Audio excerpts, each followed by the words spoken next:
What's good, everybody? Good morning.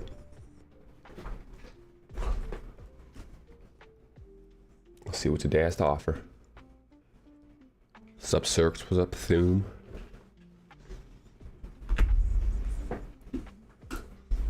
Let's do a little recap, I guess, before we get started. Let's see where we at.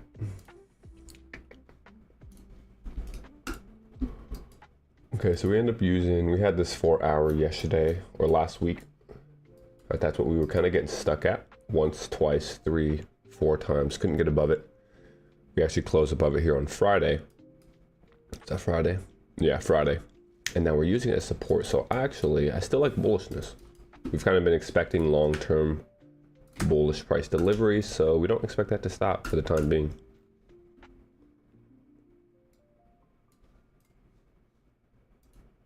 Yeah, like that. Go for the high. Okay. Within, let's see, we have another 4-hour here. So if we do want to kind of go lower, just nice to know where our other inefficiencies may lie. Sell side, sell side. So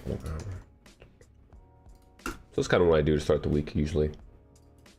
Just give us some targets, some draws on liquidity that we would expect. I like buy side first, however. Especially because we close above the swing point. We then retrace into the inefficiency. Oh, 1 second.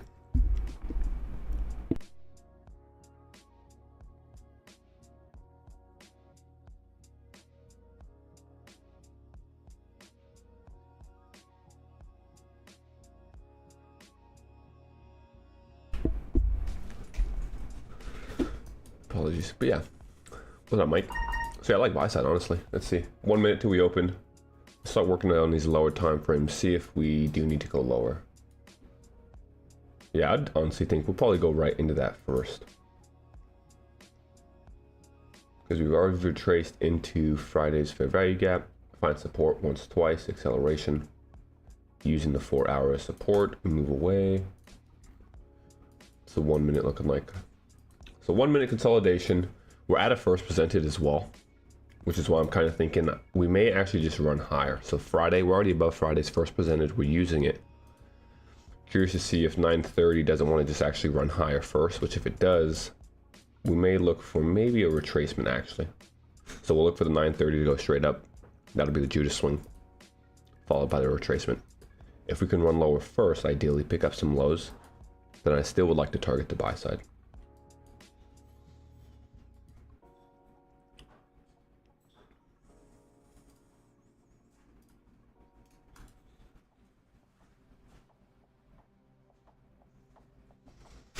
Very small opening range gap, so that can kind of lead us to expect consolidation, especially with Monday no news. So just be wary. Could be choppy morning. For the time being, just watching to see if we find support here. First presented acceleration above 830, above equal highs.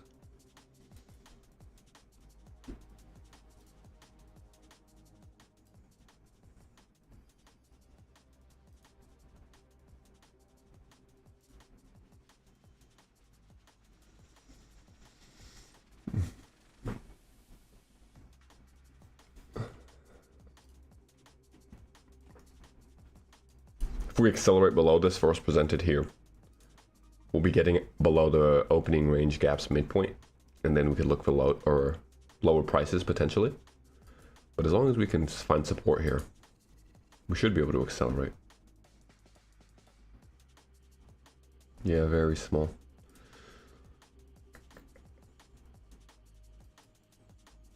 So Monday with no news, we've already hit, was that, let's see, that's Thursday's high right there. So daily swing point, 1, 2, 3 highs cleared. Cool. So yeah, if we're gonna attack this low, right, we could probably retest this 4-hour here. Let's see if we close below. If we get closure below this, closing below first presented and the opening range after clearing the sell side, especially if we close below this low, that'll be more of a sign of continuation. Did we get this low? Equal lows there, so we didn't actually clear this low. I'd prefer to see that as well.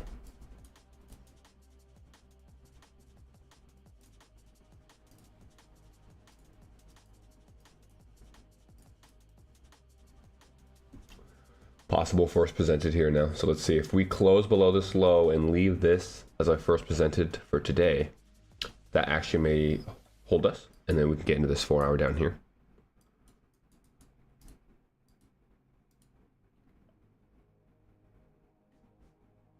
So for the time being, that's a short-term low cleared, right? If we kind of remain within this range and then invert, I'd actually still like that to go long because we actually left the high. So right at 9:30, the first movement was lower. That may be our Judas swing, right? The morning 9:30 Judas swing to pick up the liquidity. And then if we can actually leave this as a first presented and invert that, that'll be a pretty good opportunity. So let's see what we do here first.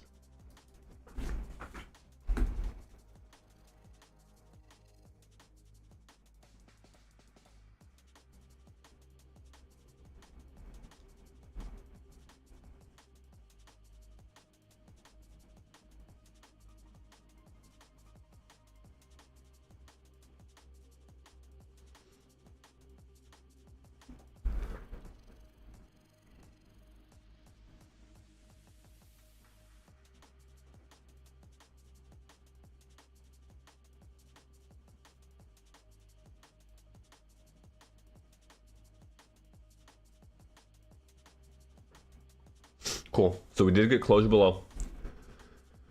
The first presented indicator is called, what is this one called? TBR, first fair value gaps.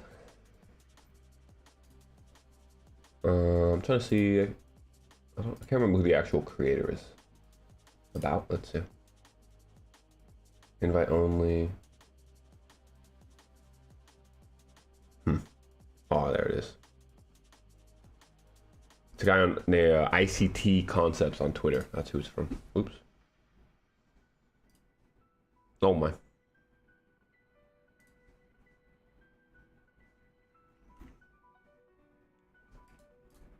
All right, we're back.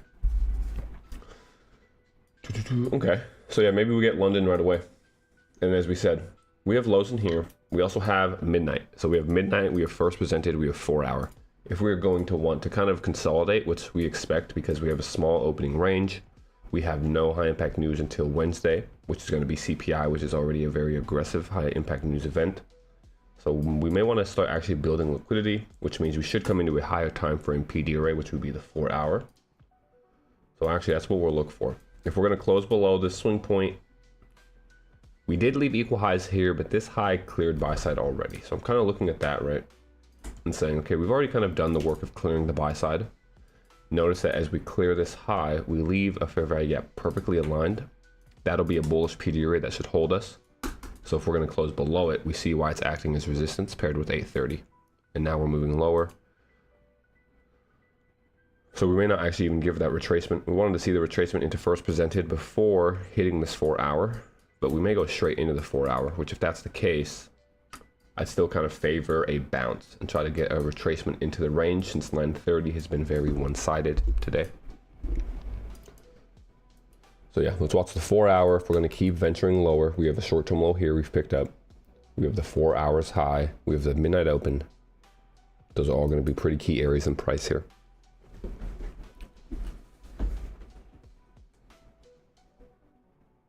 First presented's looking good, so we're going to mark that up just for now.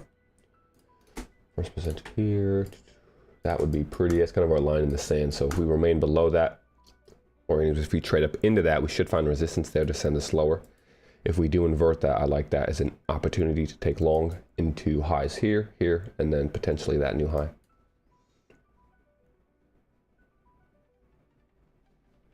Because that opening range, the opening range is low, okay. So opening range low is pretty much midpoint.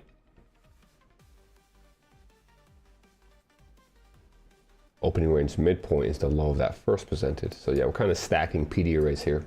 Bearish premiums. We fall short of the 4 hour. We did clear the short-term low. So I see how we picked up that short-term low. It was very shallow, right? Just barely one tick below that. So for the time being, short-term low cleared. If we're going to want to venture into this 4 hour though, this right here is going to be relative equal lows to target. So we can see this is sell side. Now we want to watch this first presented hold us to give us another run lower. That's what we would kind of expect. right, with this framework. Leaving the higher time frame inefficiency open. Notice that as we left that, so the most recent time that we actually leave it here, we leave a fair value gap with the volume imbalance, and we've actually never come back into that. So that's kind of why I'm thinking this may be a false low to where we did sweep that liquidity, but it was so shallow and we didn't get the actual inefficiency that this can be, right, engineering more sell side to now take as we return into our first presented and hold. That is kind of what my expectation would be here. Let's see if that plays out.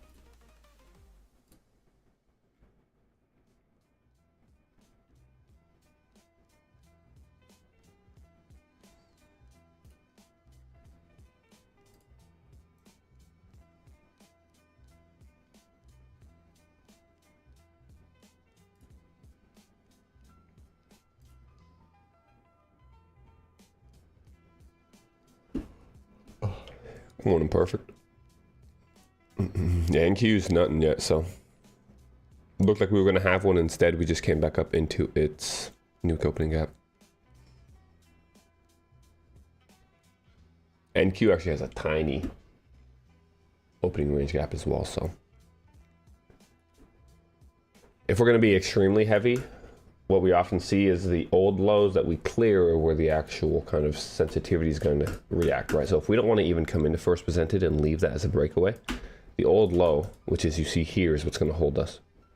So the fact that we're rejecting like that, that's going to immediately lead me to look at this, the most recent bullish fair value gap that was created, because notice it's also the bearish. So that's a BPR. Right, the bearish and the bullish are the exact same. We've gotten back underneath that. So now if we want to respect price, we should hold from here and actually attack this sell side here. If we get up and through this, that is just kind of the right consolidation signatures. I'm not going to put too much emphasis on this BPR here. And we'd look for first presented to be reached into because we're invalidating this little PD array. But with how we're moving, yeah, if we're going to hit the old high, we're going to break back down below the BPR. I want to see if candle bodies are going to respect that. If we close above, right, we should continue to reach. This will be the failure swing here. And that actually wouldn't be too bad of an idea because now we're putting in more lows as we're returning into the premium. Just more sell side to pick up on the way down. Right, so if we close back above this, I would expect that we're going to retest the low and try to make an attempt into the first presented. As long as we can hold the bodies, sell side here, right, the original sell side pool. So we respect we respect the consequent encroachment, pretty nice. We open with the bullish volume imbalance immediately. We would have to see that basically be negated and close bearish if our expectation was for this now, right? Because if we end up closing back above, especially leaving that discount, that's just going to be an area of support. And then we should be able to get into that first presented here. I do want...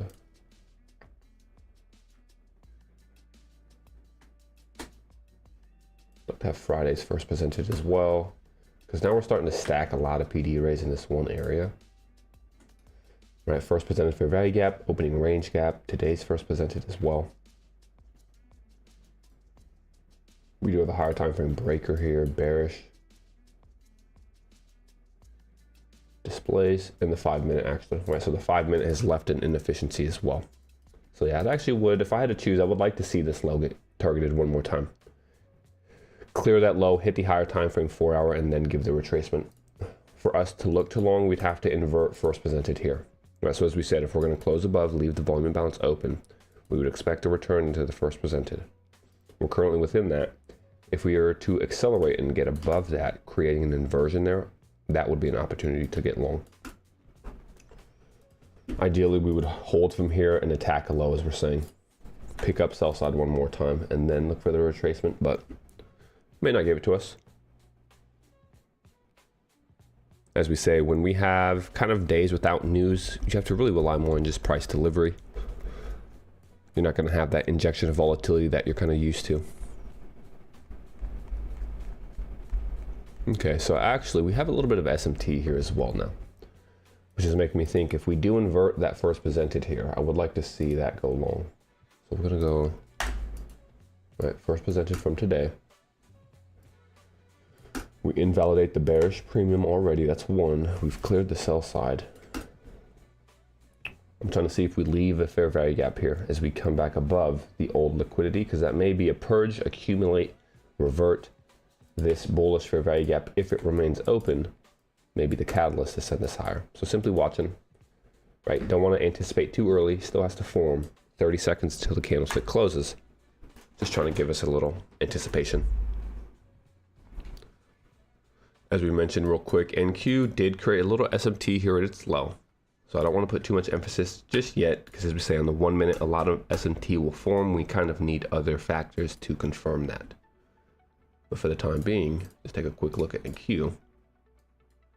Right, this low here in ES that we couldn't clear actually got ran in NQ.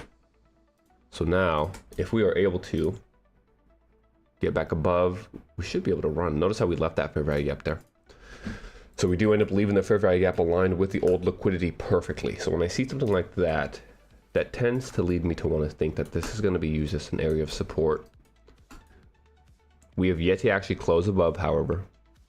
So because this first presented to me still has priority over this bullish, we have a chance of holding and falling through and attacking the low. If we close above first presented and retrace into this area, I'd be a lot more willing to say that's going to hold. But because this is our first time trading into the first presented, there's still a chance that we could actually fall right through this and continue to attack a low. So for the time being, just watching how price interacts here, right, reading it. As we said, if we end up holding the first presented, especially because we've hit the low of our opening range as well now, and then we invert the bullish fair value gap here that was paired with the original sell side liquidity, that to me would believe that we should get another run on this low.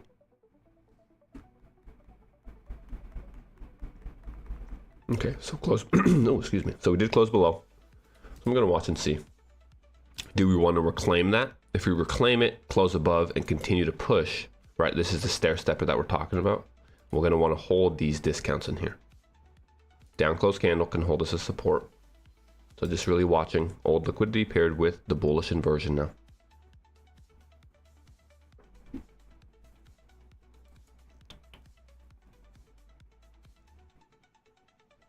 Midnight open all the way, potentially. Right, we have that, that's here. Paired nicely with that first presented. So that could be a good opportunity to want to get into there, as we're saying. But simply watching first presented here. As we said, in consolidations, we like to have the actual PD arrays that are being printed by the candlesticks, but we have to understand the kind of priority. So right, the higher time frame opening range gaps, first presented, is going to be more important.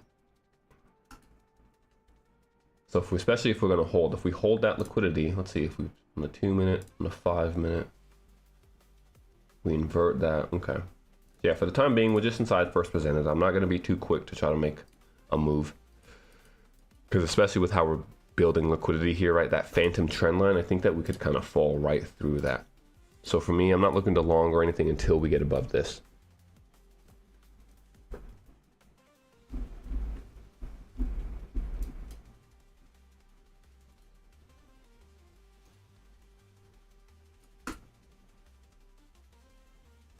Yeah, that's sell side there. So just watching the old sell side pool.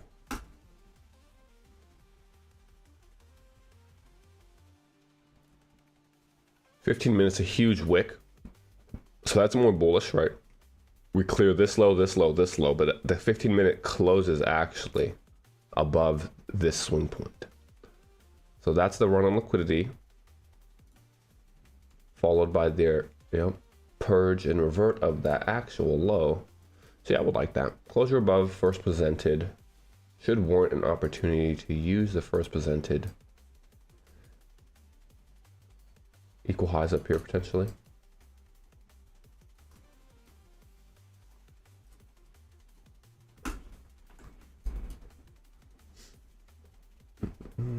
As we said, SMT at the lows. NQ is getting stuck at its new week opening gap. So kind of in NQ, we do have a lot of premiums as well. We have first presented here. We have its opening range. We have the actual new week opening gap. We have its 8:30 opening. It was midnight. Midnight is lower here, so. Okay. Yeah, choppy price expectation. So we've cleared a short-term high. Let's watch this. Within our first presented, we clear that short-term high. And now we close back below. So I'm really watching to see if we're going to do that. Does the low of this act as a sensitive area, or the midpoint at least, if we're going to keep wicking? As we'd often would expect, hitting midpoint while clearing a high and then closing back underneath a fair value gap would tend to want to use that fair value gap now as resistance. So especially if we leave this bearish volume imbalance open after coming outside of the first presented, I would expect price to start running some lows. As we said, phantom trend line in here. I think this is a false low. I would like to try to clear that low and then look for a nice retracement, because then we'll have an anticipation that a breaker will form. For the time being, original sell side is important, so watching that. Closure below, back to back, so now kind of confirming this. So I would watch and see really first presented. If we trade back into the volume balance paired with first presented, if that's going to be an area that wants to hold. Kind of would expect that.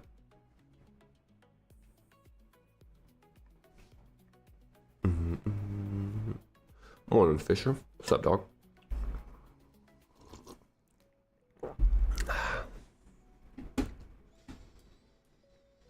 Cool. So retesting the volume imbalance. That's what we're looking for there. We want to see, as we often say, if we're going to respect volume imbalances, body should hold there. So wicks can go into the actual fair value gap, especially because it's our first presented. If we're thinking that this is going to hold, this is a bearish framework, the body should remain below the volume imbalance. If anything, we'd actually want to see the body get back below the sell side here. As we mentioned, we had that fair value gap in here, but because of the consolidation, kind of the nature that we're within, not putting too much emphasis in that, instead relying on the priority, which is the first presented and the actual liquidity. So you can see we're getting smushed in between there. We held the volume imbalance body one time. We'll see if we want to get back above that. For the time being, yeah, if we were able to actually invert, especially because we're holding it, I'd be okay trying to use that to get long. Because if we're going to trade into an inefficiency, find resistance from that, close below it, and then actually invert that, that would be an area in price I'd already be kind of keyed up on to take long. So the fact that it's paired with the first presented just adds a little bit more confluence. Ideally, if we can close above first presented and midpoint of our opening range as well at the same time. NQ holding its bullish breaker. So far, NQ holding nicely. I'm looking at this fair value gap in NQ and I kind of want it to hold. So I see that we did hold that. Low, high, lower, low, broken.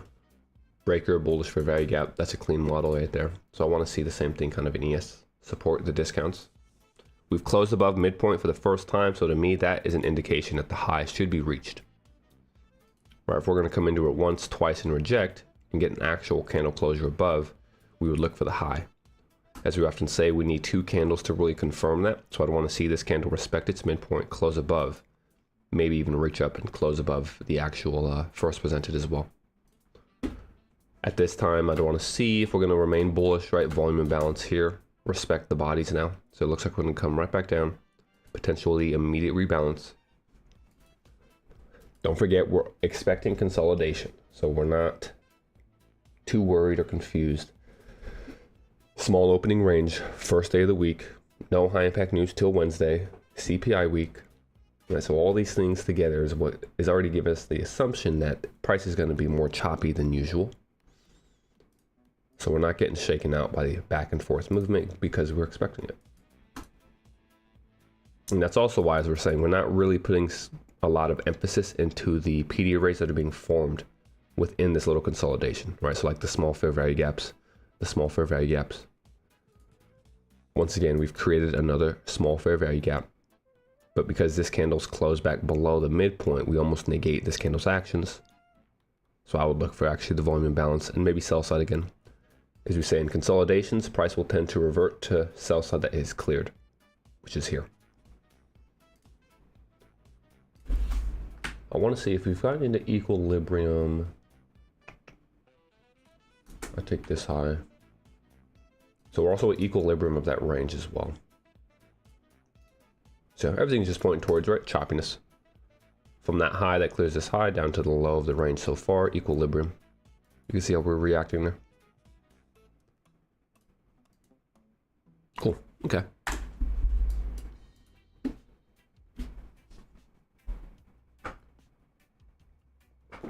So far, NQ actually a little bit stronger this morning. NQ gave the setup the nice longs. I think that was pretty textbook here. Above its first presented into its high. That's the high that we wanted to see in ES. So now, let's see what we get actually. Because if we break lower from here, we may get that run the low that we're speaking of. Right, we're still getting stuck right at that midpoint. Notice how the midpoint, when we bring that up, was that perfectly the low of the opening range? I think that was. That was. As we say, that's not random. All right, so midpoint of the range is the low of the opening range gap. You could see that, the white shaded area. Let me hide the first percentage real quick. Right, this white shaded area is our opening range gap for today. Look how the low and the midpoint, exactly the same.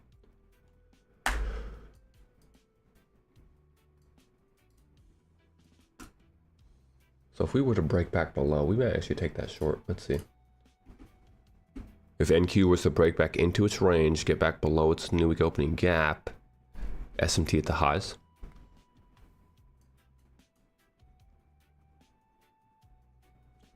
Want to see if we get back below the volume imbalance here.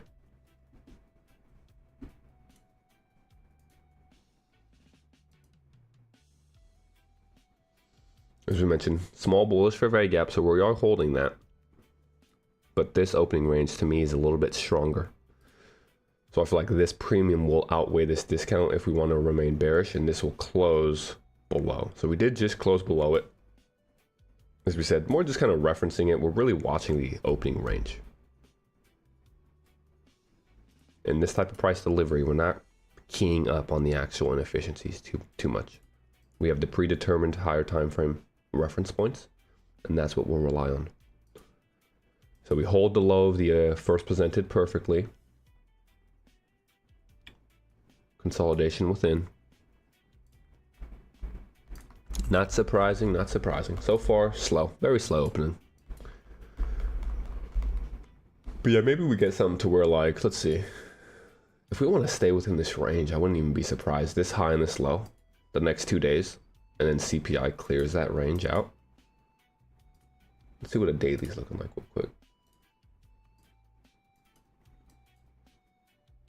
Yeah, we could see that happen actually. Small candles here. Especially after a huge large range on Friday, right? So after large range days, you expect smaller ranges in general. Large range days will tend to lead to smaller range days. So that, once again, just another confluence, that consolidation will be more than likely. 4 hour, okay. Especially because you have taken place at the old high.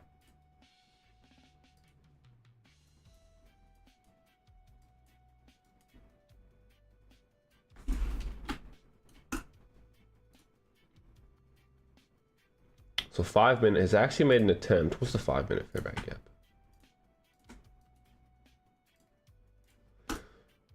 So we have closed above the 5 minute barely here, and then we respect it once. So I'm trying to see if we're going to continue to respect that actually. Because if we can hold the 5 minute, and that's the 1 minute. Okay, let's go like this. So within the 5 minute, we have our 1 minute here. That's what we're getting squeezed in. Closure above should lend to higher prices. Yeah, cool.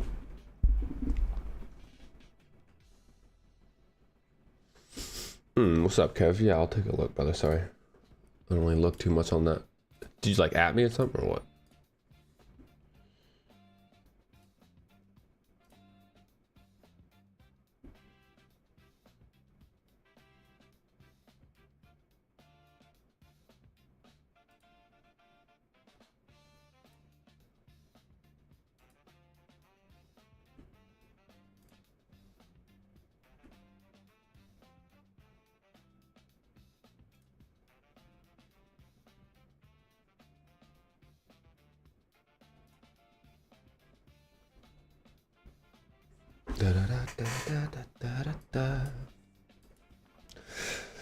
So in choppy price, we expect really the first hour to consolidate, at least the first half hour. So coming up on 10 o'clock now.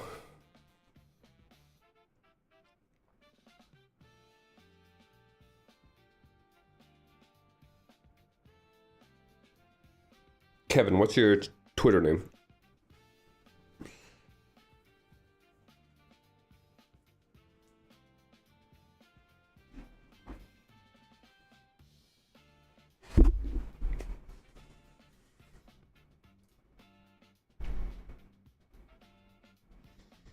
Okay, so just really keen in on that first presented. As we say, I'm watching NQ now as well. And NQ has cleared the highs already. We didn't get this high, but we've cleared pretty much the relative equal highs. So I'm just trying to see if NQ is going to break back below all of these premiums, especially break back below the fair value gap here, returning to its first presented from today. Should send ES lower. So ES is just closed outside of its first presented, closing underneath the volume balance again for the first time, and actually closing below the 5 minute as well. What's the 5 minute? So we still have 2 minutes for the 5 minute, but if the 5 minute also closes below that, that should set up the run into the lows, I would think. From here, right from the first presented, we cannot get above it. We're trying, we hit midpoint, break below. So I almost expect, it's a little large though. First presented to hold to get into that, maybe. Just a little bit.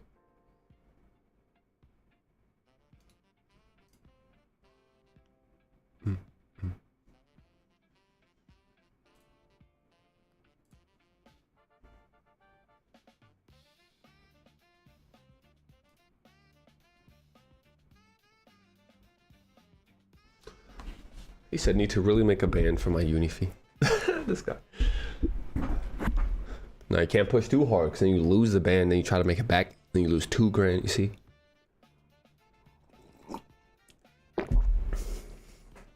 Wow. Hopefully we don't run here. I was gonna actually try just a small short this morning, 0.25% risk on that fair value gap. First presented, so we'll see. I want to see if 5 minute closes. If we get the 5 minute closure below the 5 minute fair value gap here. All right, so let's hide the indicator real quick. So 1 minute, 5 minute. If we get 5 minute closure below, I think I'm gonna try just a quick short off the retracement. So we'll use the first presented, try to keep that bearish. It has closed below, so I don't mind that actually. Low risk. Stop will be above, just because we're so choppy, right? Very low likelihood. 0.25%. And if we're offside, it should go right through that, which at that point we then could actually go long. So either way, we should get a pretty good indication here. It's 10 o'clock, which is also why, right, as you say, first half hour will tend to consolidate. So if we're going to make a movement here, now that we've hit 10 o'clock, we should see price respect or break. I would have liked to see a low. We did just pick up these lows, however, and we did close below this. So if this ends up being an OB, right, we could actually flip this position here. But I want to see if that holds first. No, I like the 4 hour. If not, as you said, we'll reassess, look for the longs. Yep, ES lagging as well. Right, so 6 sister. We were going to see if that was an SMT. Right now we're inside of 5 consequent encroachment. Right, this is kind of where we would expect price to hold in choppy conditions. We can reference that. It's the overlapping area between the first presented, the opening range gap, and the 5 minute fair value gap's midpoint. All them sisters is sick. Yeah, today, just as we said, right, it's a no high impact news day, CPI week. So when that tends to happen, we're going to get this, right, where the indices aren't really going to be trading in sync. They're all going to be all over the place. And more than likely, honestly, I think we would consolidate. Like if we don't run today, we should probably just consolidate the next 2 days heading into CPI, because we'll start building liquidity on both sides. So once again, let's move the indicators just because we're really relying on today's first presented here, the 5 minute, and then, yeah, ugly price, so we'll go half. If we can get 5 handles, that'll be this low here, right? These equal lows, so then we could try to partial there potentially.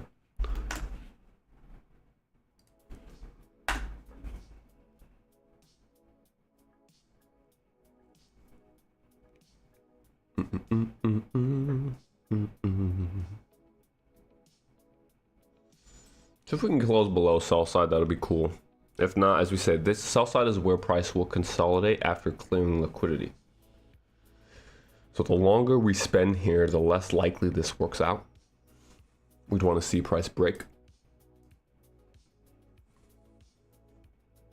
Took longs off change in state delivery. So if you went long here, it's not too bad into the inefficiency. Every morning, same thing, pretty much, yeah.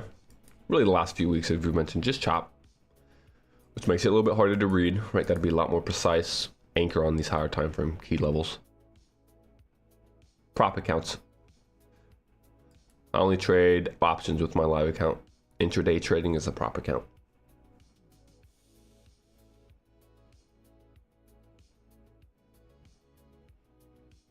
So this is relative equal lows here, which is 5 handles from our entry as well. So I'll try to take a partial there if we can't get there. Especially with how choppy we are, right? So I try to buy 2 back there at that low, which would be our partial. Especially because, yeah, like, right, if we remain within this, that's just going to be ugly. We did have this volume imbalance in here that I'm looking at.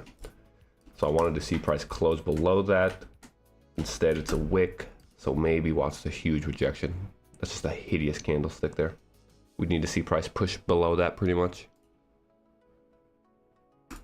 Make an attempt to try to clear that. Like if we could make a second attempt for this low, I think we would get partial out pretty easily. But if this ends up being protected, more than likely we'll actually start breaking highs.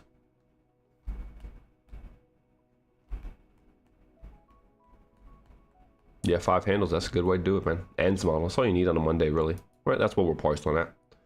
5 handles makes a career. Could quit your job for life if you could pull in 5 handles a day. That's all you need to do. That's kind of what we try to shortcut here, really. Right, more so teaching how to read price so you can capitalize on 5 handle movements. Not really boxing yourself into a predetermined model. So I'd prefer that we hold this volume balance just because we've actually created another bearish along with it. As we say, we don't put too much emphasis into these, but because that volume imbalance is also created as we leave the first presented, that's kind of why I'm keying up on that. As we said, if this low becomes protected, that's going to be running out liquidity, while in a consolidation after clearing out sell side, what will be the next objective? Highs. All right, so we'll look for that. Max carnage within here. If first presented can't hold us, we are just offsides. And as we've spoken before, in consolidations, you have to just really commit, right? You can't be shaken out. Once you commit to the trade, you either get stopped or you reach your partial outs, because you're going to get a lot of back and forth like this. And this is kind of where, right, traders make their own mistakes.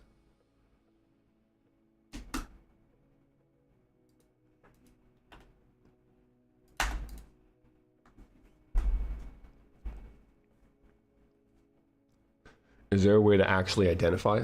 I mean, not really, right? That's why it gets tricky. It's more of an anticipation. So the sixth sister versus the SMT is really just based off your higher time frame bias in the overall market narrative. So like, let's say that we had actually,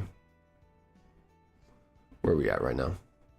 Had we actually hit the 4 hours fair value gap, like the high of it, or even after creating this low, like ran down and cleared a low, and then we started moving higher, to me, I would be more willing to say that this would be sixth sister, right? And ES should trade into the highs because we've cleared liquidity and hit a higher time frame reference point.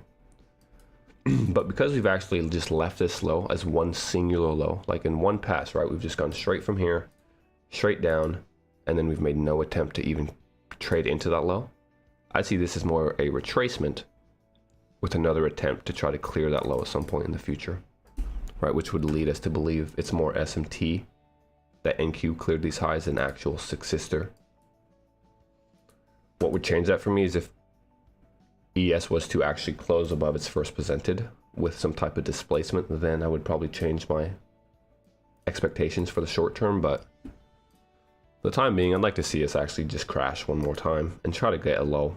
For the time being, right, we do have this low here now, where perfectly valid to actually, if they're going to clear that, you could try to run down some equity. It's only 4 handles, but as we say, you don't really need to be too greedy, especially because, yeah, right, we're bouncing right at that old liquidity. So we understand where we are. We understand it's going to be choppy. Just got to commit.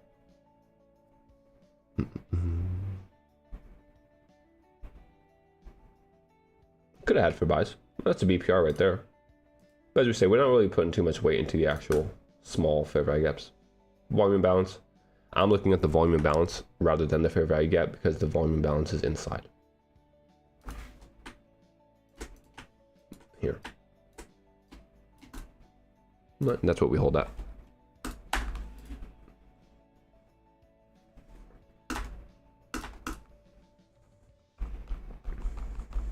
So yeah, now we're holding the discounts. That's not what we'd want to see. After clearing the low, if we're going to break premiums that turn into discounts, that's bullish. Right, so notice we clear the low, we can't break outside, we hold the discount, we get back above sell side, we respect that. We get back above this bearish fair value gap, we respect it above the volume balance. Let's see if we hold that. This would kind of be the key one for me because, as we say, it's first presented. So these ones here I'm not too worried about. I'm more so worried about this one here. That's the most recent premium formed as we're leaving the first presented. So we're going to want that to hold if we're going to be bearish and remain bearish. As we say, we need to get back below the original sell side. If we can't, consolidation continues, or in a quick swift movement, we should probably run out the highs.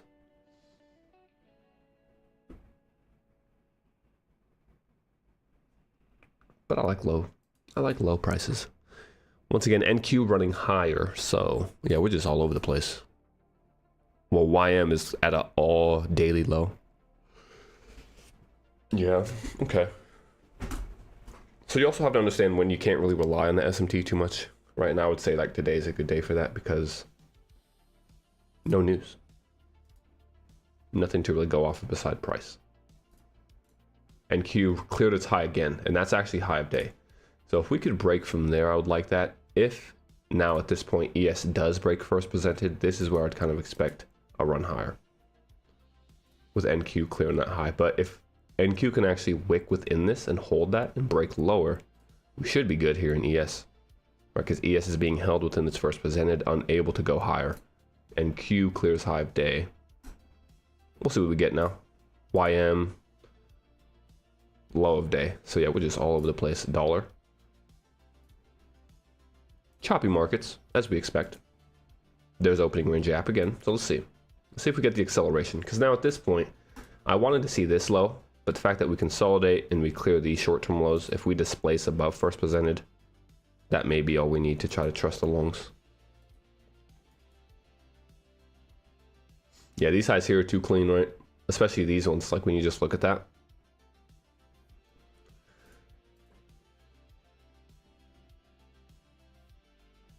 So it looks like the displacement, yeah, if we get above first presented here, I'd expect us to actually run.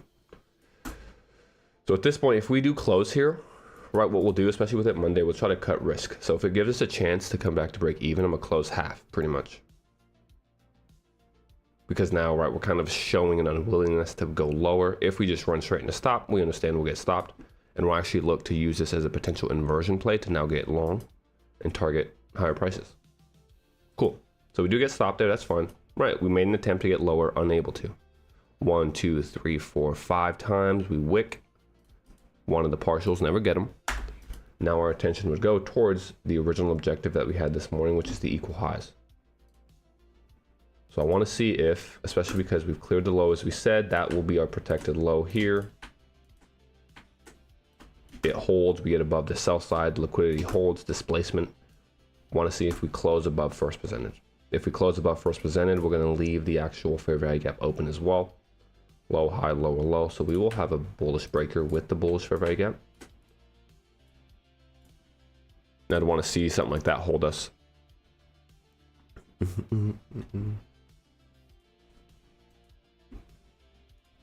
Did we close? We didn't close above it. We closed right on it. So still, we kind of need one more just to confirm.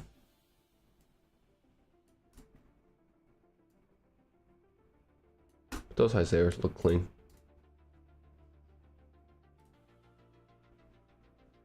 $15.5, close above, as we said. Okay, so let's see if we can't get the actual closure above first presented as well.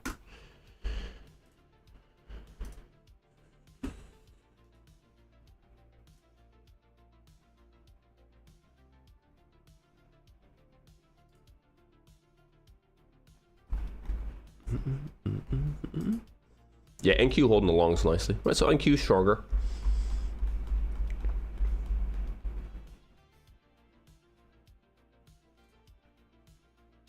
Closure above, I have no issue trying this. Okay, so we'll try this. Same, right, 1/4% risk. So usually we go 0.5% risk. So in choppy conditions, we're gonna size down because we expect obviously ugly delivery, harder delivery, which then allows you to maintain capital longer than you would expect. Only issue is if we're gonna remain extremely bullish, we won't even give an attempt to actually come back into that. And that's the only thing that, right, we have to look for. Because we've closed above midpoint of our opening range, we've closed above first presented, and we actually leave a fair value gap as we do that. So we may just want to actually hold that and run, meaning we won't get the deeper retracement. I'd like to see a slightly deeper retracement just into this one, but especially because that high, actually, we may miss that. That's going to be balanced here. This high to this low, spent so much time, we leave that range. And we can go low hanging entry. We'll just go on this high, like that. Same stop to get the highs up here. But no need to fight for it. It's an extra handle. So if we're going to fight for one handle, that's fine. We'll just use the actual, yeah, the actual high right here.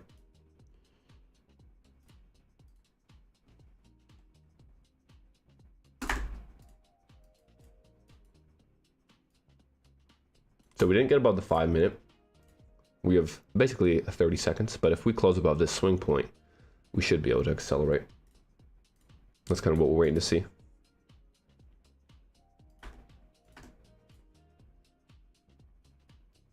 No way, that candle didn't go one handle. That candle hits us right on our entry. If we run from there, that'd be funny.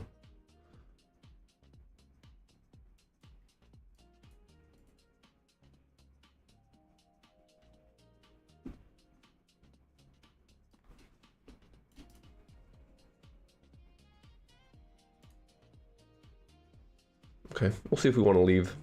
As we say, if we can close above all of this, so that should be pretty good to hold us and run.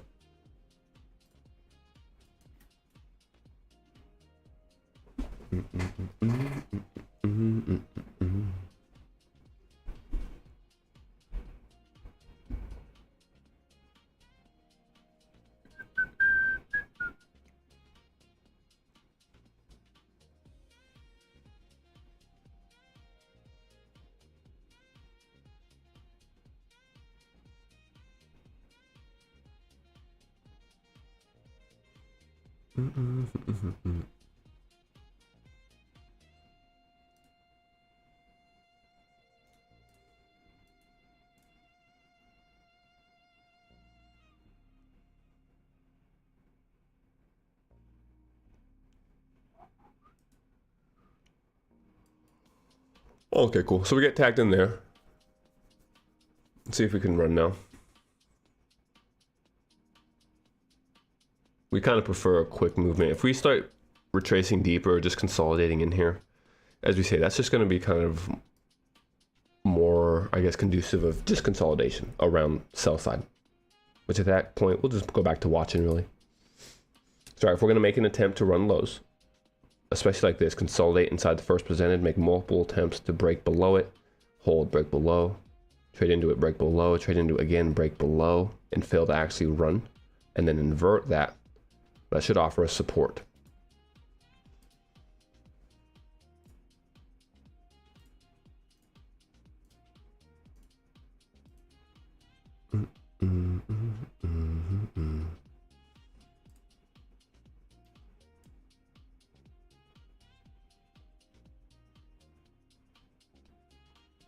It's 1800 open.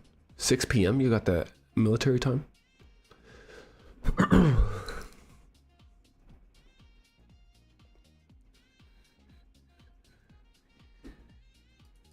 So now we want to see us close above the actual 5 minute, right? The 5 minute has closed above the swing point. So we'd want to see the 5 minute fair value gap be used as support, right? It's midpoint. That's what we've hit. So now we want to see price close above and then use the high of it as support. And that is what our expectations should be. Once again, choppy markets, right? 5 handles would get us right into the fair value gap's midpoint. So that's a good spot to take too. And then I like the high here. And then these equal highs, of course. So our plan would probably be close to at 5. These equal highs right here, a little bit too clean in my opinion. So we'd close one more there. And then if we can, we'd close the last at the high.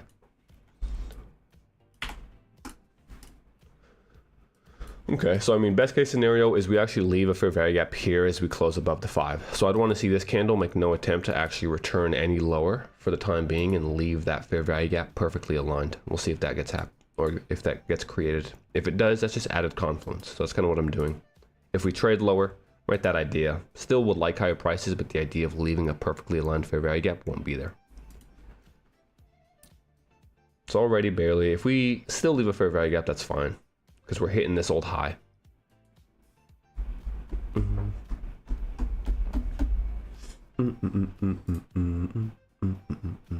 We're in ES, not NQ though, so I'm not too worried about that.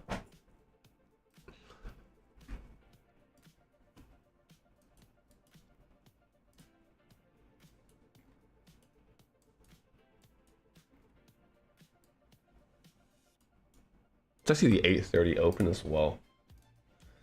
So we would take one. Yeah, we should get 8:30. I'd like that. So we leave a fair value gap here. In my mind, we should get into the 8:30 at least to tap that, which means we should be able to partial. And which makes me actually want to close another at 8:30, so that's fine.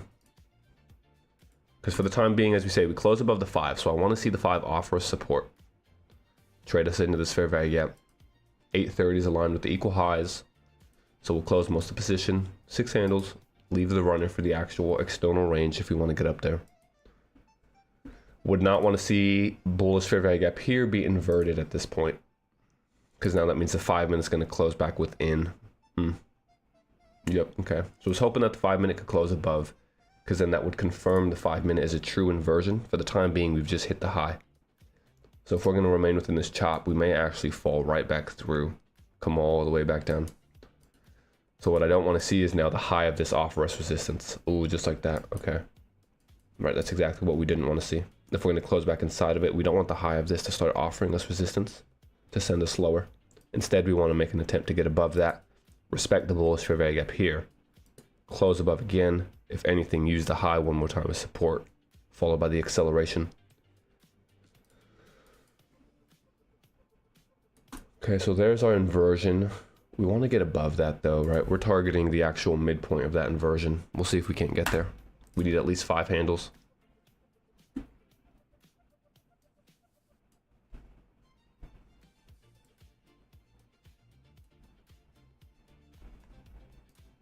Trying to see if there's any other inefficiencies in this leg. Not really. Okay. Volume imbalance. So nice wick. We don't want that to be a wick. We want to close. We didn't close above the range. We closed outside the 5. That's fine. But notice how now that we're running highs, we don't like when we run highs and close within that range. We want to see basically this closing above, right? Whereas with this, because that could be a run on stops in the very short term micro sense. So we want to push basically through this high now. 5 handle partial.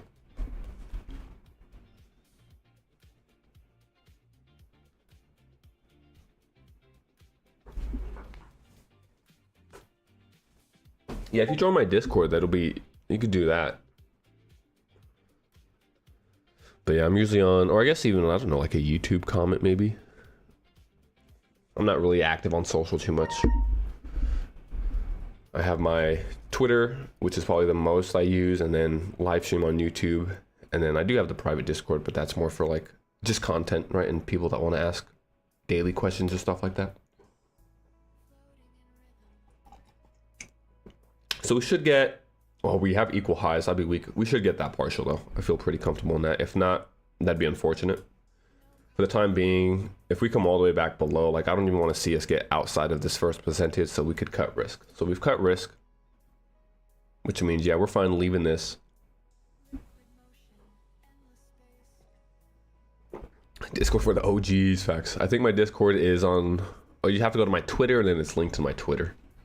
Just because it's like a private paid Discord, so I'm not trying to shill it out too much. But yeah, if you go to my Twitter, it's in the, there's a link in my Twitter.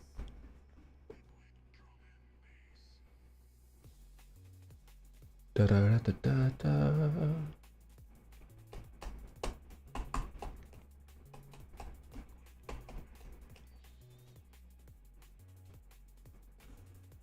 So it's kind of where you have to, as you said, just commit to it, right? Commit to the idea that, all right, price will tap the midpoint of that inversion. Price will tap the 830. Once we do, if we get both of these at the same time, we'll go stop loss below this fair value gap here. He said anyway. The more the merrier.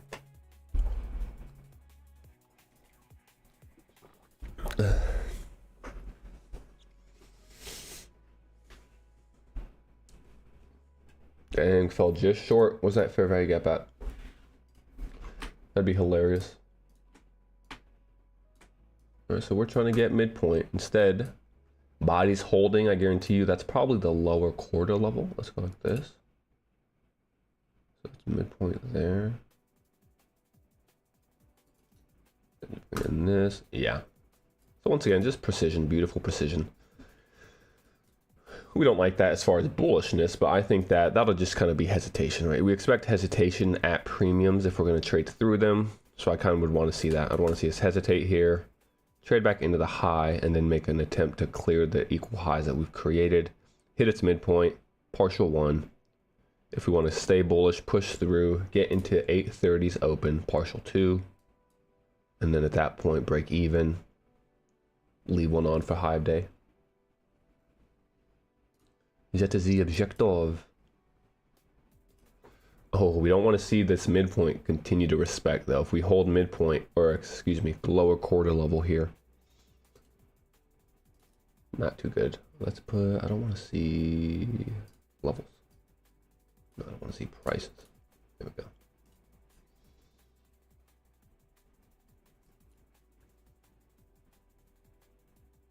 Ooh, bearish volume balance after rejecting. So like when I see this, this is where I'd want to actually close this in. I don't want to see that bearish volume balance stay open. So this candle, I'd prefer close bullish. Even better if we can close inside of the actual fair value gap. What we would not want to see, worst case scenario, at least for now, would be make an attempt to trade into this, reject, not even get into the quarter level, break back below the equal highs while leaving the bearish volume balance open. That's what we would not want to see.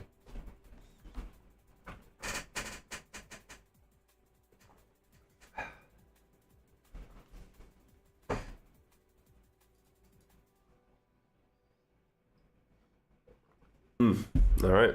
Well, so because we are seeing that, that would tend me to believe this low is going to be targeted. If anything, we may not get the exit, which would be unfortunate.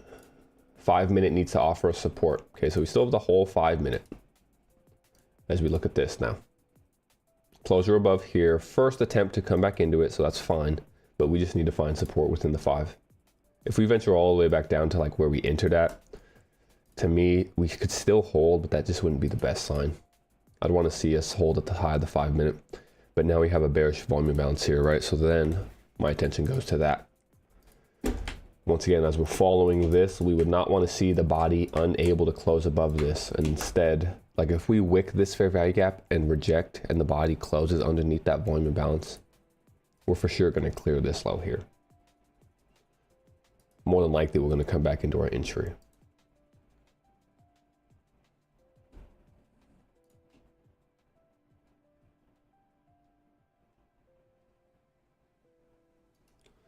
See if we can close above that.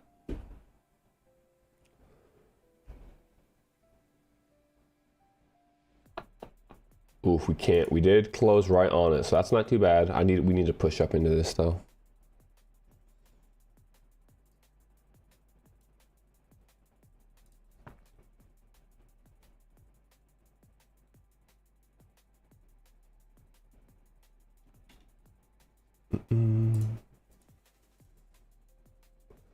NQ making another attempt higher, so we should be able to keep going, right? I'm looking for NQ to reach yesterday's high. So if we can do that, ES should be able to run.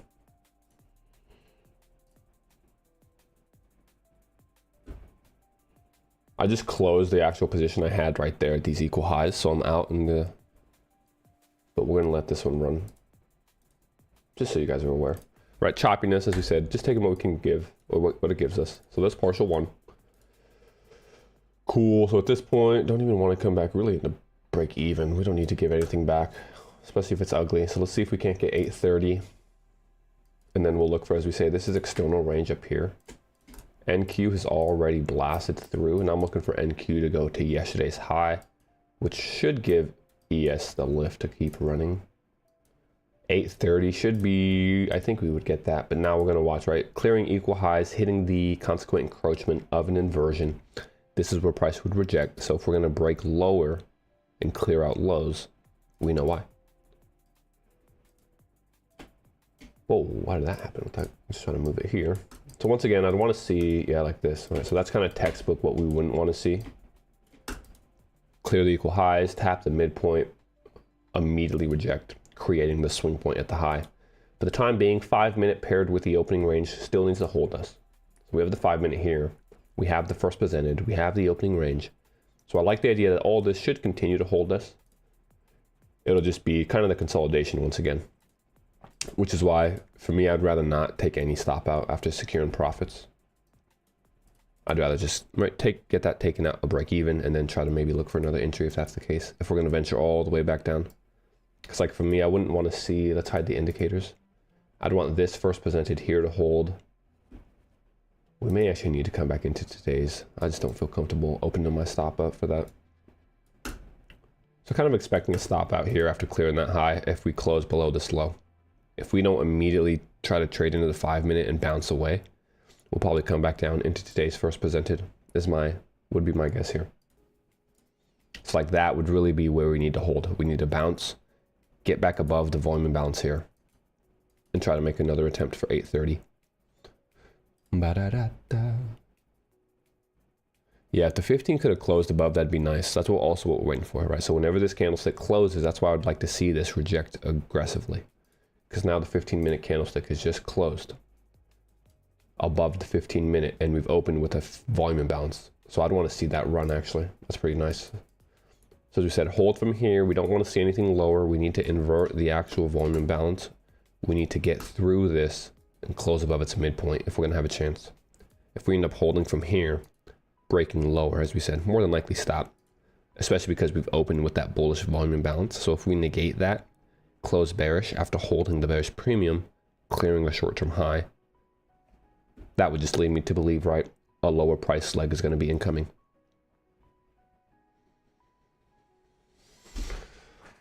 Nice calm trading. Yeah, thanks. We try to, right? As we say, trading should be boring when you actually figure it out anyways. There's never any confusion.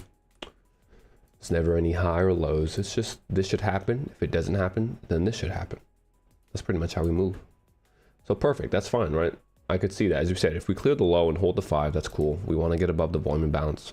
So if we're going to displace above like that, we'd need to see this hold bodies. We could trade lower, maybe even wick back into the 5, but we should hold there and accelerate quickly. Perfect. So yeah, high day. It actually happened too quick. We're not even getting taken out. Nice. So far, just textbook, as we would expect. We clear the short-term low here. We accelerate. We hold the volume imbalance. Closure above the inversion, right? We'll be reclaiming that. We'll be reclaiming the original liquidity. That should then hold us and accelerate us into high of day. Did NQ get its high of day yet, or yesterday's high? Ooh, it did. Okay, so maybe that might have been the stab right there. Right, that accelerates NQ into its high of day. So if we do end up holding this range, this may be the swing point. But as we said, we've already closed most of it. We only have one left, so at this point, break even, or we'll get high of day. And there's nothing really to push for anymore. So first presented was nice. That was nice there as well. 5 minute held, 15 minute. Okay. So let's see what we get. And then at this point, yeah, we'll be done there. That'll be it.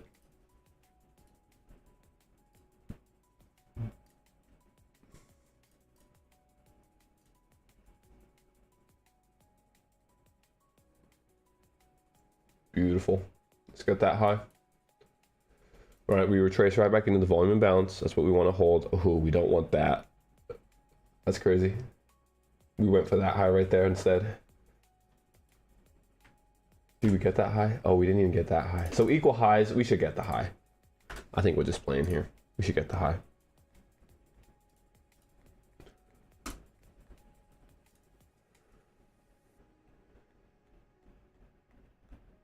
Closure above, cool. So honestly, like you can go stop, like we shouldn't clear that low. So I'm fine doing that.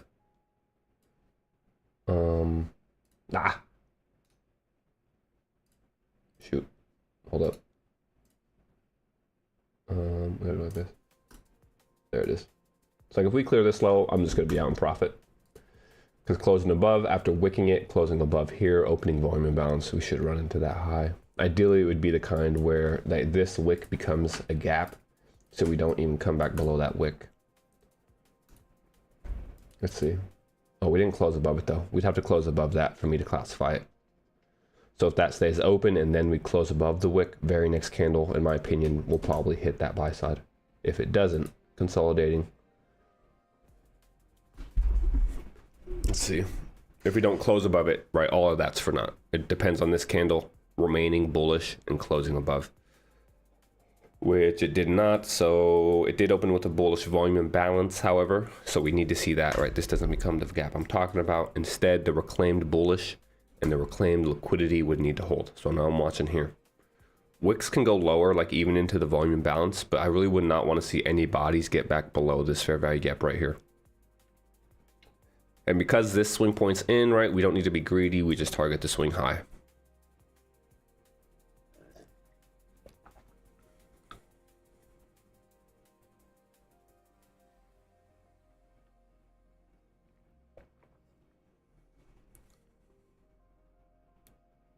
Okay. So once again, we're in a very good position. Most of the positions closed at highs. Stop losses in profit. Final target at a swing point. Now we chill. That was close. Coffee almost spilt again. Holy.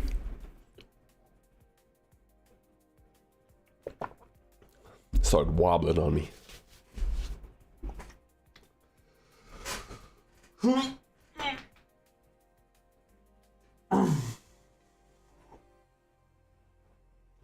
Bro, I gotta learn from the mistakes.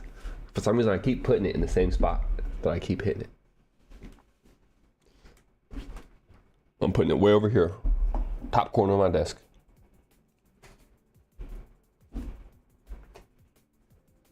It's just if I don't have it near me, I almost forget that I have it, so I don't drink it the whole time. I'm like, oh damn. So as we said, we can wick lower as long as bodies can respect this. That's fine. If we were to get below, as we said, stop loss is below this low, because if we come back and clear that low, that's fine. I don't want to be in it anymore. And then we'll probably be done actually for today, but we'll still hang out here. Might be a longer one. Like Friday, we'll chill out till lunch or something like that. Just read price. Some of y'all found that helpful.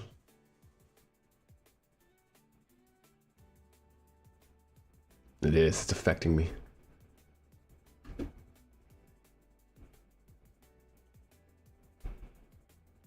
It was kind of fun, honestly. I was like, damn, I could just do that.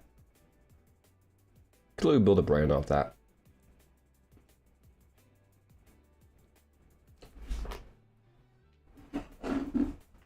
That's also why I don't really hate on too much. Like, here's the thing. I feel like if you know how to read price and you can prove that, you don't really need to trade in front of people. Like, granted, right? Sure, it's valid for people to ask that, but like, if they believe in you and you show it day in, day out, there's really no need to trade.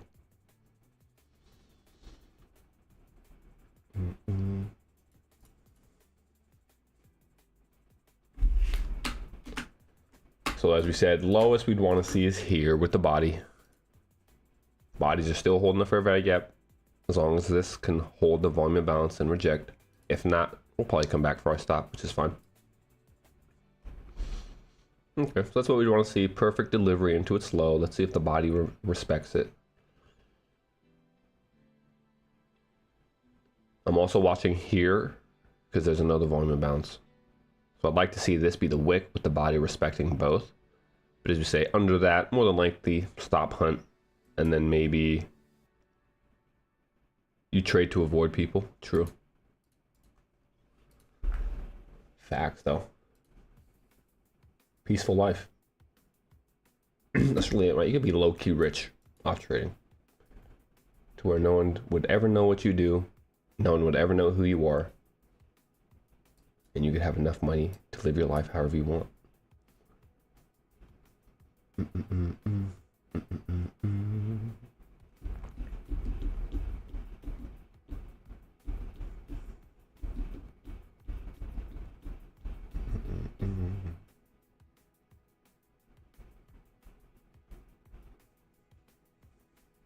This guy, your comedy. I wish, man, that'd be lit, but no. Just someone that spent far too much time listening to him talk. That's what I say. Just a guy that had no life, that spent 20,000 hours listening to a man speak into a box.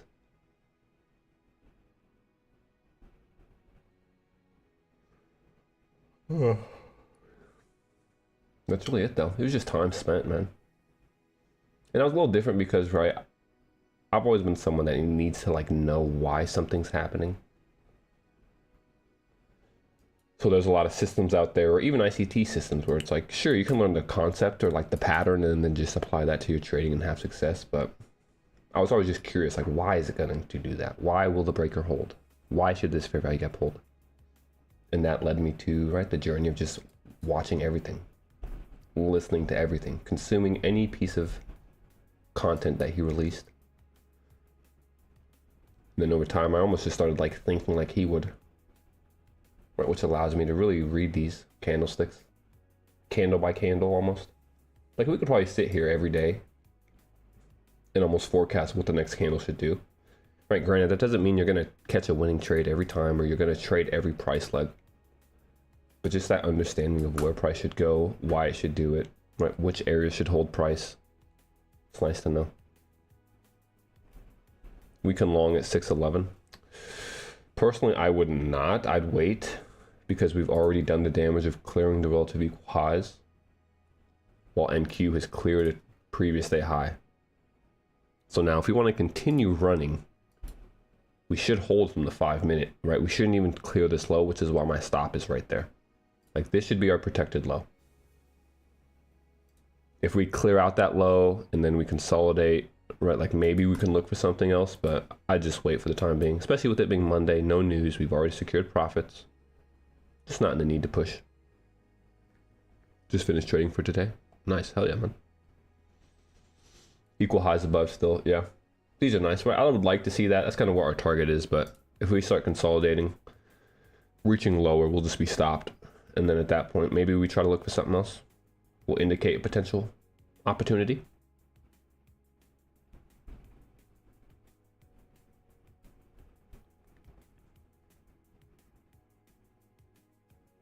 I click, oh, okay. Yeah, I do remember seeing you.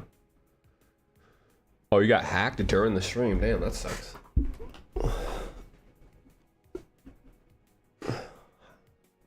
Hacked your YouTube. What the heck, people? What's a 5-minute looking like? Do we have we do have a 5-minute fair value gap here, so maybe I could see that if we're gonna want to retrace. But as we say, I would really ideally see this be the protected low. So I'm not too worried about if our stop gets hit. I've seen plenty of times price come within one tick of our stop and reject. So simply kind of watching. Still this volume imbalance now. It's really the key point I'm looking at. We have got below it. We closed above it. I'd wanted to see price hold there. Instead, we actually get immediately back below it. Once, twice closing below. So to me, that's kind of confirmation that it wants to hold as a premium, which means probably this low. Lost some money due to my... Oh, damn. Hold up.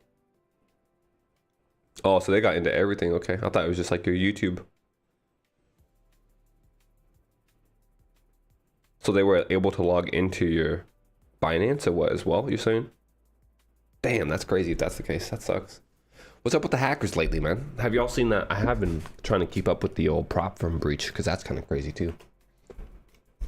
Top Step got hacked.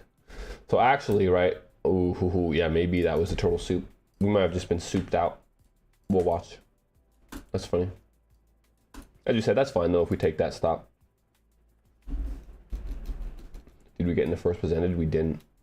So if we just soup that and got back above this volume imbalance, I would expect that to actually run. You got added by a person pretending to be me. Oof.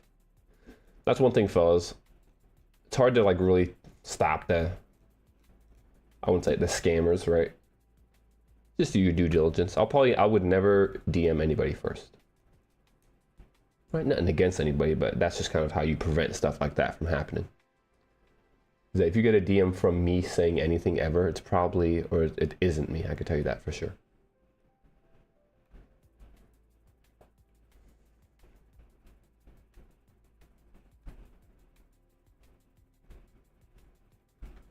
That's kind of why I had to put my Discord behind a paywall too. Just because it was free, but man, the amount of scammers in there is just ridiculous.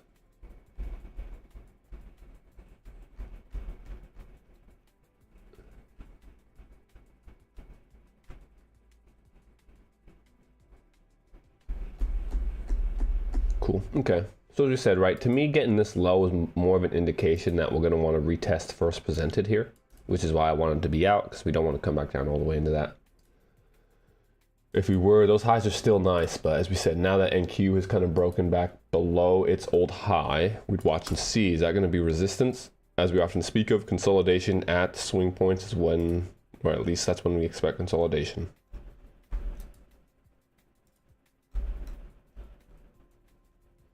Damn, so you had two right this short setup. For me, I would say to get into first presented, already done, that would have been 80%.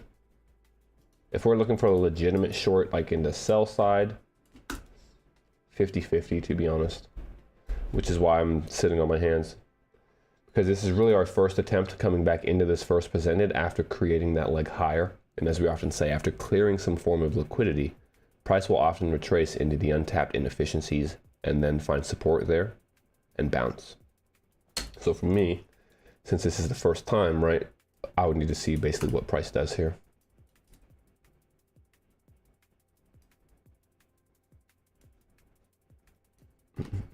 And if we ran all the way back down, like in the sell side, as we say, don't really need to be involved in every leg, but we could follow it. So like if we are going to hold bearish, especially because notice we create this wick, we reject, we trade up into the premium, and then we break through the wick with a fair value gap. So if I see that, that's almost where I would expect price to hold, right? So then I mark this out and I say, all right, if we do want to maintain bearishness, it'll be from here. And that's kind of how you could follow order flow. So there's the low, the first presented, closure below first presented. We might actually come back into that 4 hour. Hold up, let's kind of clear. Every now and then you want to go high to all, right? Just to get a good view of what's going on. So we fall short of the high of day, but we clear the relative equal highs. We've consolidated, we've traded up, we've accumulated positions above the high, we break lower, we break below the breaker, we tap it quickly, run lower, we've closed below the inversion with a potential volume imbalance. So actually, if we did close below the first presented right here, yeah, let's bring that one back up. So we have first presented. I'm watching the low of that. Until we close below that, I don't think we come lower. But if we were to close below first presented, we'll also be now creating a bearish inversion right here with the volume imbalance. And I think that is what would try to hold price and continue to move it lower. So let's see if that plays out. So yeah, if we close below and left that open, to me that sets into motion lower prices. We close on the low, so even that, we didn't close outside of it, so I'd want to see another candle confirm that. But the fact that we leave that now, that's kind of where I'd be looking for price to find resistance. So if we're going to maintain this bearish momentum, yeah, I'd expect that the first presented to hold us.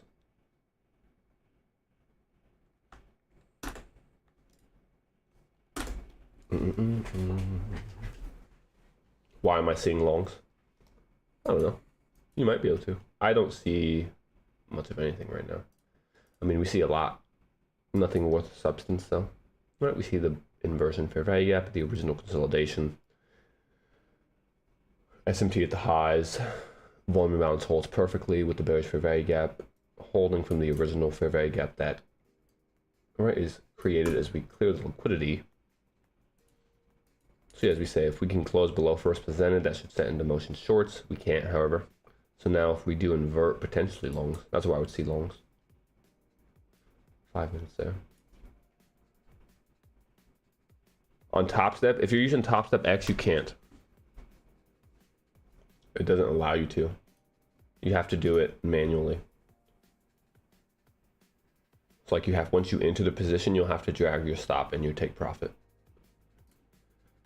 That's the one thing I didn't like about it. It's like they should have had, I think they're working on it to where you can do this basically, where you can right click and then create limit with the predetermined set like you can with Apex and pretty much anyone else that uses Tradevate.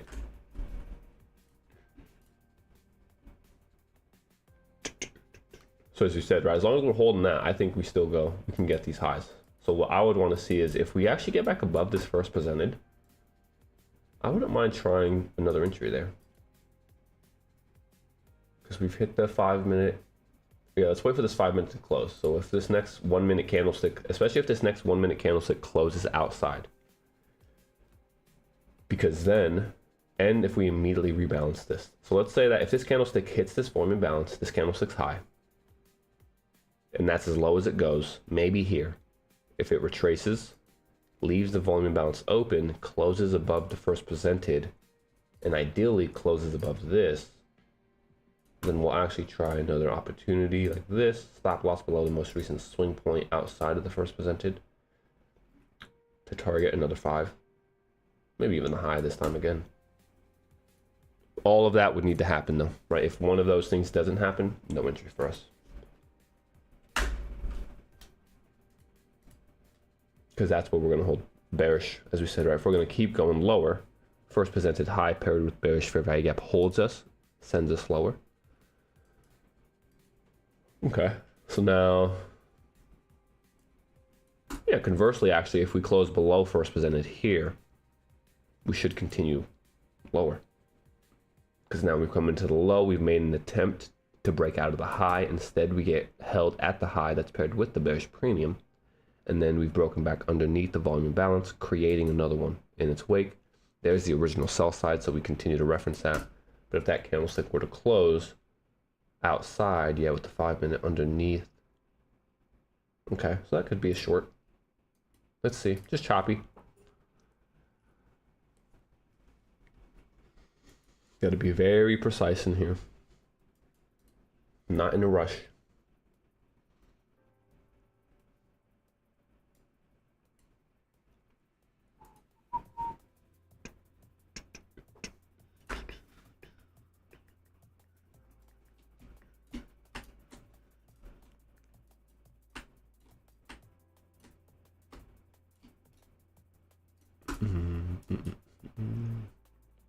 Yeah, right back at equilibrium of our current price leg. So now the low to the high of this price leg. Surprise, right at equilibrium. Continue to reference that. Same idea though. We have yet to actually break below. And so now we've tapped that original liquidity. So I still would like that. If we close above this, that's an opportunity to take that long. But it's just ugly in here. Very, very ugly. As you said, nothing else for me. So here's the actual entries from today. Just one. Low ticking it. Quite literally caught the very low of that candle. And then we caught the very high of this candle up here at the buy side. Or the midpoint anyway. So swing low to swing high. It's pretty much what we're used to. And now we've just been watching.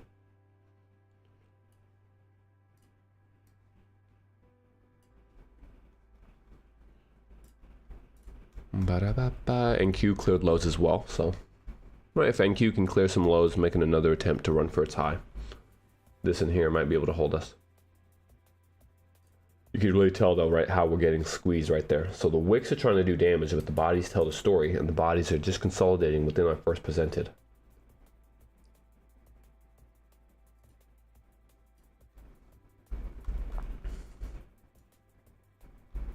I wouldn't necessarily say that, honestly. NQ to me is still bullish.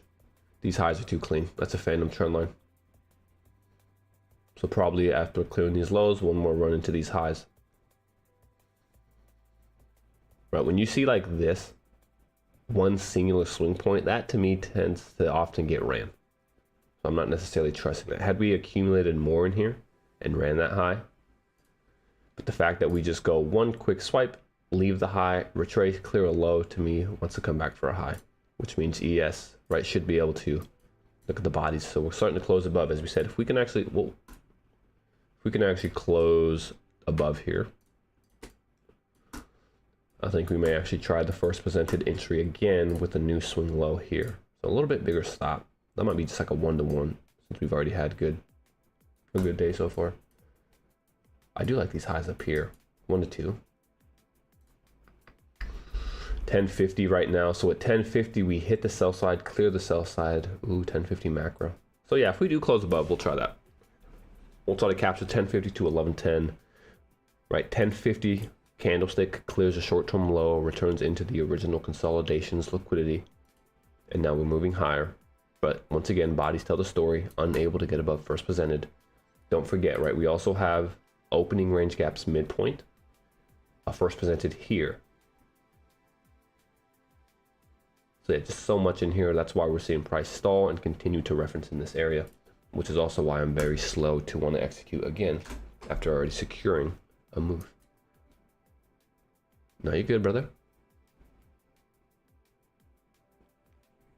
Right, you don't want other people getting hacked.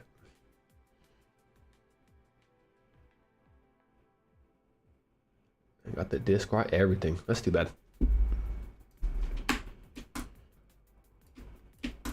Oof, that's ugly.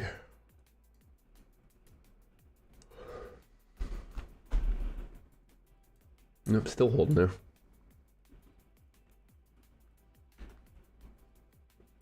It'll probably just be on our hands actually. Till lunch.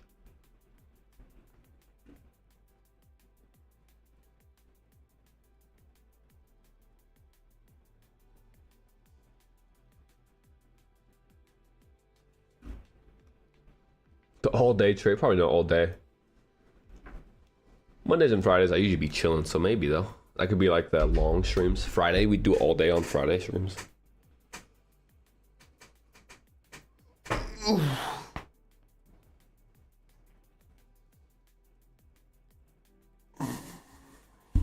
Except no, I didn't go to the gym earlier, so I'll probably be 2.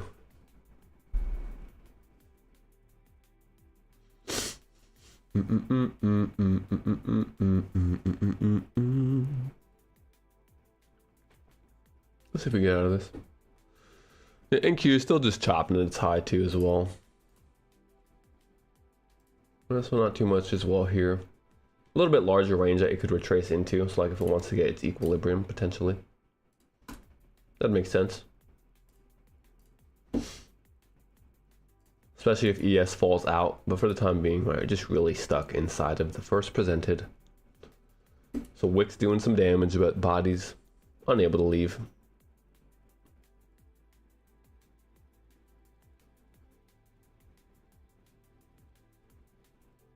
Riz God. Marlin. Don't you ever call me that. How dare you. Oh, wait, never mind. I take it back. I thought you were talking about someone else. I'll take Marlin. I thought y'all talking about those 2 dudes at, what's the podcast? Fresh and Fit.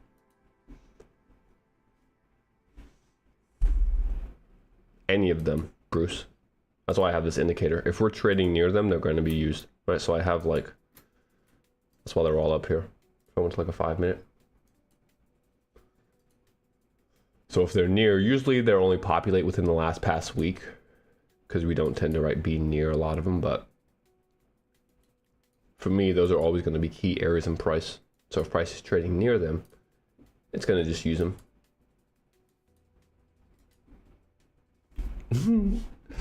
No, I know who you're talking about now though. The Twitch streamer, right, Marlon?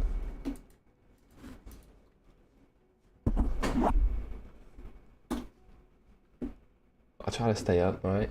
I'm getting a little older, but hey, I'm still online, chronically online. Yeah, so there's not much to do here, actually.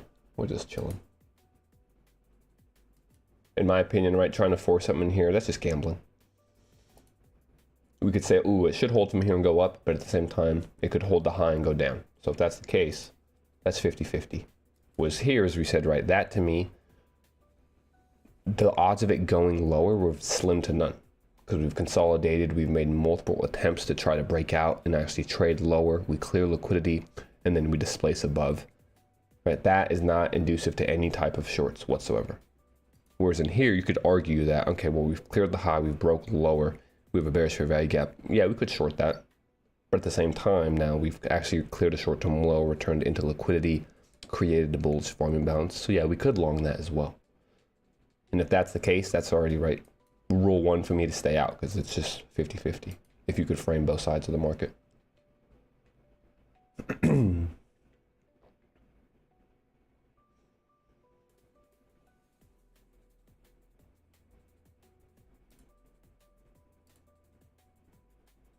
There you go. Yep. That's what you could do. That's what I've done with Apex. I don't lie. Like when I was first getting my payouts and trying to run accounts to Apex, I would get the payout and then I would buy more accounts and I'd wait till CPI specifically. And then I would go half long, half short, insta pass, and just rinse and repeat.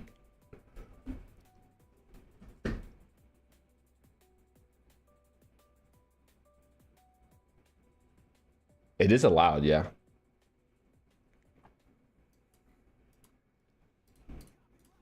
That's also why I got hit with a probationary period though. I got the classic top step email, and I'm guessing that's probably why. Or the Apex. What in the hell am I listening to right now?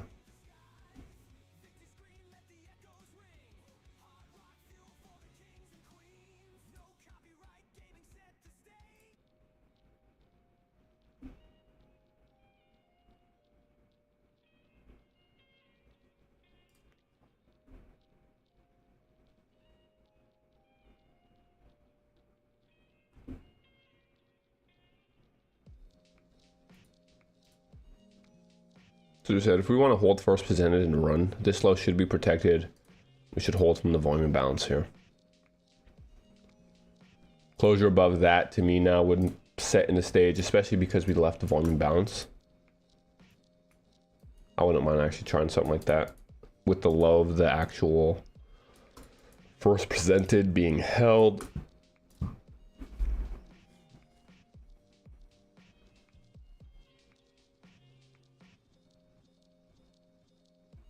That is true, Mike. They don't know about them old days.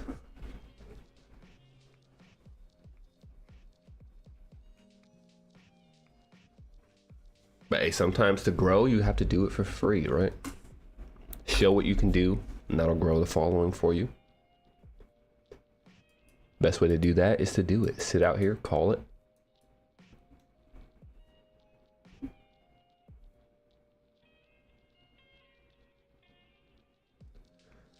I've been seeing that numbers, but what I heard is that not all prop firms are actually buying into that.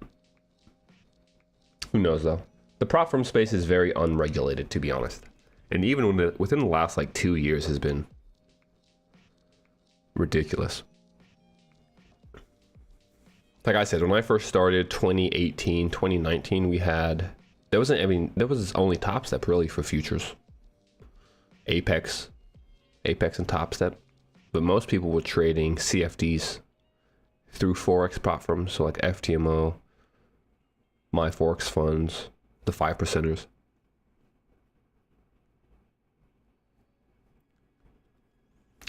Yeah, that should be bullish. Like once again, right? This to me is bullish.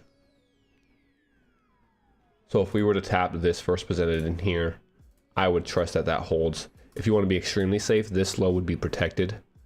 You could almost go more risk though, tighter stop loss and say, well, the first percentage shouldn't even actually be hit because we've traded into the low once. We hit the high. We actually clear a low, make another attempt to leave, can't. We trade into its high. After creating this low to high, we retrace into the quarter level of that, the lower quarter. Right, and be like this. So then we retrace into its lower quarter level where it already has a predetermined discount that holds us. Bodies can't get near it. We accelerate again. Notice when we close above its midpoint, this candle can't hit its midpoint. So if I'm going to say, all right, we should maintain bullishness, the lower quarter of this fair value gap should be left alone, which means that the low should also be left alone. Pair that with the fact that we have the fair value gap plus volume imbalance combo right here, which means that to me, I don't want to see something to where wick into the fair value gap, body holds volume imbalance, and then give a price run higher. So that's kind of what we'll look for. Rate this. I love the rate this you guys are giving me. That's funny. Like, to me, this should hold us. If my understanding, if my bias is bullish, this would be a fair entry point. Relative equal lows, broken. We break through the lows with the bearish fair value gap. That should have held us bearish. We traded into it once, create the wick, close below it, it becomes repriced. So if we're going to push up and through that after creating the wick, that should hold us bullish to get into here. Is kind of what I would expect. Same idea of using that protected low to target either here or the highs. Well, an ES, yeah, so that's fair. That's valid. We'll see if that pans out.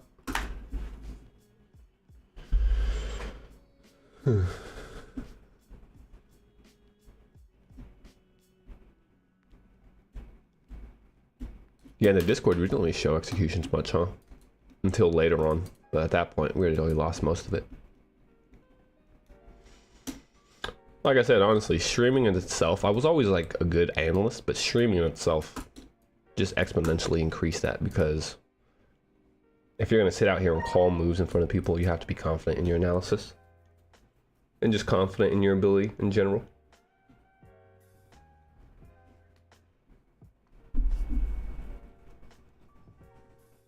Volume imbalances are much more significant, but NQ and M&Q are always different.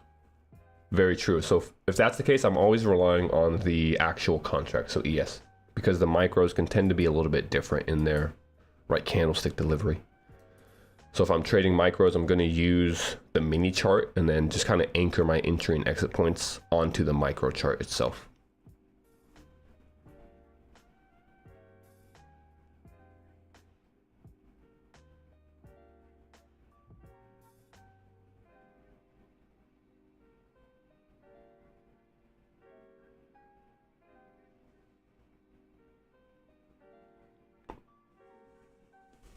These means for real.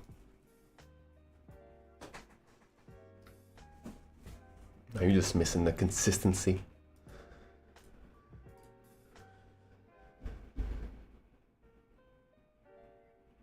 So we might not even come back into that. Consolidation above that, actually. What time is it? 11:05. What's the 5 minute up to? 5 minute inversion. Yeah, I like that first presented, actually. Come back down, because notice now we're holding the high of the opening range. Yeah, these are like being able to see right through price. Neo in the Matrix. Hey, I'll take that. I love me some Matrix.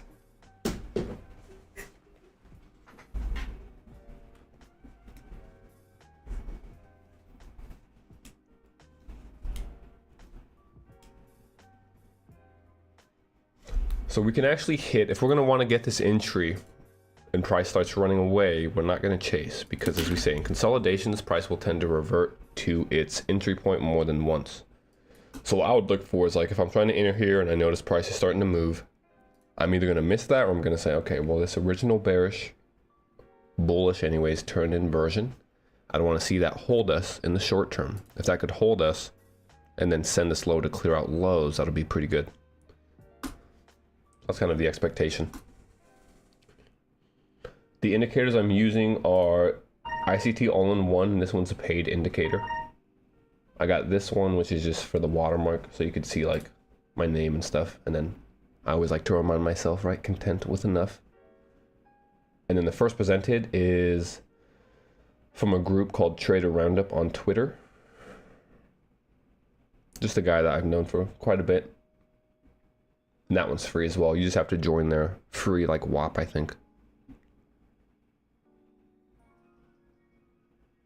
I ain't even kidding about how he explains. Hey, that's really all. I try to do something different where it's like more ICT style, right? Where we're actually explaining price. So I may not be teaching you how to trade, we'll say, but I'm teaching you how to read price, which will allow you to trade however you want. And that's really more so what the objective is. To not really be boxed into a certain, right, model. To be able to be fluid in your understanding. That's kind of where we are now. Like when people ask what model do I trade, I don't really have a model that I'm looking for every day. I'm simply following price and trading what price is allowing. Right? Sometimes it's breakers, sometimes it's OBs, sometimes it's fair value gaps.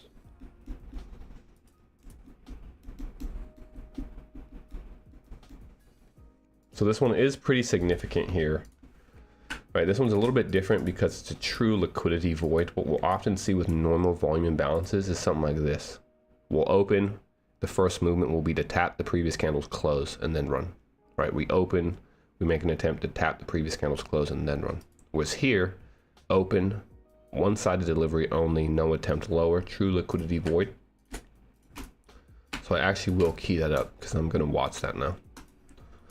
Because if we do want to maintain bullishness, we'll probably actually hold from here until we run out this high. If we can like run out this high, hit midpoint, and then break below, that should be fine.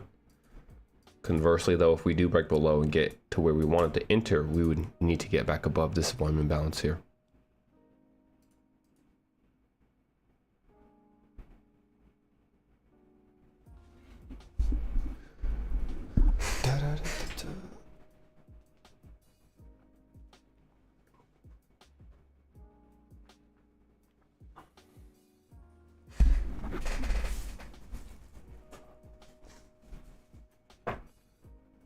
Yeah, I think the testimonials are free actually.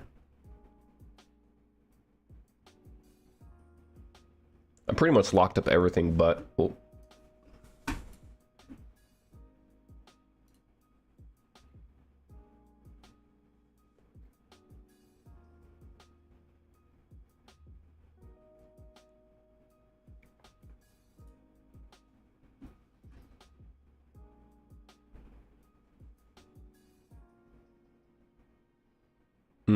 yeah, that's what I was talking about earlier, bro. Top Step sold. Top Step quite literally sold the data. Rumor on the street is no one knows this is true. Okay, obviously we're all talking rumors now, so everything from here on out, don't listen to it for real.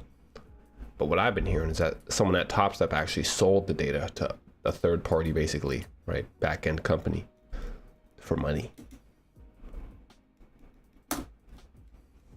Is that true? Who knows? But yeah, I know people who have, right, for sure been charged with their cards.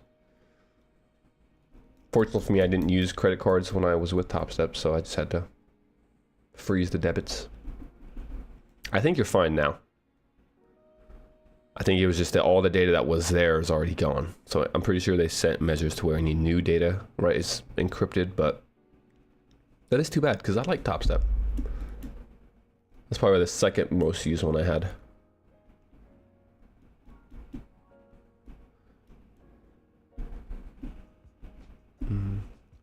Had a few accounts with them. Nothing never too long. I usually just run up the accounts, go to 30 days, withdraw the funds.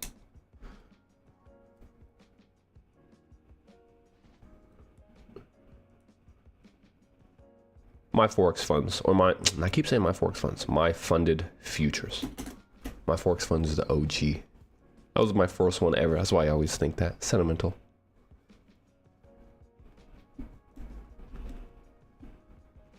My Discord. Where is my Discord? I don't think I have a free Discord link anymore, actually.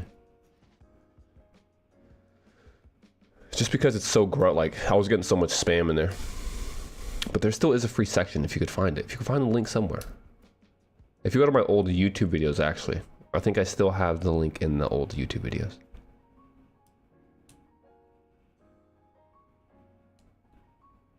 I think my funded futures is pretty good. I've never used them before, but so far I like everything.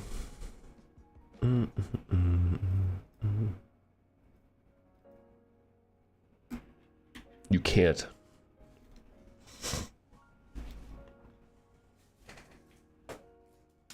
Here, let me pull up some. Let me see if I can even find it.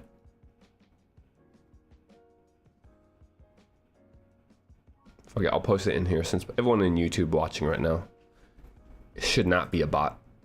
I could just put it in the chat.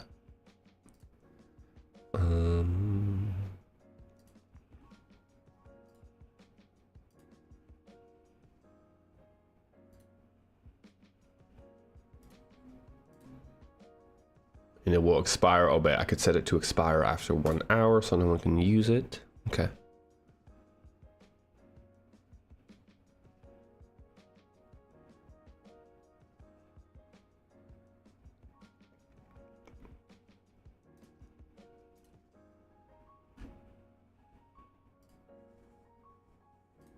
Take profit.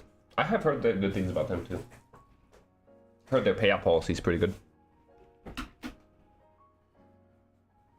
I'll start getting more back into that.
Cool, so that's kind of exactly what we said, right? If we're gonna look for this entry, we're gonna want this fair value gap to hold us in the short term, act as kind of a speed bump to send us lower first into where we'd want to enter here.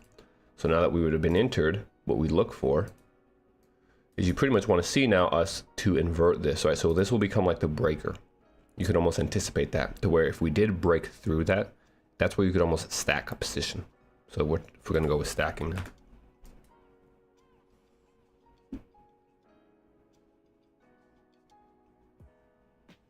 I'll bet, Mike. Yeah, I'll hit you back.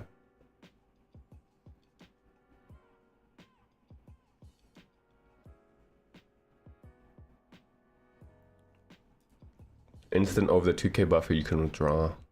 Okay, Rich. So I was wondering about that because I saw they promote daily withdrawals. I didn't look much into it, but so you have to be over the buffer. See, so I'll say that. There's always a little caveat with the prop firms, right? The way they market. It's like, yeah, technically you could take daily payouts, but you still have to meet a requirement.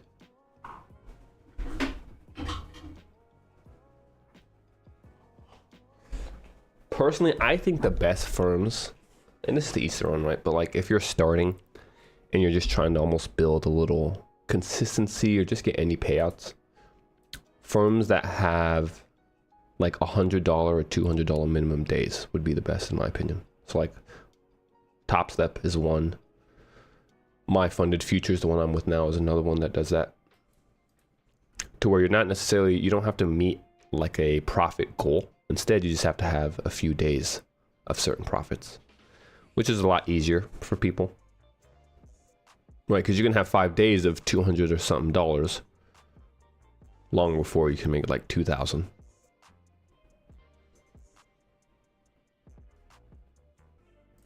Okay, so we held there first. As we say, we should hold from there.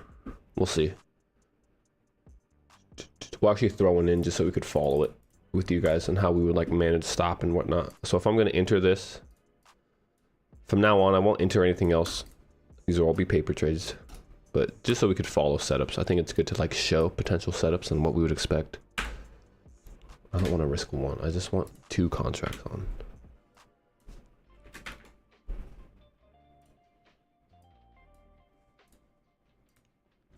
So we may have missed the entry. I'm trying to see if we get one more tap of that before we run away from it.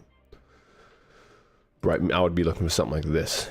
And my understanding would be, okay, so we've left the relative equal highs here at the high. We've retraced back into our first presented, but yet we have been able to close below. So the wicks are doing damages. Matter of fact, the wick clears a short-term low, hits the liquidity. We hold the discount and we displace outside of the first presented with a new discount. That would have been entry right there. Yeah, we may miss this one, but right, you get the understanding, as we said. We already talked about it beforehand. I'm not long. This is where the longs would take place. So we're going to see if it wants to test it one more time and then get us in.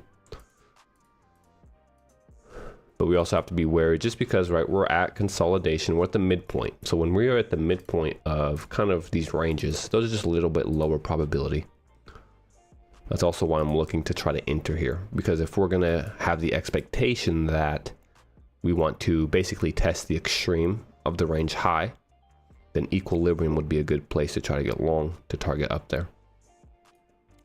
Right, the one downside with this is that if we are going to just be range bound, equilibrium will not be a good place to be because it's going to spend a lot of time going back and forth in here.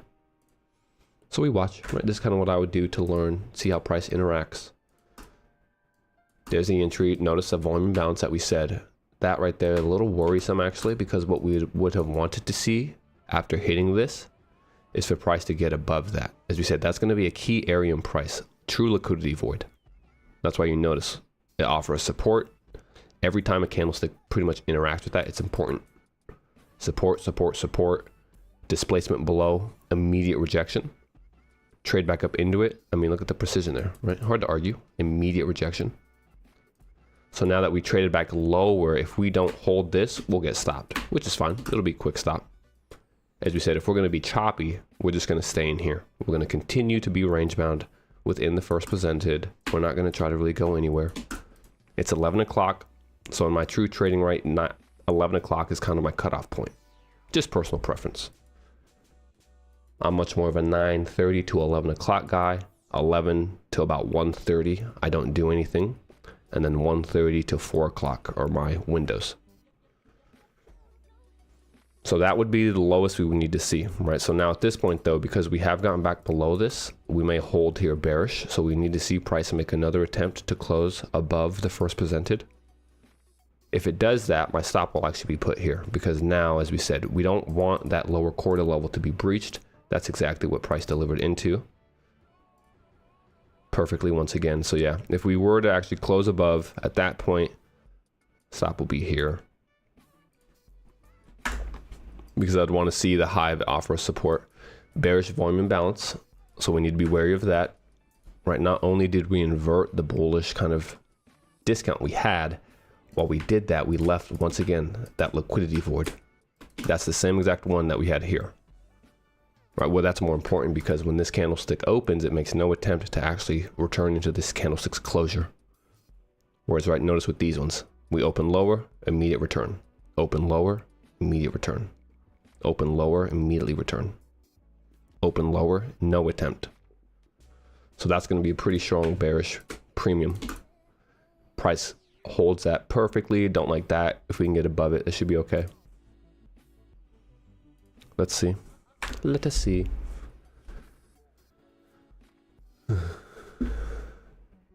Yeah, there's a lot of backlogged videos in that Discord as well, which is why I'm not too worried about charging for it, just because we put a lot of effort into it. Right, you don't need it for sure. You can sit in here on the YouTube, but if you just want more info, more videos, it's there. I have had a 9 to 5 before, yeah. Or I guess it'd be like, I guess technically no. Like I started learning how to trade when I was in college, so by the time I graduated, I was somewhat successful. I've done like DoorDash and things like that, right? So like as I was learning in college, DoorDash, Instacart. I've worked at like UPS, like loading trucks. I've worked at a truck wash, washing semis. So I've had jobs before, but nothing like, I guess, a legitimate 9 to 5 where I go in every day and do it consistently. Okay, so we go lower. As we said, that'll send us lower there. So not surprised once again. We create the bearish premium coming off of the other liquidity void. Right, look how perfect price is respecting these areas. Holds that, immediately opens with the bearish volume imbalance. Right back into, as we say, in consolidations, we're going to continue to reference the inversion liquidity. Pair that with the first presented. So in here, yeah, not too much to go off of. We're just choppy. NQ comes back into its equilibrium. Really textbook delivery for a consolidation profile here.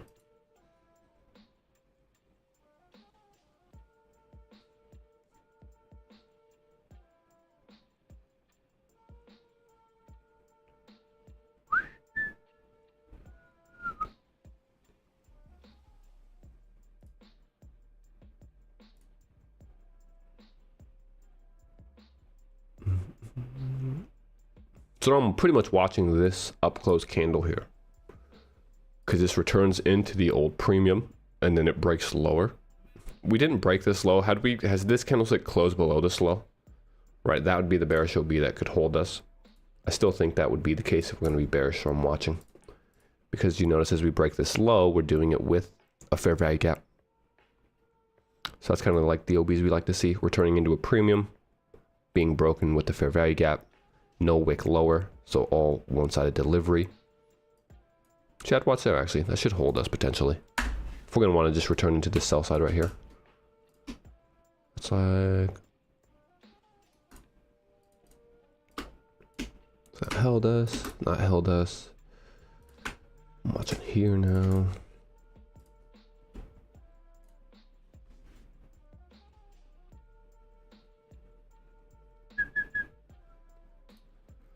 Midnight open, let's see, that's still, we have a chance maybe.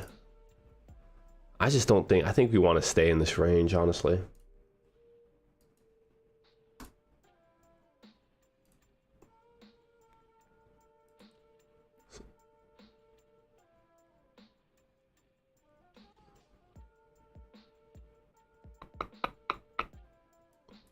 From low to high. Yeah, in my mind, we're not going to probably break out of this until after lunch. So the current range that we're within, low to high.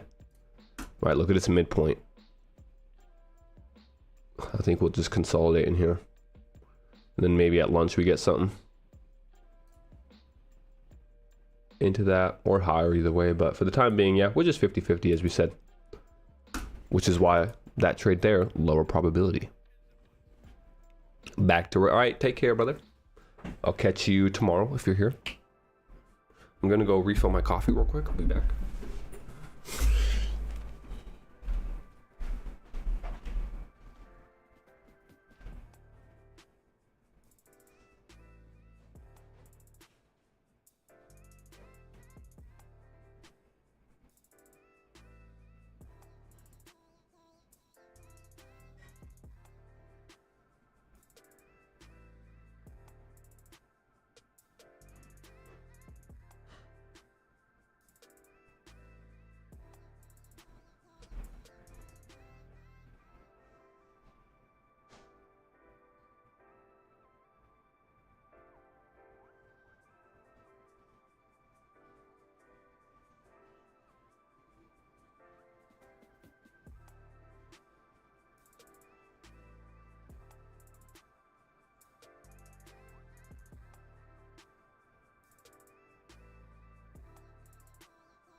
Oh, I'm back. Just had to go get a refill. Do you enter base on time? What do you mean by that, Razor? I'm not sure.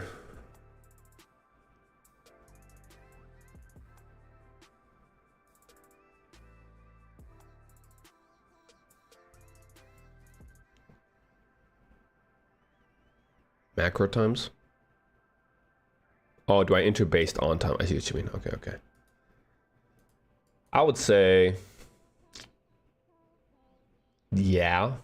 I'm not like waiting for like a macro window, but I am referencing the time ideally. Like usually I won't take trades after 11 just because after 11 it tends to get sloppy. So that's like more time based. I'm more so look for price delivery that I want to see during macro times.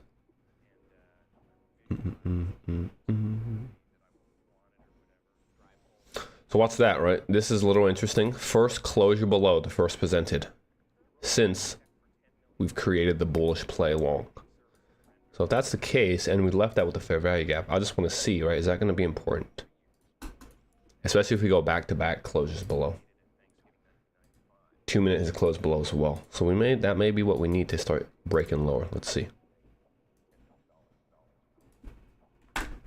Perfect delivery once again. Original sell side, as we say, will continue to be referenced.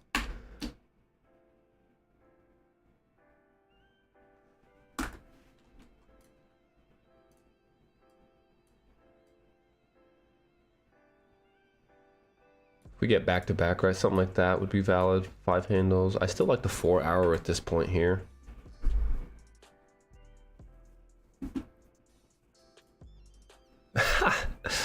Hell yeah. No, Mike did go hard. That was a nice testimony. See, but look, there's scammers in there. I gotta delete that.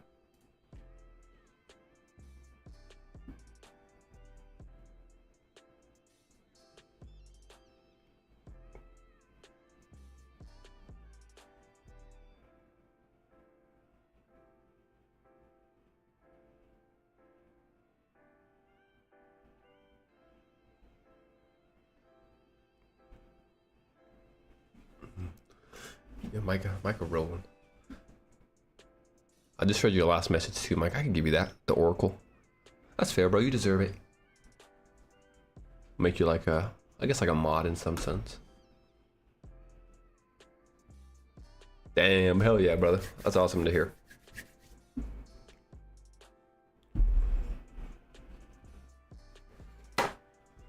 That's really the objective. I just said, no, I'm not one here to like write flaunt P&L and stuff like that. There's other traders that do that. And that definitely gets more engagement. I'm more so just trying to teach a skill set. As you said before, especially these times, man, life is not easy. So if there's something that you can learn for life, right, that just makes it even a little bit more manageable. And as ICT says, if you can even just make one bill payment, right, if you can make enough to pay your car every month, yeah, you're not going to be a rich trader, but to me, that's plenty. That's more than enough. 500 bucks a month, right? 1,000 bucks a month. Being able to take some pressure off of yourself.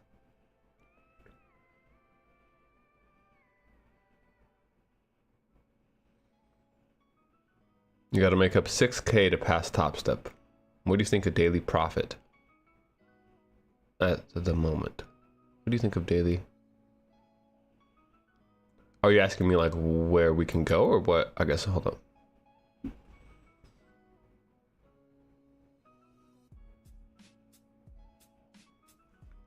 Oh, the daily profit amount. Well, I know with top step, you can't make more than half, right? So like when I was passing top steps, if I would have made half of whatever it was, I would just close the position.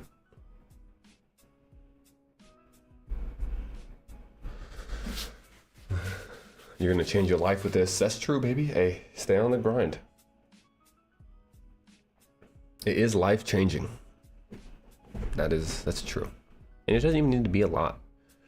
I think a lot of people, and like for me for sure, when you get into it, you have these imaginations of making crazy amounts, right? 10,000 a month, 15,000 a month, because that's what you see all over the place. But then you realize that that's pretty hard to do. And you'll be fine making, right? If you can make, as we said, even $1,000 a month, that first 1,000 you make and you take out the payout, you'll realize that, oh wow, that feels awesome just doing that. Like my first few payouts, right? All I did was I only made enough to even just pay back the challenge fee. And then my second payout, my buddy loaned me $700 to buy an account, right? So when I got my second payout, I only requested $1,400 so I could pay him back. And then slowly, as you start taking the payouts, then you can start pushing for more.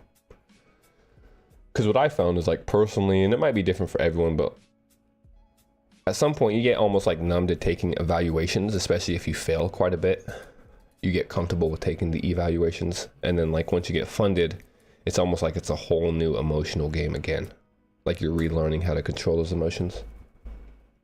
Because now it's like, oh damn, I could actually take out money. Like where before with the evaluations, sure, that's a possibility.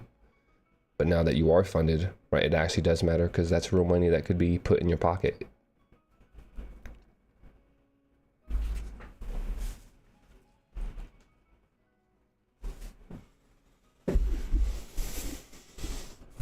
That's a good point, Mike. Yeah, some people do struggle listening to ICT.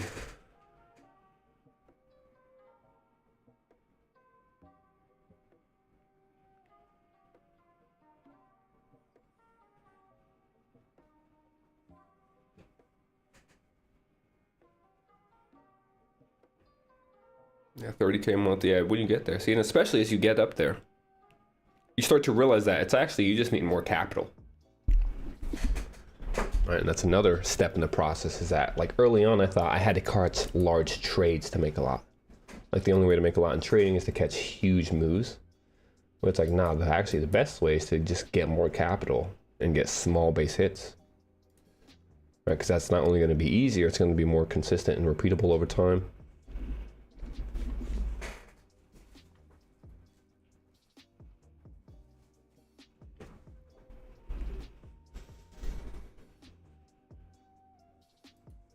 Yeah, so this is the kind of delivery that you just get in ugly conditions like this. And as we said, right, if we're going to be fully safe, like this would be the protected low. So you would have been in like this, but that's just so, right, you get the huge deep retracements. And even in that, like I'm not trusting that's going to break out. I think we just keep chopping in here until the afternoon session. We'll follow it though. Exactly. Yo, facts. Yeah. I think JadeCap is a perfect example of, right, as someone that knows what he's legit doing as a trader. Keeps it simple, and he doesn't even do stuff where like we said, he's more simple, right? I'm sure that he doesn't even look too much into it. He remains on the higher time frames, has a simple analysis and executes.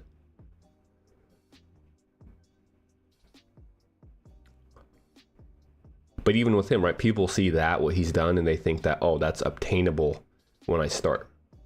When in reality, he said it himself, well, it's taken him 12 years to get to that point. Trading is very deceiving because you see people have success and they make it look easy, but that's only because, right, they've been doing it for so long.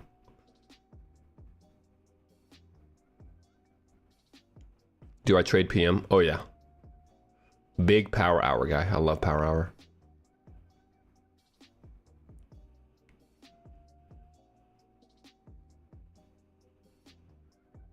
Dun, dun, dun, dun, dun, dun.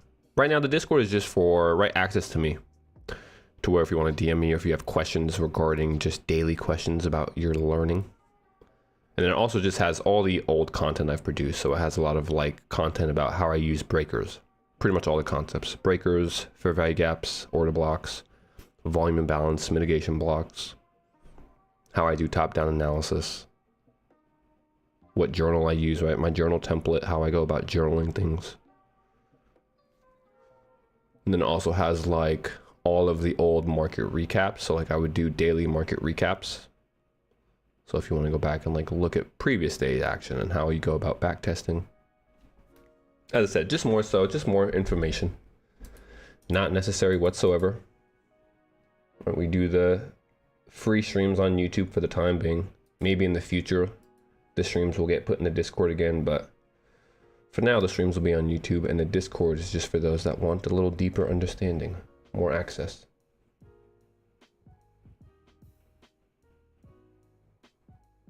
No BS. I'm not here to sell anything crazy. Simply trying to help folks. Look Look at that, perfect. Once again, we're just below that, so we'll see. I want that to hold. And this is where you can like start trying to re-enter. Of course, we're not trying to take too many entries, but seeing something like this still holding, just lower probability.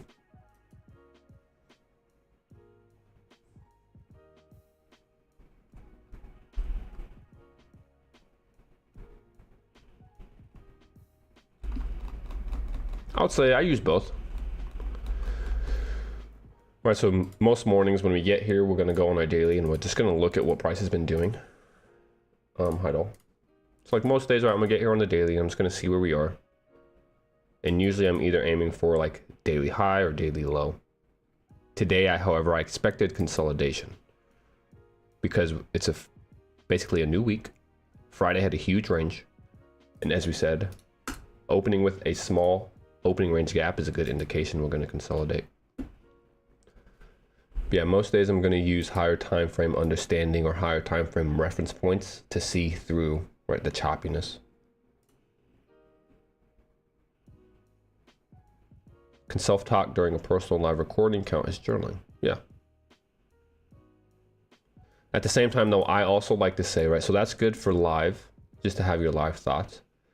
But one thing that really elevated my trading was to, and I've said this before, almost lie to yourself, right? So like, let's say, we're just gonna hide this because it's ugly.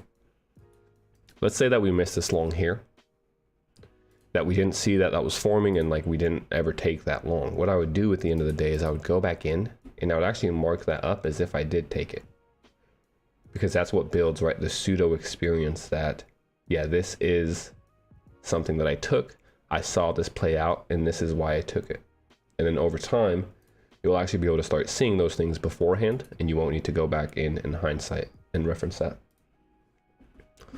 Like I want to show, I guess I could show you real quick. Let me see if I still have some of my Notion stuff. Let's see.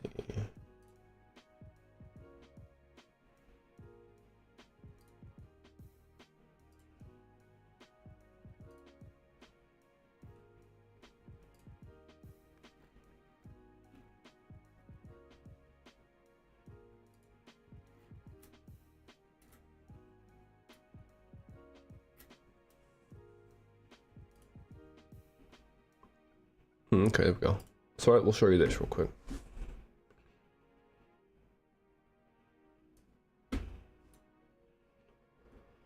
So this is what I would used to do, right? And I have hundreds of these to where I would have the pair, the position, what time I opened it, what my stop loss was, right? What my risk to reward was. But really the key thing for me was these pictures. I didn't really start doing, like, let's go to the newer ones. So I'd pretty much have, right, all of these pictures of where I expected price or how price played out. Something like this. Look at the old chart color, that's crazy.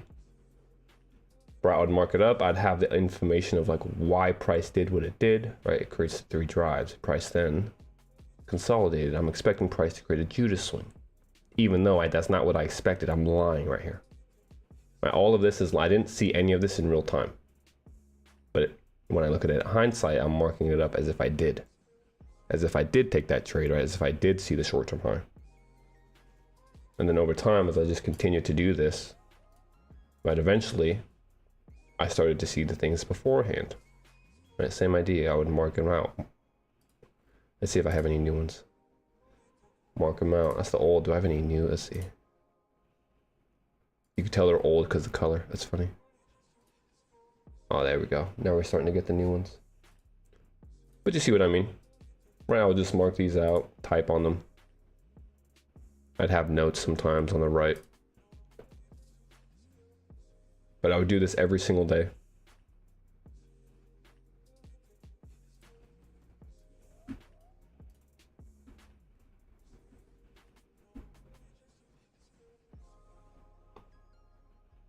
It did make that much of a difference, Louis. Yeah, Lewis, not Louis, sorry.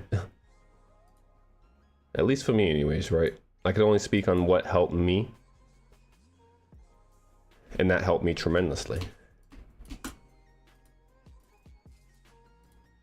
Because another thing that I think people just run into in trading is like that analysis paralysis where they see so many things that are taking place, or they see something but they don't have the confidence that it's going to play out.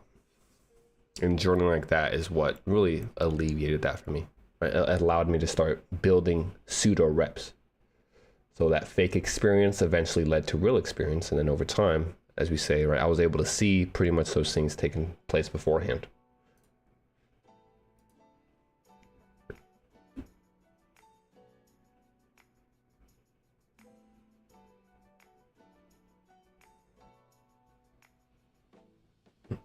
The brain believes what it, yeah, very true. Visualization is huge.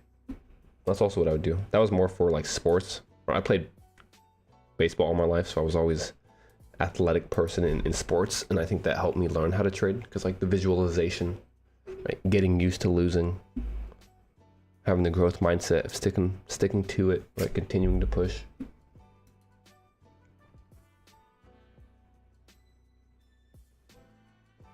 So for me, I'm very quick to preserve capital, so I don't care about missing moves. So like if I realize it's going to be choppy, as soon as I get a trade, I'm done. And that's what we did today, right? Like, let me just show you the actual trade evade chart for us. I see the only real trade I took today was here, and everything else we've just been watching. Because for me, if I already expect consolidation and we take a winning trade, swing low to swing high into an respectable area, I don't even need to catch the actual high. This for me is plenty. And now I'm content, and I'm not trying to give anything back. Sure, right, we can maybe catch another trade, but to me, that's gambling. That's like me asking you, if you went to work today, right, and you made $500 and your boss said, all right, do you want to stay another hour and try to double it? Or lose it all, or do you just want to leave with that $500? I would hope most of you would just leave and take the money. And that's, I think, right, that's kind of the issue where people get into trading and they start treating it like gambling, not an actual job that should pay them and be consistent every single day.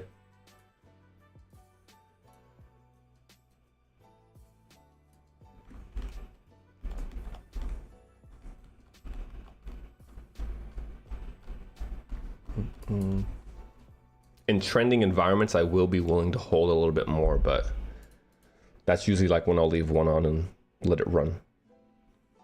But it's more so being able to understand when we're going to consolidate and when we're going to trend, right? So we already had the expectation that today was going to be a consolidation. Look what it's did. Right? That is honestly what's been able to keep, I would say, successful traders versus non-successful traders, being able to understand what the market environment is most likely going to be like and preventing yourself from over trading in a choppy market like this. Let's see what else we got.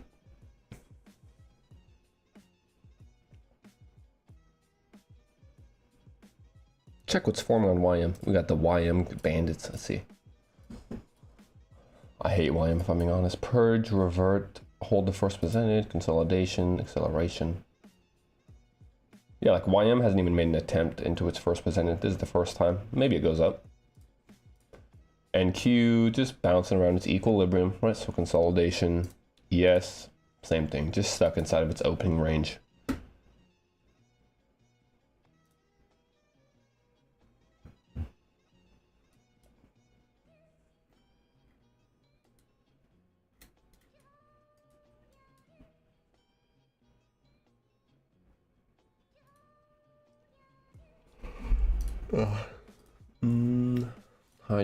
Hide indicators. It's like if I had to force a trade, we're not going to, but let's say you're forced to take a trade, and sometimes is what I would do to learn, right? To learn what poor market conditions look like. I almost would force trades. But if I had to force upward, I would just favor longs, to be honest. Gun to my head, if I had to pick what side I think would be ran out first, this low or this high, I'd go with these highs. If I had to pick between this low and this high,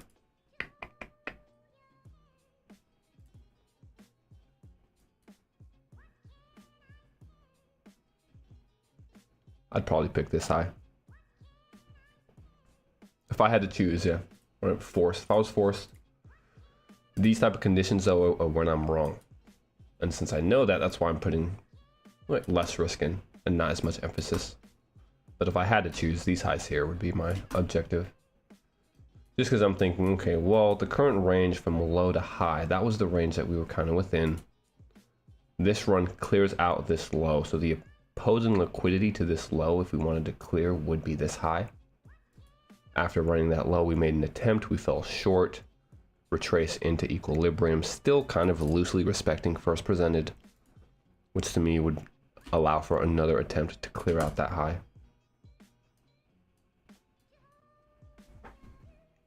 How can we anticipate a classic buy or sell day?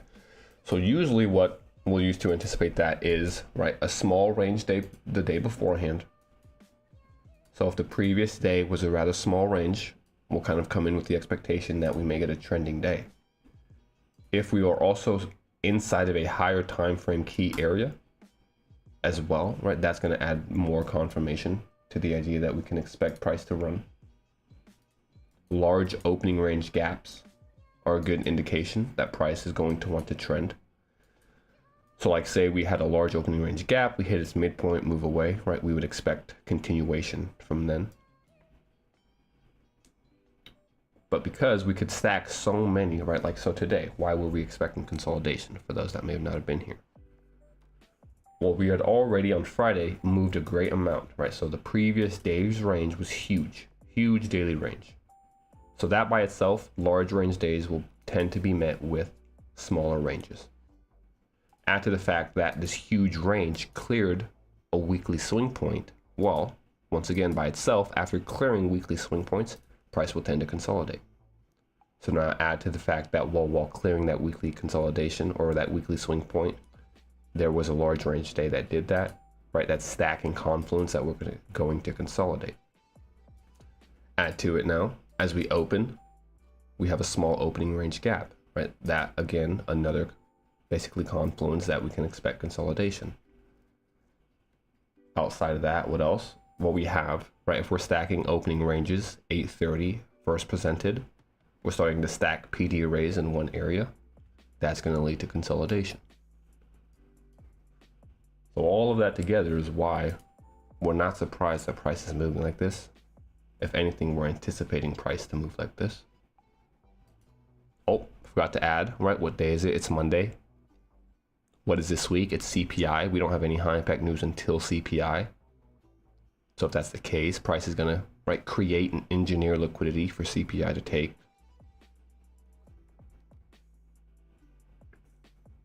The exact time for the New York opening range is 9:30 to 10:30.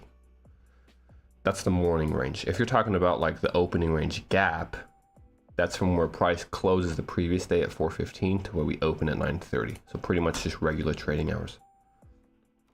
Or like if I put up the regular trading hours, it's from where price closed the previous time to where it opens that next day. And you'll see that all over. Right. Gaps here.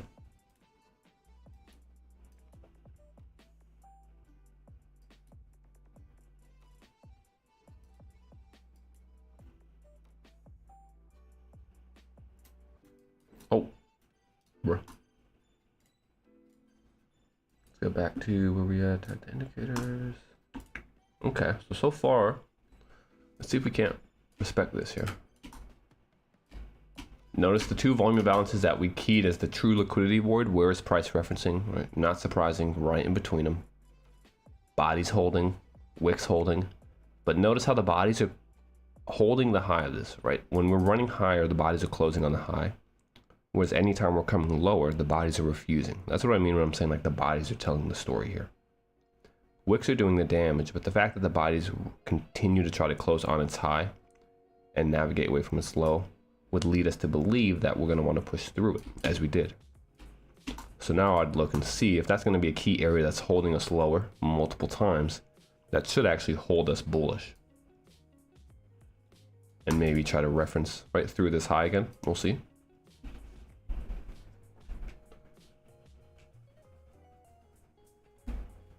ICT once said 9:30 to 10:30. Now he says 9:30 to 10. Yeah, that's another thing. He can kind of contradict, but there is a difference. The 9:30 to 10:30 is the actual morning range.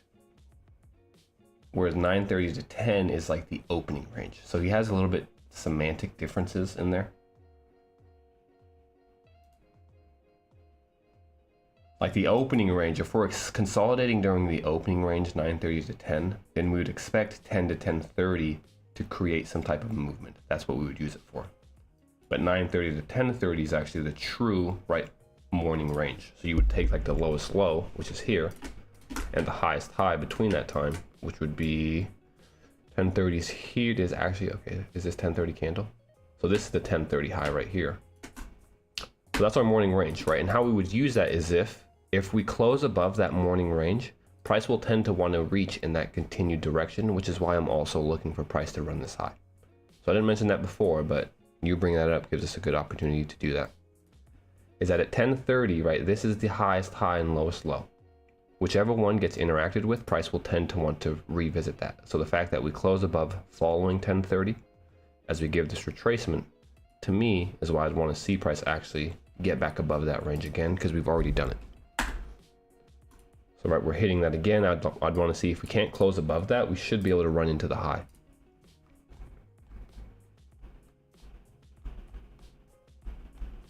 Where can you find the journal for options? For options? Are you saying like actual options trading, or just like a journal that gives you options to write down?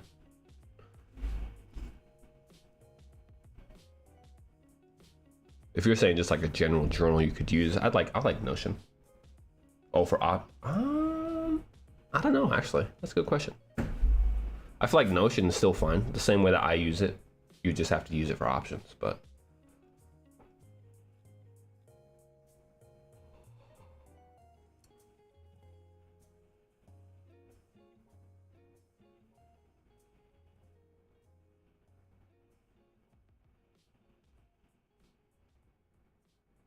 Oh, if you're using my template, you can use the template for the pair, just put whatever instrument you're trading, right? Because for options, you're still going to be using a stock, so just put whatever the stock would be.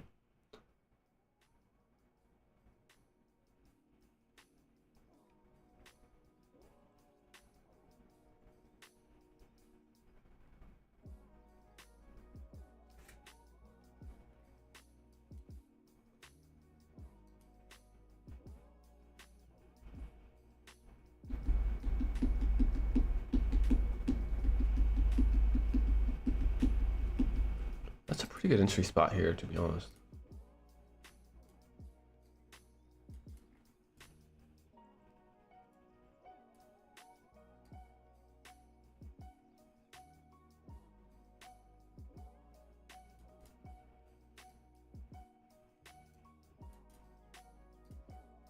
Heading into the lunch hour here.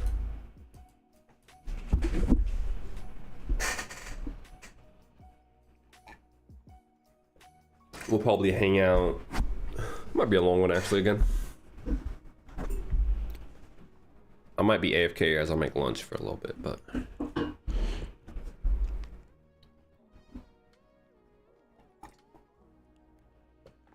If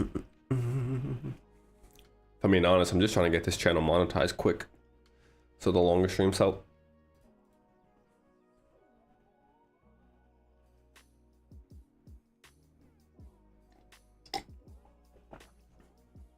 Also, someone reminded me, if you don't mind, like the video if you find it helpful, and subscribe if you don't want to sit around for more. We're here quite a bit. He said, can't go to lunch. You can't do it. It might run at lunch. As we said, though, in days that we're consolidating, we take our chunk of change and we are content.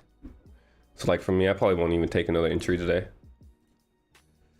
There's certain days I do trending environments, I'll stack positions, consolidating environments. Nope. Slow to move, quick to preserve. Right.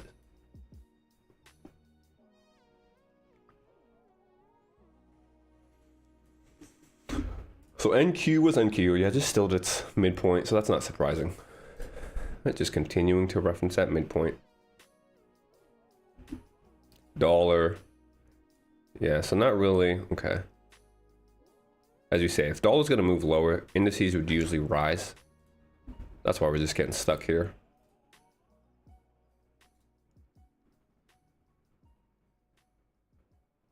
Where is, I'm trying to find, there it is.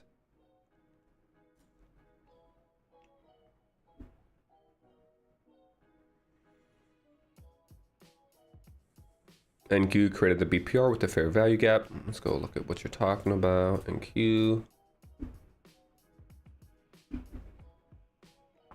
Are you speaking of, let's see.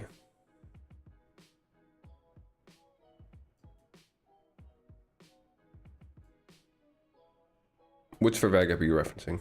Just to be aware. I'm guessing this one. Bearish.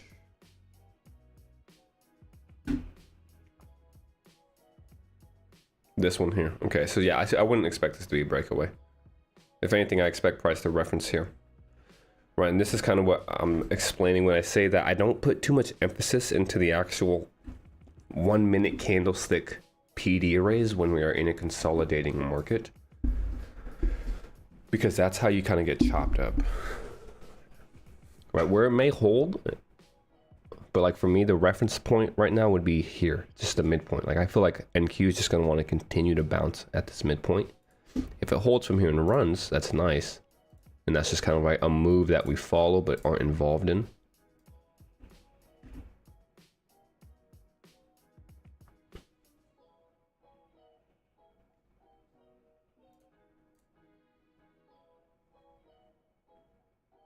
Yeah. So it could hold from there, right? But for me, I think we would want to retest this one more time, maybe. Especially because we're heading into lunch. So it's 12 o'clock now. Usually in a trending environment, lunch hour will target the opposing liquidity that was formed prior to lunch. So if that's going to be the case, we may actually, right, I think we would retrace into the first presented and pick up these equal lows right here while hitting the first presented. That also send NQ right back down into its midpoint one more time. A little bit different actually, because highs and NQ.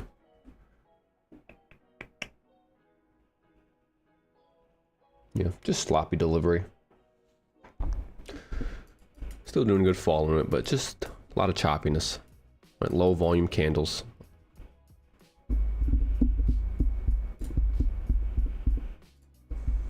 Okay, we'll see.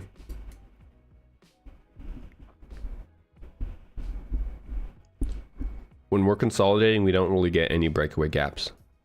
So like, I would not expect any breakaway gaps really to form until the afternoon.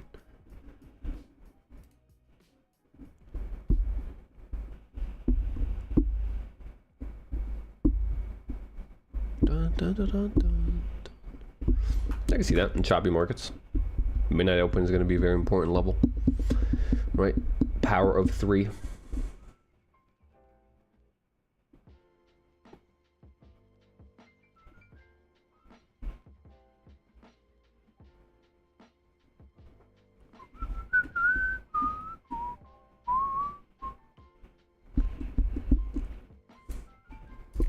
If we were though, probably wait till the afternoon. As I said, I don't think we break range high or low until the afternoon session. This here falling short to me was kind of the indication that it's not really going to want to run that high out, I don't think.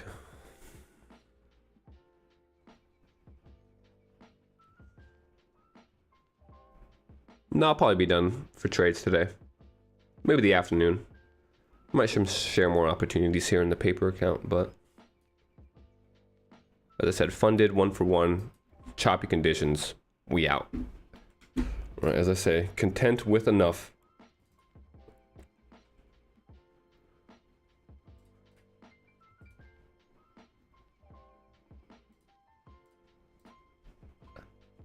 Exclamation point. Y'all really get it, exclamation point.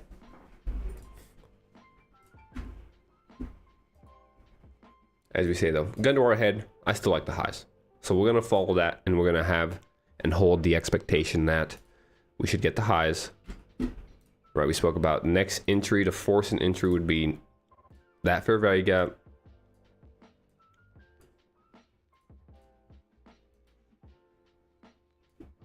Right, why am I choosing this? So as we say, I'm not putting real emphasis on like that because it's a 1 minute fair value gap. The reason I'm keying up on that fair value gap is it's because it's nestled within the actual liquidity void that we've been using. And it's also, right, created as we leave the opening range gap and the first presented gap from last Friday. So aside from it being, yeah, a 1 minute fair value gap though, it's actually aligned with the higher time frame PD arrays that we would already expect price to hold at. So adding that 1 minute there is just added confirmation that we can look for that to hold, right? Had this 1 minute been formed somewhere else, I wouldn't even be looking at it, to be honest. No.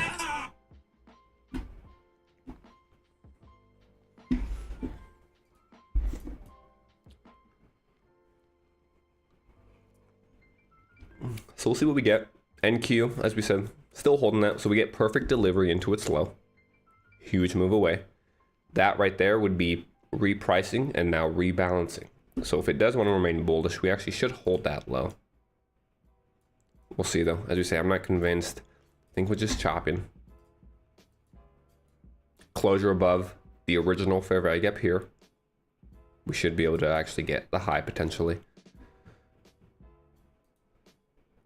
Best case scenario, honestly, would be make another attempt to get up there. Like for us, if we were going to try to take another trade, what I would need to look for is pretty much come all the way back down into this first presented, maybe even clear these lows again. Leave the high in place and then reject. My stop loss for NQ longs, as I said, if we're forcing an entry, especially because how we're consolidating, like I would do something like this. I'd probably use midpoint and my stop would be below this candlestick right here. If I was going to target the high up here. Because I can't really rely on the structure itself with how choppy we are. Instead, as we've been saying, if we're going to want to remain bullish, the midpoint of our current range, consequent encroachment here, should not be violated. Especially because we create the low, we clear that low, move away, and then price holds that perfectly. So this kind of would be like my protected low in this case, if I was going to enter on this fair value gap. So it'd be a larger stop, but in choppy markets, that's kind of what you have to let happen. And honestly, I would aim for just like right either that high, or I would just try to get out at like 1-to-1.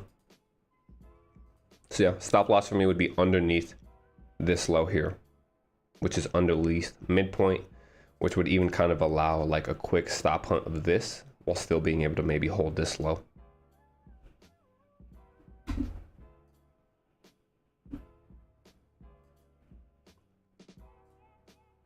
If you were going to force me to enter this trade, I would actually enter like this though, to be honest. I would use the equilibrium to try to enter. So I would expect that price is going to want to tap that midpoint one more time, and my stop would be underneath all of these discounts that were created, right? That held price. So the new week opening gap, the first percentage fair value gap, and the very small opening range gap. This would be like my ideal setup. And if price held from here and ran, I'd just be perfectly fine missing that and not being involved, because it wouldn't be the entry that I want.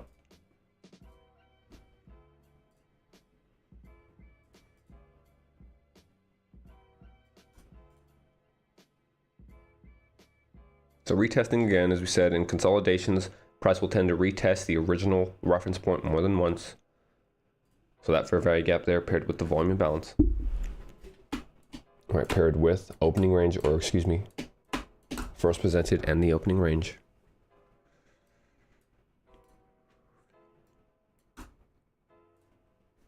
Clear that, clear that.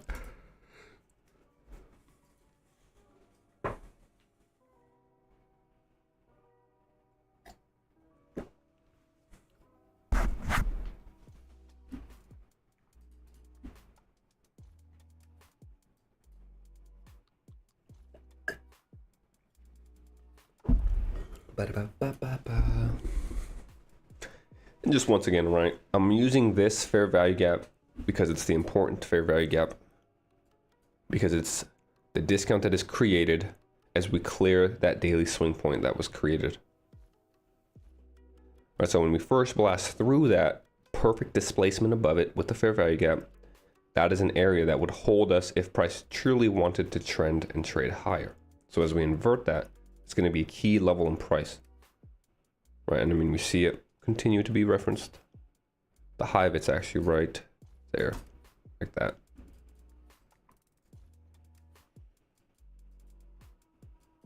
For the time being, just bouncing in between the PD arrays.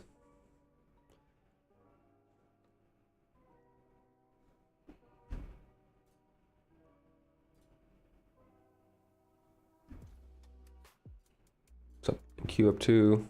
Okay.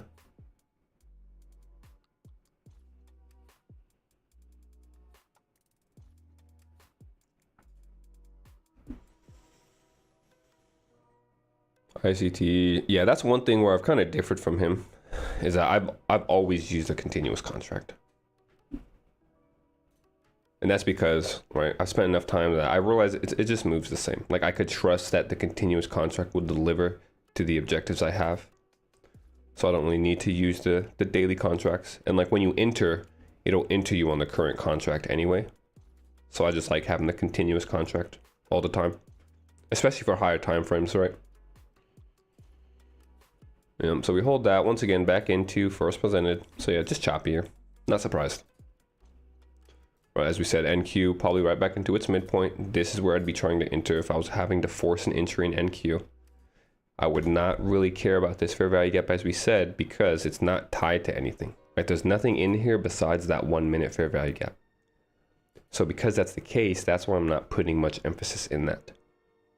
And that goes back to everything we've been saying earlier in ES. Right, the 1 minute, the lower time frame fair value gaps and stuff like that are just kind of noise unless they're tied to higher time frame key areas. So let's see what happens now that we've hit equilibrium there, and we're getting a pretty aggressive down move here in ES. 1210. We've just, as we said, hit the original liquidity, hit that bearish fair value gap. I'm not getting too worried. I think we'll probably just bounce here. Like, I'm not thinking we're going to fall out of bed and start breaking all these lows.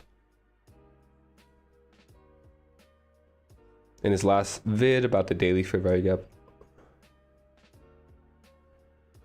Oh, he did say that. Yeah, I did. He uses a continuous, because obviously, right, you need it for the daily contracts. But who knows? Maybe he has a little bit more information that we don't have. That is why he switches back and forth. But personally, for me, I find that the continuous works well for me, so I have no need to adjust that. No, I only look at current. I don't look at the, oh, wait. Okay, sorry. You're right. I don't look at like the current contract months, like ESN or whatnot. I'm always looking at the continuous contract. So ES1, this one. Whereas like what the actual contract would be ESM, I'm guessing, this one. Yeah, this one. So right, I'm not looking at that ever. I'm only using ES1. Always. ES and NQ1. Those are the only two I use. Right there. So that'd be our entry. And like for me, I'm entered here. First profit right here. Already at that swing point. Securing profits. Same in ES. Right, if I'm using first presented here, expecting that to hold. 1-to-1 already. In choppy markets, you have to basically trade from inefficiency into inefficiency. So I'd be looking for something like this here. A little scalp. The difference is that like the continuous contract, right, it's just that it never switches between the months. Whereas like if you're using the true, let me go to like a 15 real quick so you can really see the difference. Like on higher time frames like this, right, the continuous let me hide everything. The continuous contract would just show everything. Whereas like if we went to the actual ES, like this month's chart, it's just going to be a little bit different with the gaps and stuff.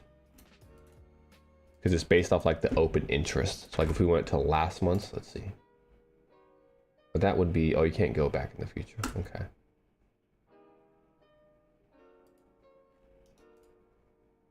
So like this is like next month's ES contract. So you can see they kind of move similar, but the actual volume is where it's different. The volume being traded. Right, where like this is this month's current contract. Say you were accidentally trading like next month on accident. That's going to be crazy, right? You can look like that. Like if you went even farther ahead. Now we're just no volume. Right, no one's trading this. That's why I just stay on ES1. The continuous. Because it'll always update with the most recent contract.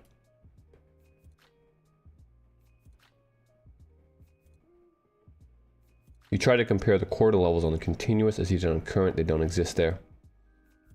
See, like in the daily. May have to watch this video for whatever you're referencing.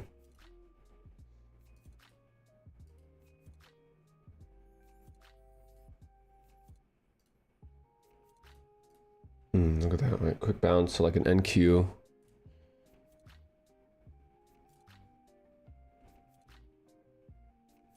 We can do that on only on TradingView. No, I think if you're trading, oh yeah, I think the continuous is only on TradingView. I'm not sure what else you would use to chart though. I guess if you're using like MT4 or something, but beautiful. So that would hold, as we said. For me, if you're going to take that long, you just get out. You probably have to aim for 5 handles. That's also another reason I'm not a fan of consolidation trading. It's just because the ranges are rather small. And for me, I'm always going to want to take a minimum of 5. So like I wouldn't like this, trying to go from here to here. It's because it's not worth. NQ though would actually be worth, probably because it's just a larger range.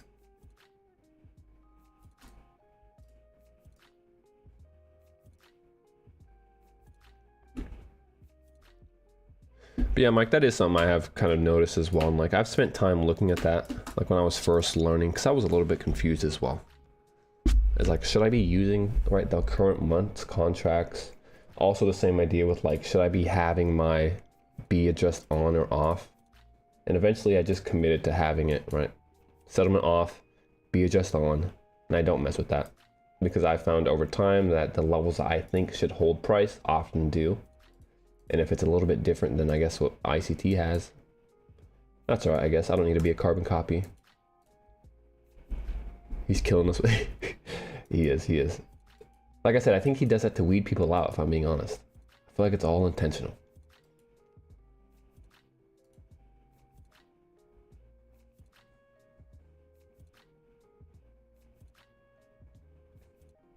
Because if you're system hopping, right, the more confused you are, the more analysis paralysis you have.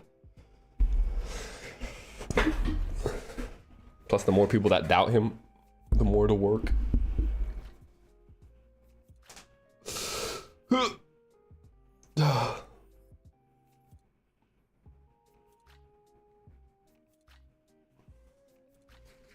So like I would have been out there, right? As we said, that's an opportunity.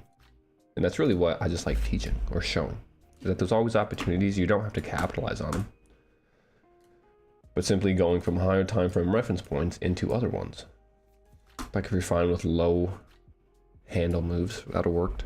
As you said, NQ probably would have given you a better chance just because you can get a high. We'll see if it gets that high off the midpoint. Once again, yeah, there's a bearish fair value gap in here, but right, not putting much emphasis in that just because, as you say, no real anchoring to any other higher time frame key levels.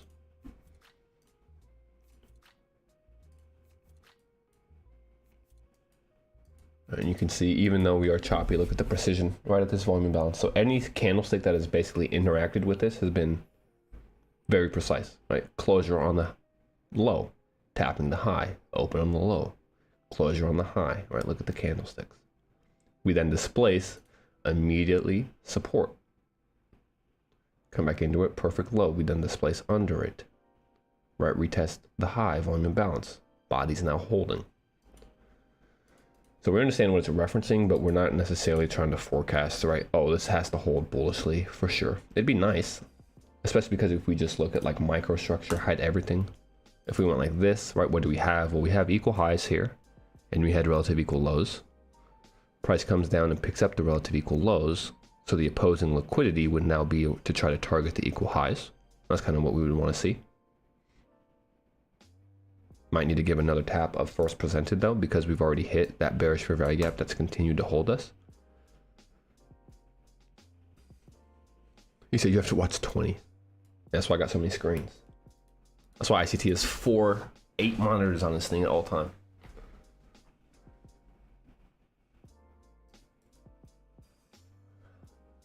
Who knows though? I'm sure there's a reason. As we say, everything that I've learned, right, I've learned through him, but that does not mean he's taught us everything that he knows. So there might be little reasons, but for us, we have enough to trust. Let's see if we get back to first presented from today again. I would expect that's kind of the anchor point. I don't know till today. We'll probably go till like, who knows? I ain't got nothing else to do. I do have to go to the gym actually. 12. I might do that right now. I might leave the stream on, or should I turn it off and come back in the afternoon? Or just call it a day? Who knows? Who knows?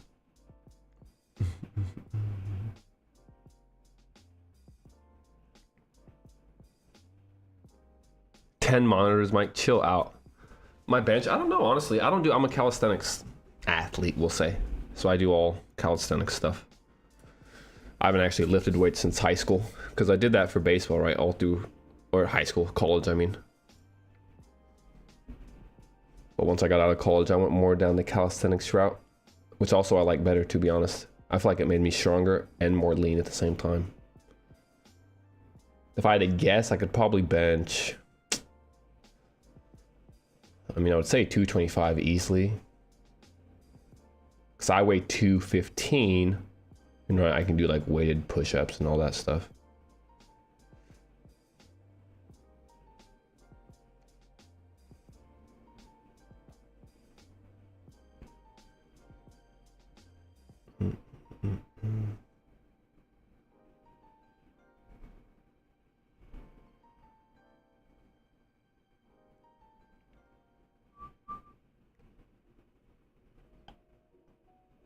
Once again, as we said, right back into the volume imbalance.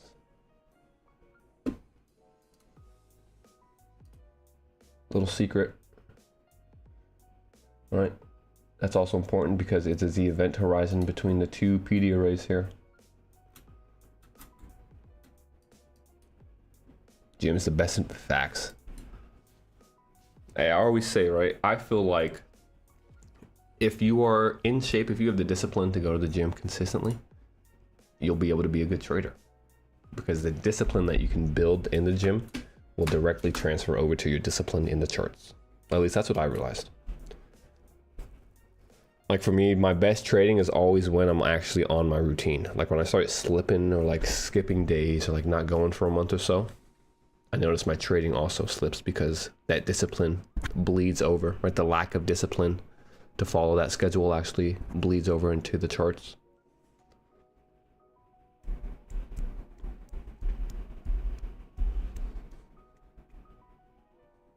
"20 years, baby." Yes, sir. Motion is lotion. I'm trying to be 70, 80, still be able to move. And I recently got into golf within the last year or so, right? And I love that. So I'm like, ooh, that'll give me something that I could play my entire life if I stay active and healthy. Give you something to look forward to. Scenarios for the PM, yeah. So, right, obviously, as we said, we expect consolidation in the morning, which will tend to lead to PM movement. What I would expect is, to be honest, whichever side of this liquidity gets targeted in the PM, if we do that, I'm looking for a retracement into the range. So almost like last Monday is a perfect example. Here. Last Wednesday even too, actually. Oh wait, no, this was, yeah, last Wednesday. So at the morning range, we had our low and high in place. We trade into the low, we can't get it. We try to get into the high, we can't get it. Consolidation. PM session runs the high first. And then, as we said, if you guys watched that video, this was a perfect buy to sell model. So then after clearing the high, we get the sell off back down to clear low. That would be my expectation.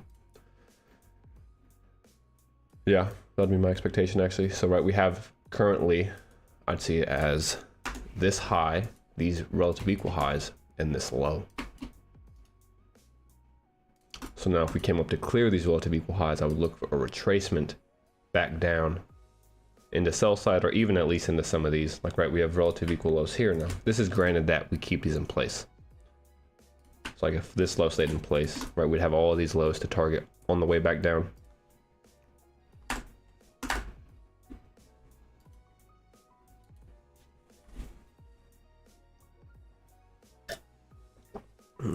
NQ playing out pretty well.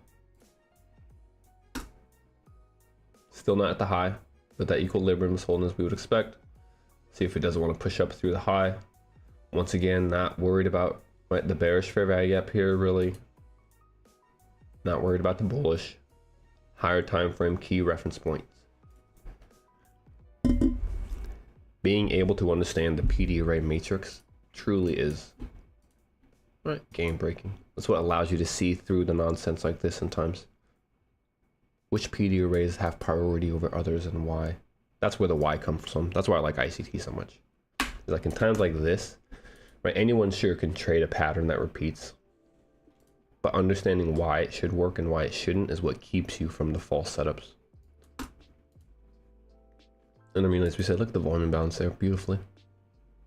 Bodies hold it, wicks do the damage, but the bodies, right, if we were to look at this in a body sense, first body closes on the high, second body closes on the low, third body comes off the low, closes on the high, this body, right, closes on the high, next body accelerates away from it, opens with the volume imbalance that retraces perfectly into the high, leaving the volume imbalance open, which would then be used as the next area of support.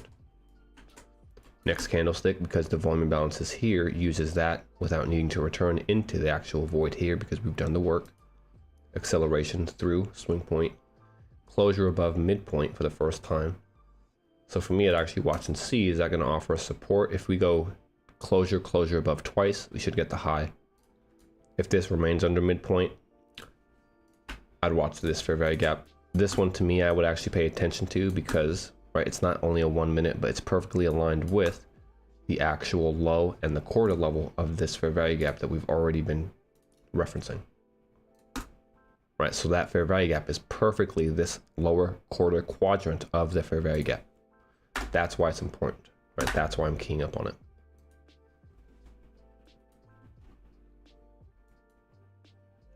Low, high, lower, low, or low, high, higher, low. Mitigation blocks in here as well. We'll just take the very high of it to show.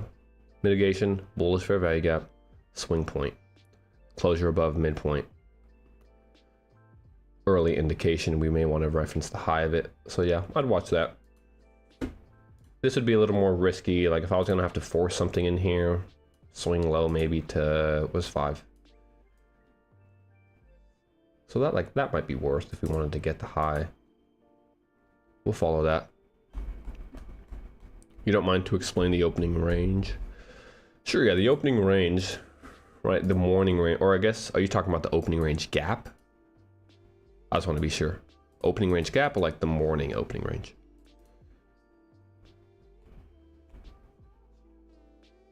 Opening range gap. Okay, so opening range gap is the closure, the difference between the actual, right, regular trading hour closure and the open of the current day. So whenever the market closes at 4:15 and when it opens at 9:30 the following day, that's our opening range gap.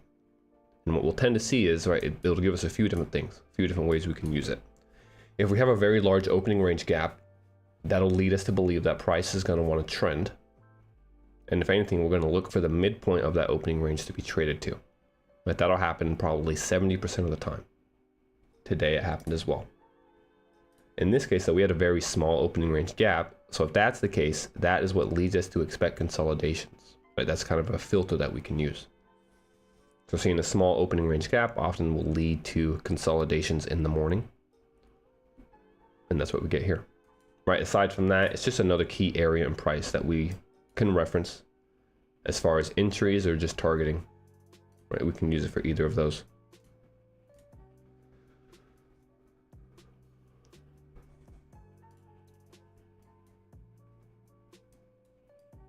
What do mitigations block tell you? So mitigation blocks are more of a continuation profile, right? Because what mitigation blocks should do is they usually will be formed after a breaker, right? So what that means, let's kind of run through structure. So like, let's say that we're bullish for like price to come up here or something. Create the high. All right, hold up. So we're coming down, right? We create the high, create the low, low. This, right, is the breaker. The low, high, lower, low. Following a breaker, if we're bullish, we would expect mitigation blocks to be formed because mitigation blocks, right, are low, highs, lower lows, or higher lows, excuse me. So I use them more so if we're trending, because mitigation blocks in consolidating markets will tend to get ran just because, right, the nature of the consolidation is going to want to clear a low. But in a trending environment, when we create the breaker and then if we create the mitigation following that, that's where I would actually expect price to hold. Right, so first it should respect the breaker, and then price would break away in creating the mitigation block, which would be somewhere here, which would then hold price to target, right, whatever higher objective we have. So now as we kind of look at this structure, right, same idea. To a really, yeah, there's no breaker in here though yet, right? That's the difference. Is that for the time being, we really only have this low up to this high with the higher low that got broken. But as we said, in the consolidating market, these will tend to kind of be retraced on itself.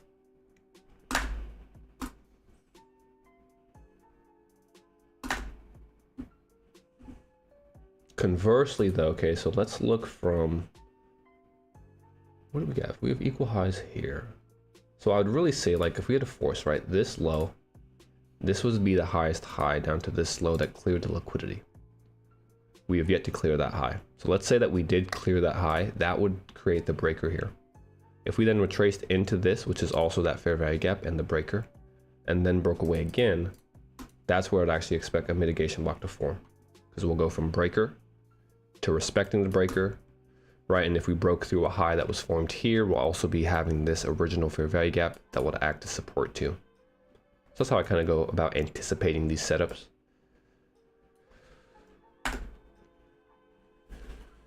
Gonna head out. All right, Mike, take care, brother. Appreciate you hanging out. I will see you tomorrow. I should be able to upgrade. I'll give you that roll later today as well, so.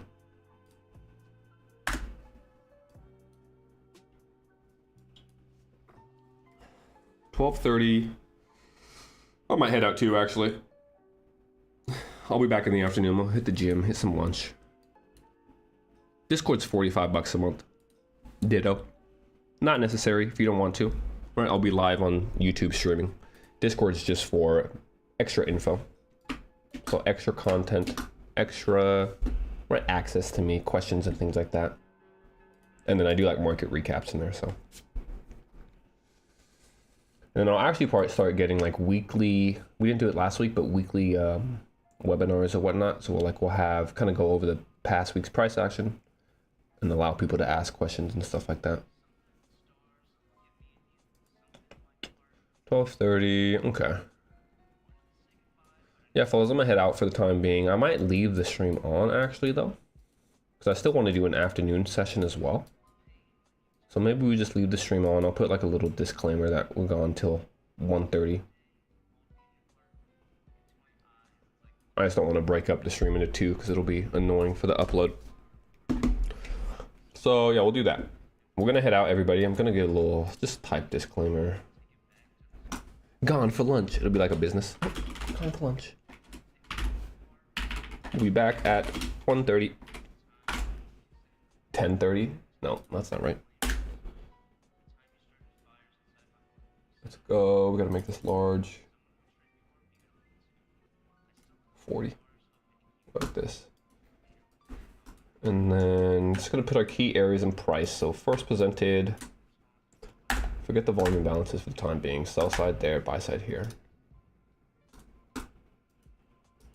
All right, so I'll be back, fellas. If you guys want to chill and just watch price here, you're free to. But if you're gonna do something, we'll be back at 1:30.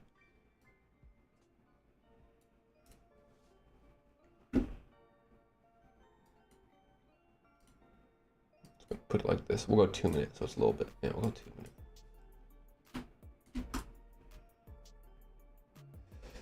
I would say, if you're brand new to ICT, no previous knowledge, I think 2022 mentorship would be the best way to go. 2016 is a lot more in-depth, which is good to start if you want a strong foundation, but if you just want a quick kind of right model and understanding, 22 mentorship was probably the best to do. And then as you start getting familiar, you can like pick and choose which 2016 core content you want to watch. But yeah, the core content, if you're going to start with that, it's tough to get through, for sure.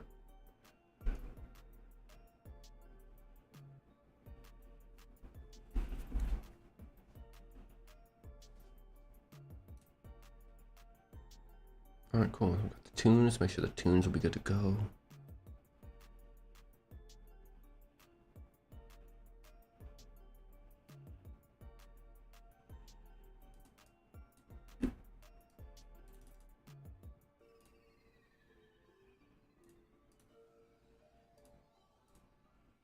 All right, we'll go on, fellas.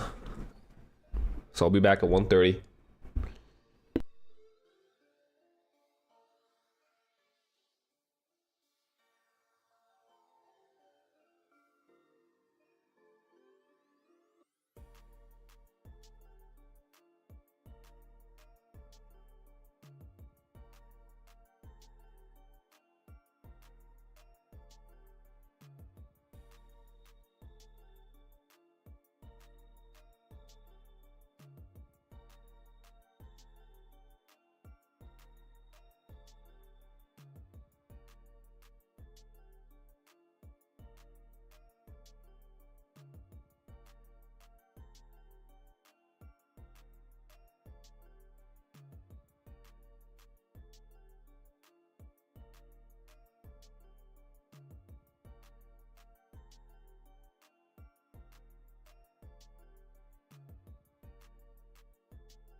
What's good, everybody? Not sure if anyone's even still here, but we'll see. Oh my, this man instant. What's up, Zoom? So let's see. Okay, so we got the run that we expected. Nice. As we said, bullets are ahead. We would expect buy side to be cleared, and then yesterday's high, Friday anyway. So we do end up getting that daily swing point. Nice. Pretty good setup too, actually. That's what we spoke about. If we're going to get up and through 830 paired with that original fair value gap, after creating the breaker into mitigation, holds beautifully. Buy side 1 cleared, buy side 2 cleared. All right, let's see. Yeah, ideally I would like to see us run lower. We did just clear that high again, so that's nice. Yeah, I would favor a retracement back into the range after clearing a daily swing point. So we'll see what we get. 1:30 now, so we'll see if the first presented afternoon fair value gap gives us some clarification. NQ. Oh wow, that's beautiful. That's always we spoke about.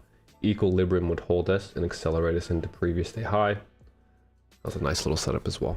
So far, movement is expected. So after seeing that, I'd like to see us actually try to get back into that range. So let's go short-term high cleared. That's buy side.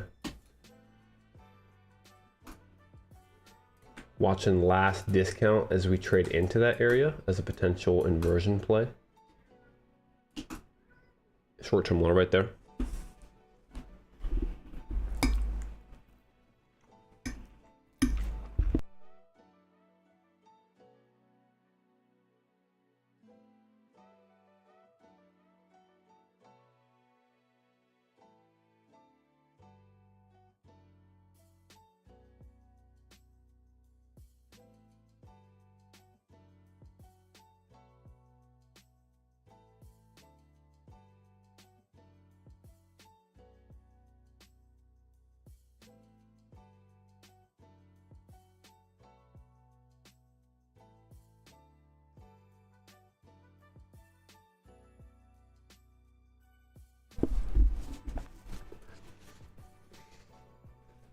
If we're going to keep running long, just trying to figure out, as I say, I often like to have the if-then statements, so we're never surprised by what price may want to do.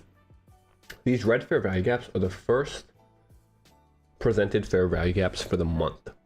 So right, this was March. Basically, the first presented fair value gap that forms in March is here. That's going to be a very key area. So for me, actually, if we end up closing, we cleared that buy side. Bring that back. We'd have to close above this high for me to actually look for price to run, to be honest.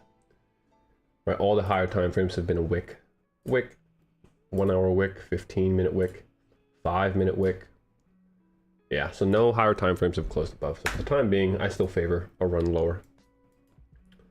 If we can hold this, if we got something maybe we're like held this, run that high, boom, into first percentage from today would be clean. Yeah, I like shorts back to midnight. That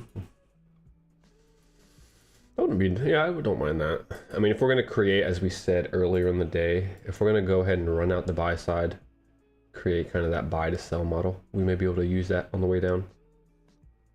This is kind of, I wouldn't necessarily call this a buy to sell. It's a little ugly, right? Usually we'd have consolidation, displacement, where this is more so just consolidation with the run higher. Right, let's reference last Wednesday as an example again. Right, consolidation, displacement, leaving inefficiencies, consolidation, displacement. So that way on the way back down, we could target these inefficiencies. Whereas here, a little bit different, right? No real inefficiencies. All just consolidation, consolidation, break above the high, return to consolidation. We'll wait and see though. If I had to like force something, I would think maybe like hitting previous day high again with some room up top.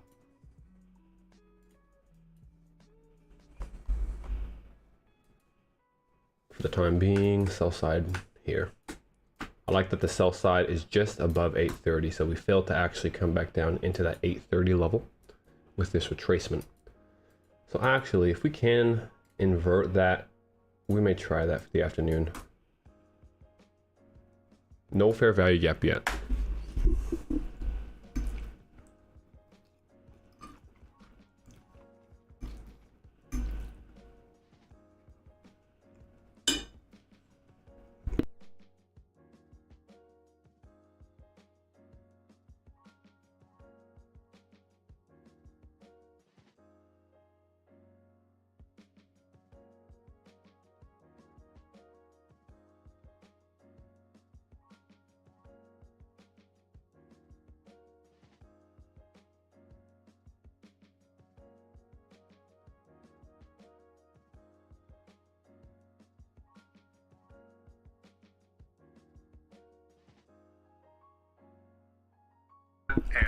On this Xbox, you can play games across your entire library, including all the Windows PC games from Xbox and Battlefield to Steam, God, and the highly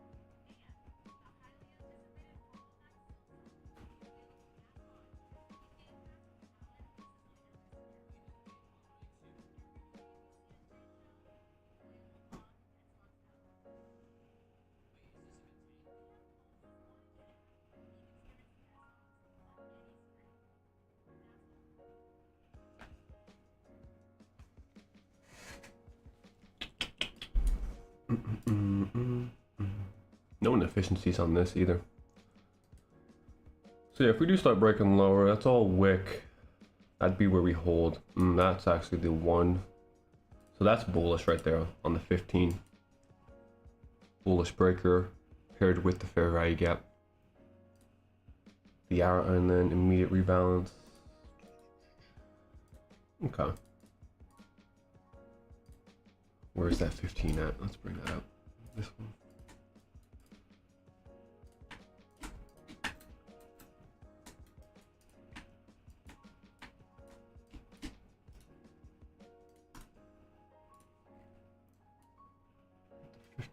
Here.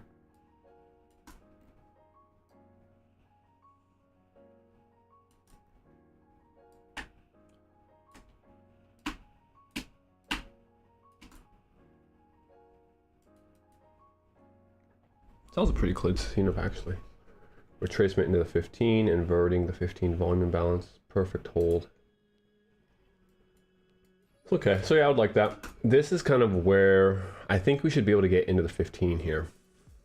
Under that is what I would need to see to kind of believe and trust that we may want to rerun these lows again. So as we said, this is that breaker paired with an inefficiency, and now we're holding that.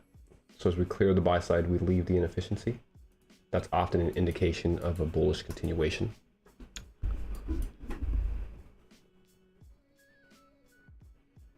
See what we get.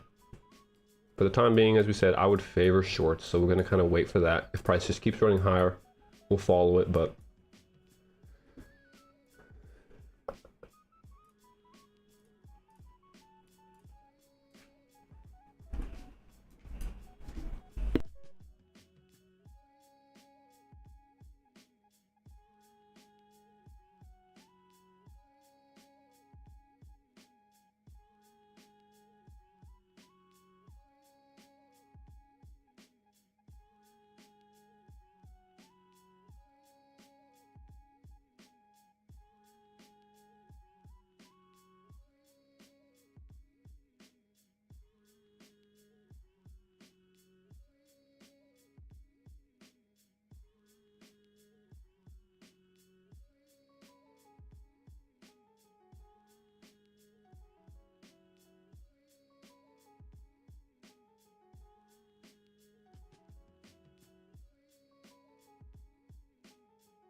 There's a volume imbalance in here as well. 15-minute. We might actually make another pass at this high. Yeah, that's bullish, to be honest. So if we can close above that high, I'd actually look for price to keep running.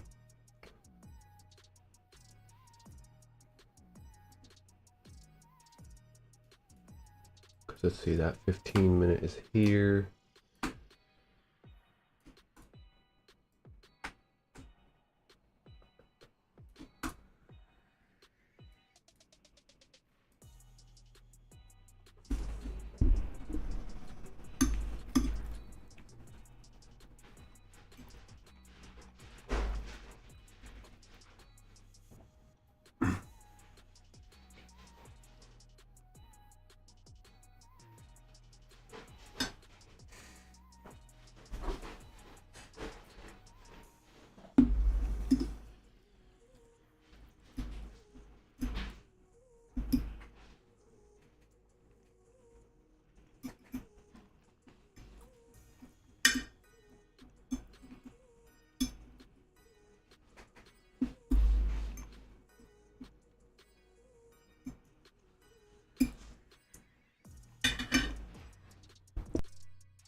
So we have our first fair value gap of the afternoon. 1:30 here. That's going to be the first presented PM fair value gap. Although we don't really like that. We like it to be at least a handle in length. So I'll watch it for the time being, but if we start going up and down through it, we'll kind of disregard that. It's a little small for our liking. But if we do want to kind of respect perfect precision, watch this first presented. So we've traded back into the inefficiency. We really hold at that 15-minute volume imbalance. So yeah, if we end up actually holding this and closing above this fair value gap, I think we'll make another attempt at the high up here.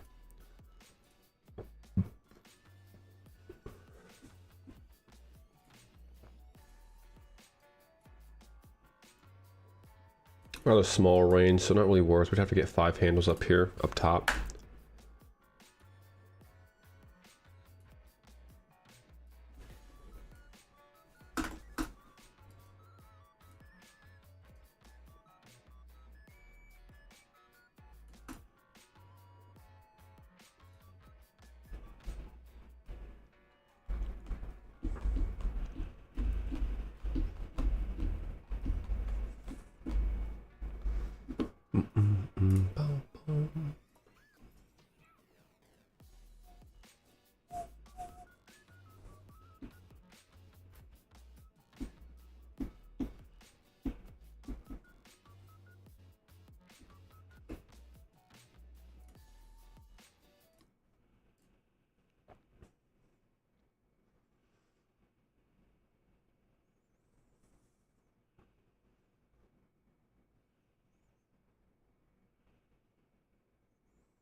No, bro, get off my phone.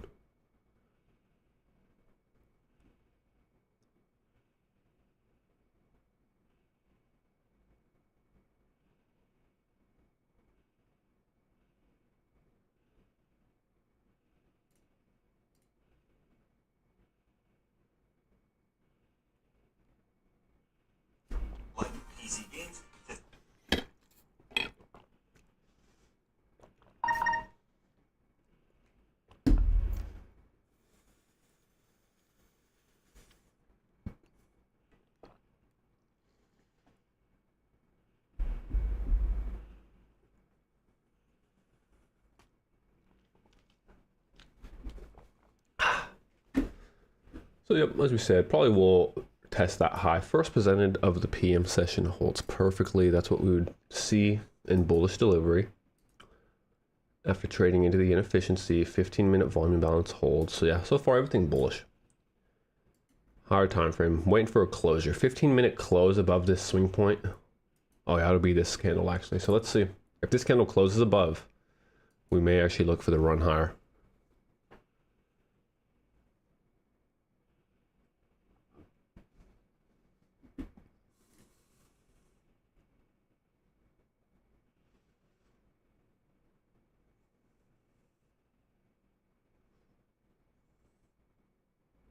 Closure above, that's pretty significant to me. Let's see if we leave that fair value gap. Okay, that'll be also important. That's how you can kind of tell. As price closes above this area, if that fair value gap gets left there perfectly, that may be previous day high entry. What's over here on the left? Nothing really. We'll go out higher time frame. Okay, so no fair value gap, so that idea is toast right away. What instead I'll be looking for instead of that will be to see if it's an immediate rebalance of this candle and this candle remains above. If that's the case, then we could still maybe expect actually this to hold us. If we come right back down, then I think we'll just kind of keep that consolidation. Keep the consolidation rolling. NQ gets above, let's see, no higher high in NQ, so potential SMT, but this seems more, I think we'll six sister. In my mind, NQ will run out this high. Needs to hold this high right here. We immediately close right back underneath, so now just waiting to see what we do. Right, previous day high, key level. Key level.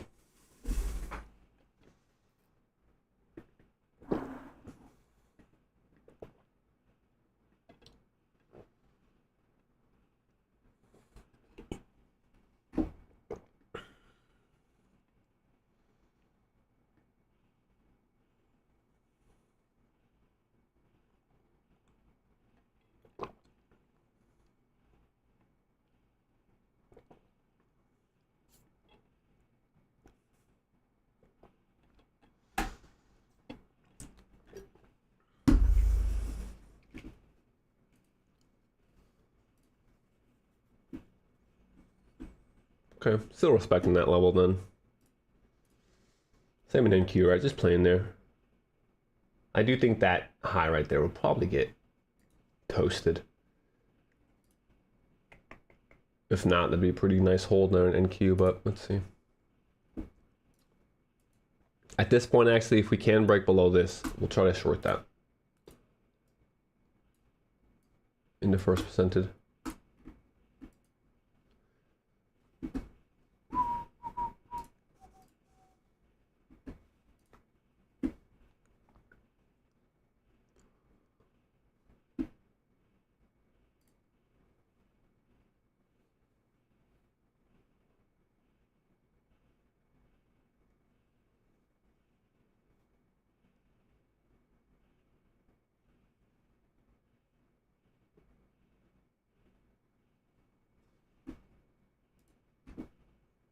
Close above again.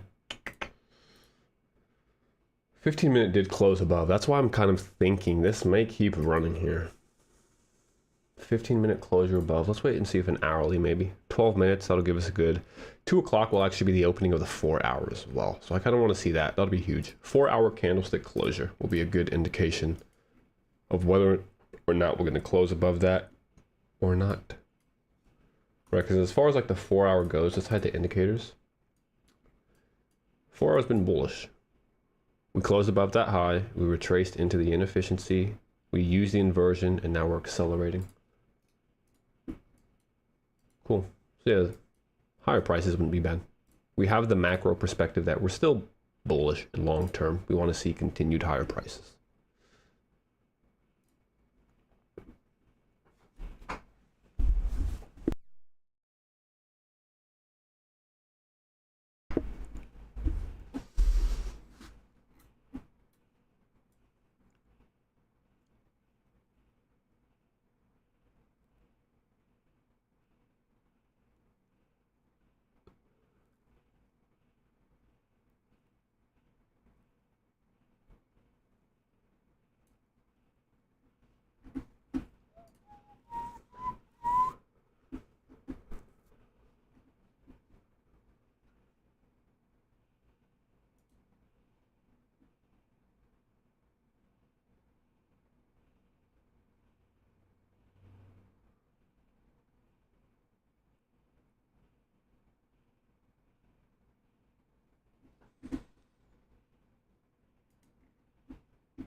Back underneath. Okay. Maybe power hour. We'll see. If we keep consolidating, as we often said this morning, after clearing daily swing points, price will tend to consolidate if it doesn't want to continue to run. Right, so we've just cleared a daily high. We're already in an area where consolidation has been very heavy and present. I do think that 4 hours should give us a good indication. So maybe we play around until that 4 hour candlestick closes. OB here. Did NQ get that high? Not yet. NQ still holding. Yeah, to me, these are too clean, these highs right here. So if we can run those highs at NQ, ES also runs the highs, then we get the reversal, but so far bullish. Bullish, bullish.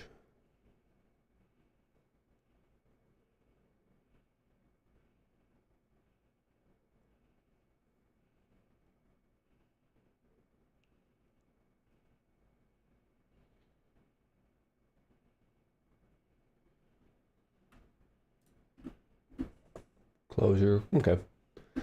Yep, so for us, we'll wait for time now. Nothing to do till 2 o'clock. Want that 4 hour candlestick closure.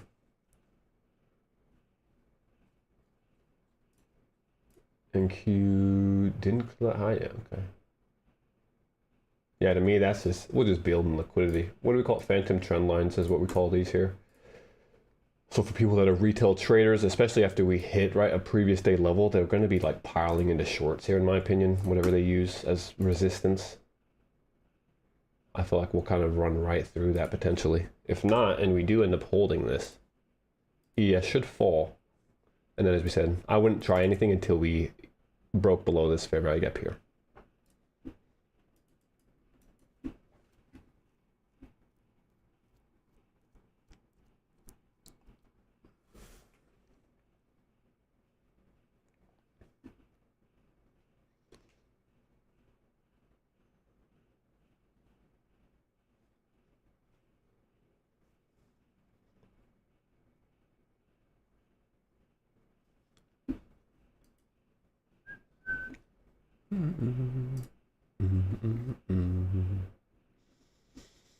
Soon, were you here the whole time?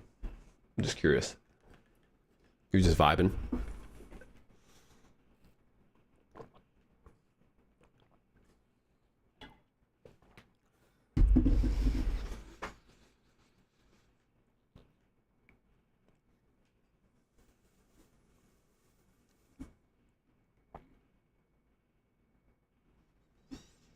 So there's that high. I'm guessing that was that high in NQ. Yeah, okay. You were chilling too, Luke? Okay.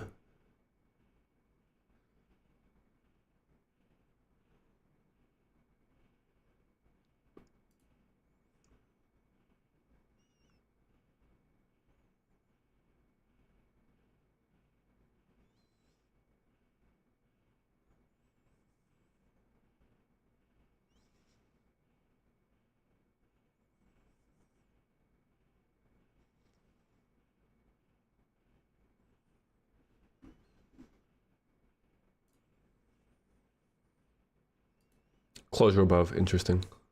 So it might be a slow push up here. As I said, I'm waiting for that 4 hour. 4 hour will be the key closure for me. Da, da, da, da.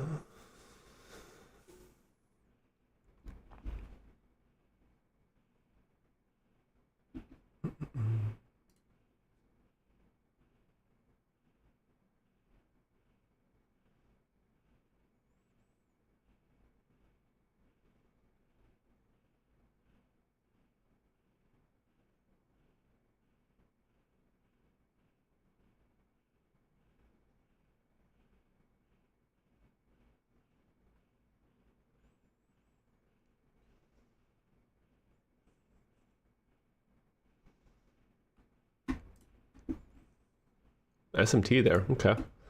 So yeah, we haven't been able to actually clear these highs. We'll see if 4 o'clock or 4 o'clock, 2 o'clock once they get those or not. Because honestly, now that we've ran this high again, if we do end up breaking lower, we have a chance to short that back into this range here.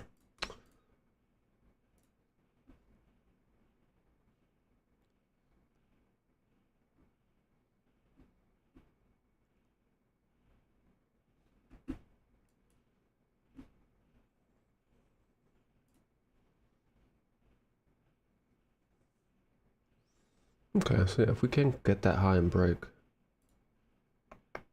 5 minutes, let's see.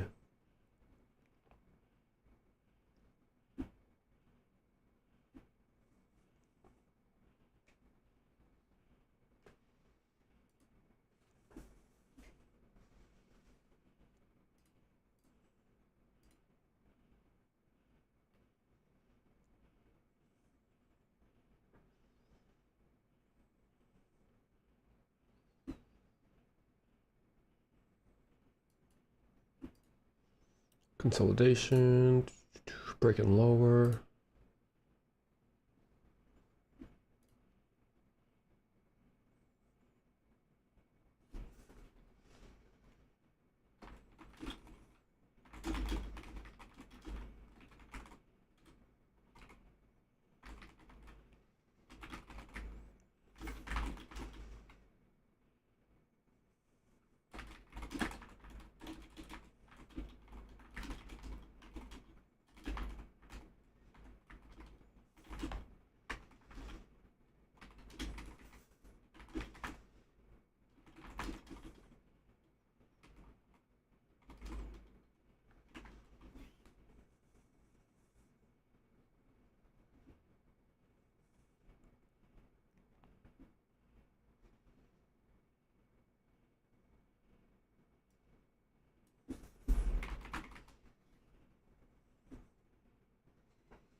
Three minutes. Consolidation still around the old high expected. Let's see what we want to do with that.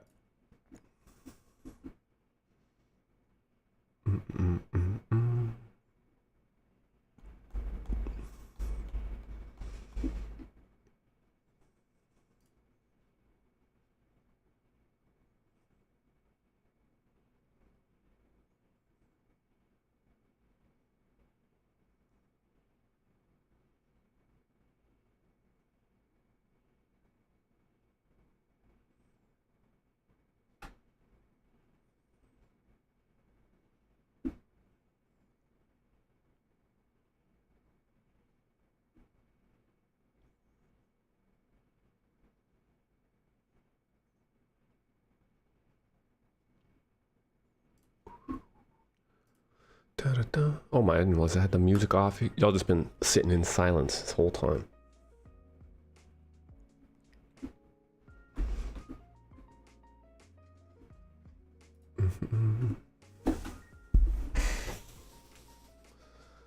Which I'm guessing there's probably not many of you still here, to be honest.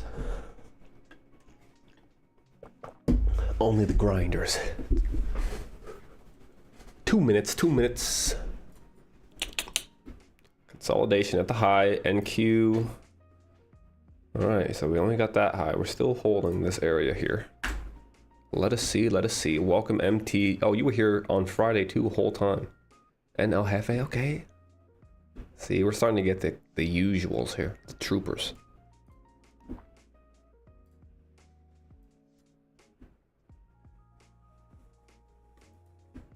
All right, yeah, let's get lower.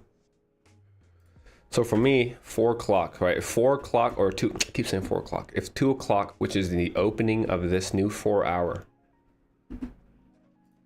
if we end up closing below yesterday's high, I like the idea of trying to get lower. So if this candlestick closes back below this daily level, I would look for price to try to invert this fair value gap, and then I'm gonna try to short that to bring it back down.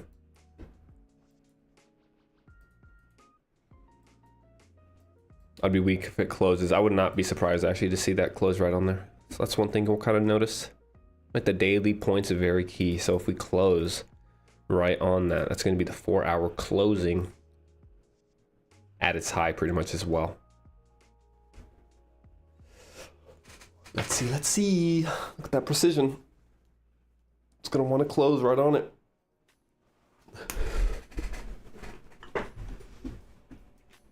And we close.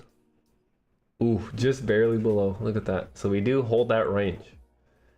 So now what I would want to see, this is the 4 hour here. If we can run out this high and then break lower, that to me would be pretty clean for shorts. So I'd actually favor one more run now clear out the high, and then break. And that's when I would try to short. Because now, right, let's think about it. Oh my, jeez, girl. Think about it on a 4-hour sense.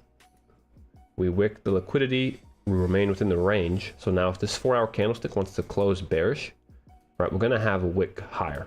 Very rarely do we have a 4-hour candlestick with no upwards wick if it's bearish. So if we're gonna anticipate this is bearish, we can maybe get that 4-hour wick high and then look for the break low. That's what we'll look for. If we end up falling right through this, however, although that wouldn't be the cleanest, we still may have to try to trust that, because then we're gonna go ahead and clear this high.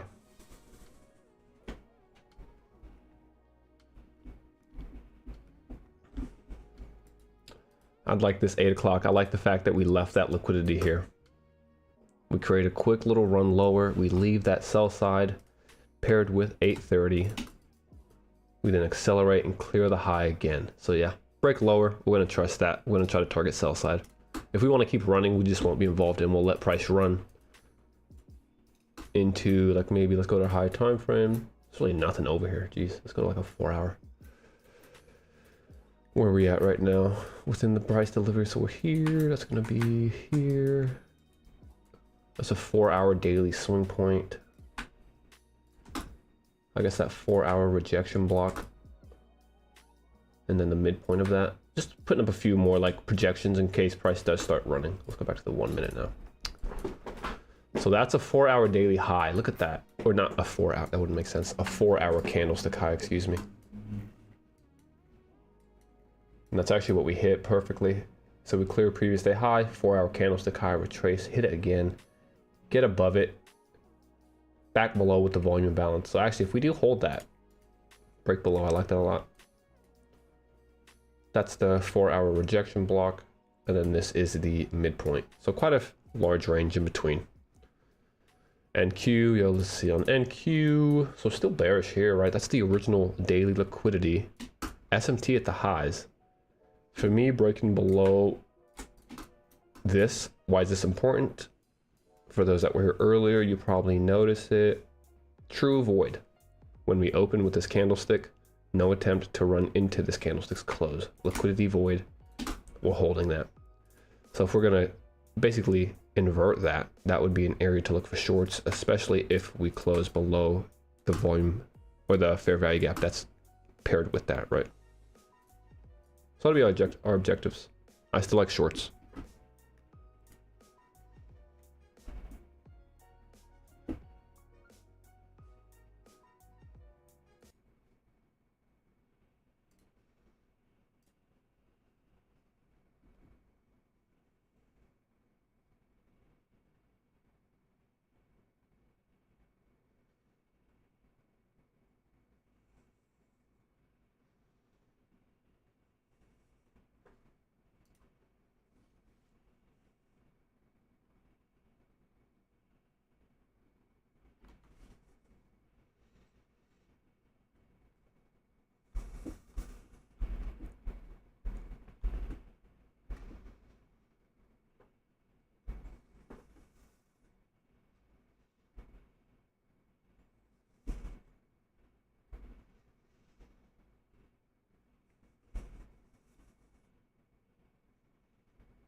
Dun, dun, dun.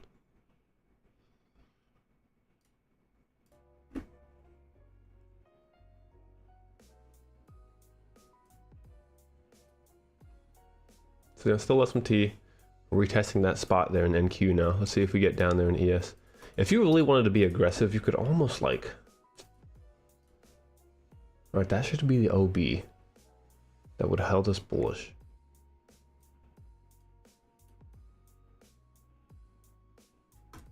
Like, you could almost go in like this, to be honest. Oh, and we have a fair value gap there right as we create that. So we might try low risk, because that's gonna be a little bit right? We could bounce from here. That's our only hesitation, is that this can easily hold us and accelerate us again into a high. But with how we're moving, NQ unable to clear its high, NQ breaking lower, ES retracing. I don't mind actually trying that. Very low risk, 0.25%. Let's try it. Right, in consolidating markets, I like to use daily levels for entries, not just 1 minute. Okay, so the fact that it's a 1 minute fair value gap, that's not why we're taking it. It's because that 1 minute fair value gap is perfectly overlapped with the daily level, right? You see that. Its consequent encroachment is exactly previous day's high. So seeing something like that is what makes me go ahead and want to try this, understanding lower probability, because we have yet to actually break, right? This to me is more the line in the sand. If we close below this, I trust that more. This is more of an anticipation entry, anticipating that we can break below this. If we're off sides, however, it's going to run right against us now that we've hit this. So that's kind of why I like this entry as well, because we should figure out quickly if we are right or wrong. For me now, if I'm going to enter first partial would be 5 handles as always. I like 8:30 or 8 o'clock open, 8:30, excuse me. But as we said, that sell side is right above it, so I'd actually just target the sell side. I'd go just a round number, 60.17. This is the draw. We don't need to get there to be profitable. So now that we're entered on previous day high, as we say, first partial for me is I want to get at least 5 handles off. So we'll try to get 5 handles if we can't. At this point now, we'd want to see this give way, right? That's what we're hoping. If not, this is looking a little sketchy for us. So we'll buy 2 there, we'll buy 3, we'll just close half if we can get there. Short-term high cleared, 4 hour wants to hold. I'm gonna move that level for now because we can use this. So once again, I'm not marking this because it's just a 1 minute volume imbalance. I'm marking this because the 1 minute volume imbalance is overlapped with the 4 hour high. Right, so anchoring those lower time frame PD arrays to higher time frames are very key in choppy markets like this.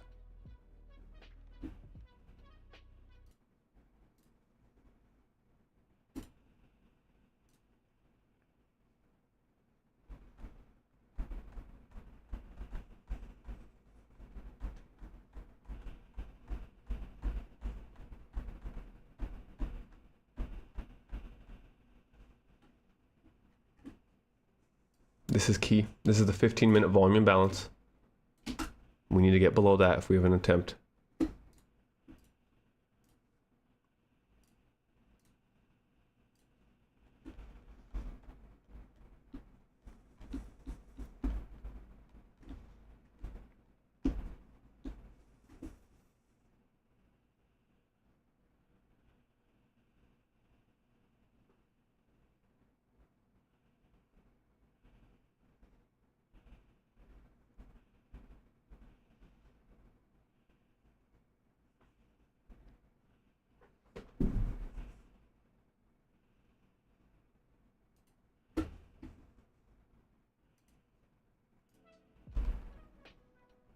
He said now, yeah, that's expected though, as we said, right?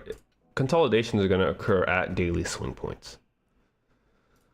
So we're not surprised that after, first of all, consolidating anyways, we're already expecting consolidating markets. It's going to even be more primed to occur at these daily swing points. So we're not too worried about that.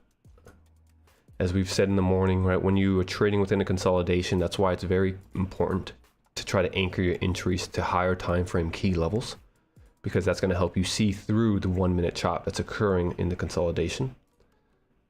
Swing points, right? So use the actual swing points of price paired with the daily key areas. And you said, I like the idea of going lower. If we don't go higher, that's fine. We understand we're just choppy in here. Cool. I'm glad you found that helpful, Gino.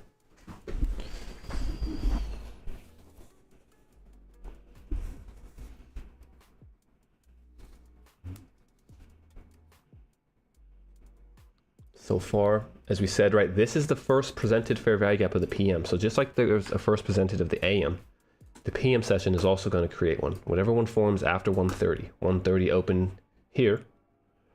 No fair value gap, no fair value gap, nothing, nothing, nothing, nothing. First fair value gap. That's why we said as we left this for the first time, that would hold us, run us bullish. That could have been a setup. Just wasn't enough movement to take Instead, we said we want to see that get inverted and then we would short. However, with this anticipation entry, as we said, more so an anticipation, not a confirmation entry, which means it's just lower probability. Because we can easily hold from that first presented and run straight to our stop. I want to see that give way, with the idea that we don't really want to run and continue to deliver bullish, that we want to remain within a consolidation. So after clearing a daily high, I'd want to see it break lower again. We'll see if we can get that. Closure back above the fair value gap, to me, stop loss more than likely. We need to hold that level now with bodies, especially because we created a premium there.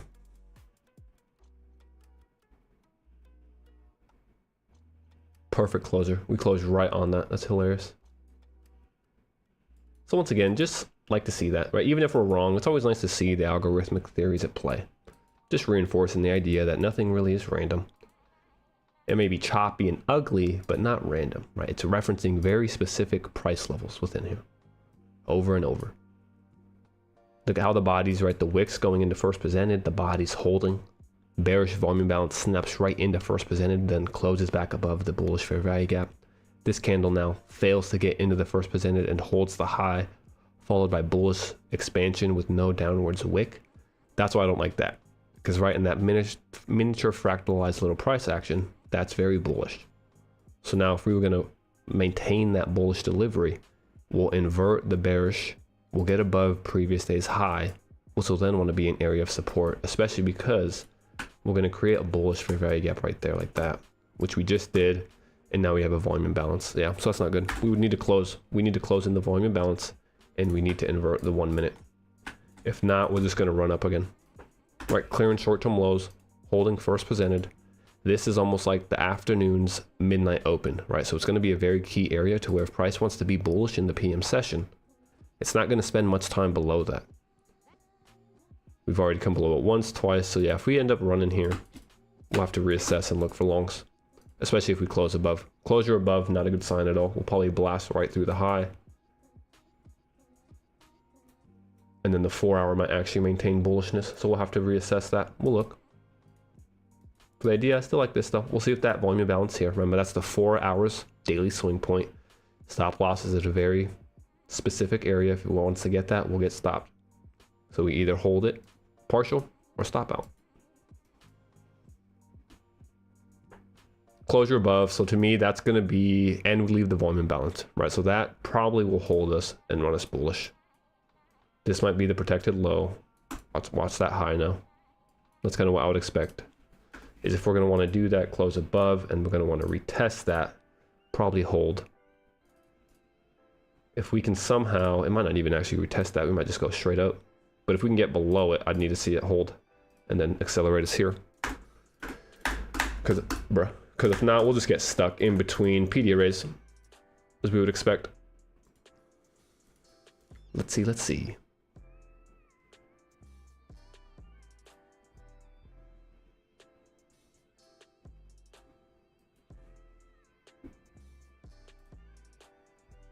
Okay, so I like that. If we can get the 1 minute high, I like that this candle was able to actually close back below. We often speak of the one candle chance, so this 15-minute closes above. The very next one negates that though and closes back inside the range. So if this 15-minute can actually do that as well, that'll be good. But notice it's this 1 minute. So I think this will be key, depending on this 1 minute candlestick here. If this 1 minute candlestick can close back below previous day high, I think we'll go lower. If this candlestick closes above it, that means 15-minute has now closed above again. To me, that'll basically lead to another run on highs. So very important candle here, especially because, right, we have the volume imbalance. This candlestick cannot get into it. It's holding the inversion. So as we said, that's bullish ever since here. Bodies are telling the story. We try to snap in, it says no, I will not close inside of that. I close outside. I don't want to retest it. Very next candle, no wick lower, doesn't even make an attempt to retest it. Getting above inversion, 15-minute closes above. So to me, yeah, now we'll probably just run. Right, 15 minutes close back above. My guess is if we do want to run back down, it'll be just a touch of that, but more than likely we accelerate right now that it's 2:15 and the 15-minute candlestick is closed. Right, times and price. Price is engineering that liquidity. It's waiting for 2:15 to create the 15-minute candlestick above and then to make an attempt. That would pretty much be max. We need to break now. No break below, stop out.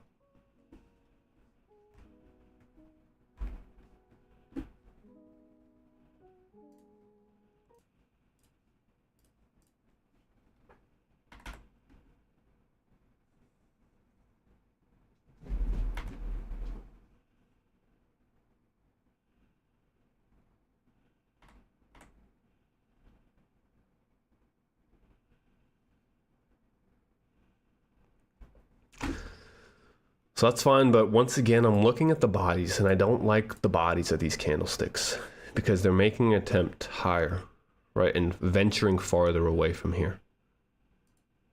So yeah, wicks are making an attempt, but the actual bodies don't want to come back into this area. That's just not what we'd want to see. As we said, that if we're offsides, I'm guessing right after this candlestick taps, it'll run against us. So we need to see this fall aggressively and close back below because that's the bullish fair value gap. If it holds this and wicks like that, yeah, that's basically worst case scenario. That's what we do not want to see at all. Because remember, higher time frame. After closing above, it's going to reference that as an area to use as support. Especially if it closes above on a 1 minute sense here. That'd be just very hideous. We need to hold that 4 hour right here. Oof. Let's see. Closure on that perfectly. That's hilarious. Okay, I like that. I just love seeing that, right? The algorithmic reference points. But we close this in. Once again, not good. This is still bullish. Still bullish.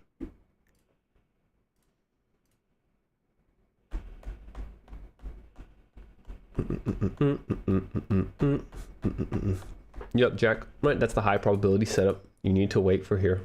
You need to really wait for first presented of the afternoon. Anticipation entry. But if that closes in, just not good, because now we're coming into a discount, holding the discount, inverting the premium that was formed with that volume imbalance, and then probably the high here. Yeah, okay. Not surprising there. Especially if that, yeah, overtakes it in one solid motion. Because notice, the volume imbalance opens right on that.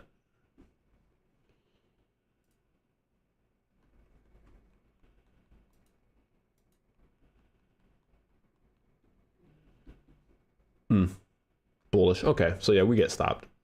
If I had to guess, we're getting stopped here. We're respecting discounts now. We're clearing short-term lows. Bullish volume imbalance. That stays open. Not a good sign at all, especially because we negated the previous.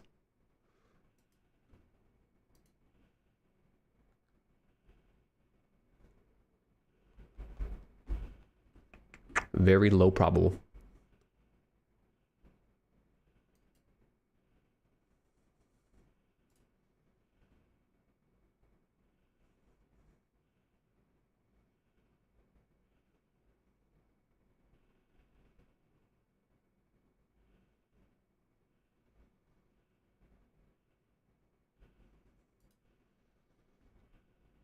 So this would be an instance where, right, say that you're in this trade right now and you're feeling just a little uneasy. You close half right there at break even. So you allow yourself to cut some risk, which should free up, right, the mental capital. And then it allows you to hold and just watch what takes place now. Whereas we understand we're already 0.25%, so we have small risk. We're expecting consolidation, so I'm not surprised by this movement. And we have our predetermined areas of exit. So for me, there's nothing to do, right? We either take the stop or we take the partial. But if you're someone that's kind of new to like this type of movement, it'd be smart to just cut risk, run some risk down. And if anything, right, sure, even if like we come back into here, just take a little profit. Who cares if it's only a few handles? That's how you build into it, right? Grow into holding the trades longer. But as we said, I don't like that at all. We needed to get below that. We couldn't. So unless we do get below that, I'm not expecting price to break lower here at all. Especially because like right, that 4 hour, 15. Because really the 15 is the only one that's confirmed bullishness so far with the closure above previous day high. 5 and 1 minute, but I'm not putting too much weight into that. I like the 15 in the minimum. So 15 to me, bullish. 1 hour. I would like to see, what about a 30 minute? We don't use a 30 minute too much. 30 minute didn't close either, but yeah, my guess is we use previous day high, we accelerate coming off of a discount, and we're going to attack a high one more time. There's that volume imbalance. Closure above that, we're out. Right, very key reference areas. Original liquidity. You see how it's continuing to reference these points. Not surprised.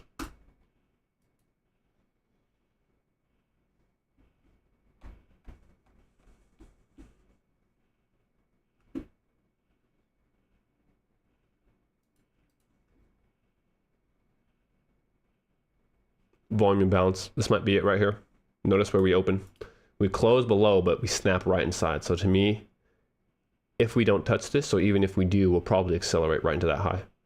If we can close this in, that'd be our only chance, but we have equal highs here now. So we would have to move away quickly, because the longer we spend near this, the more likely it is that price is going to want to reach into those in the short term. So if we can break aggressively right now, we would have to close this in and pretty much make no attempt to run back to it. If we do, I'd probably expect equal highs and then high here. Just a matter of time. If that stays open, I'd almost guarantee stop run.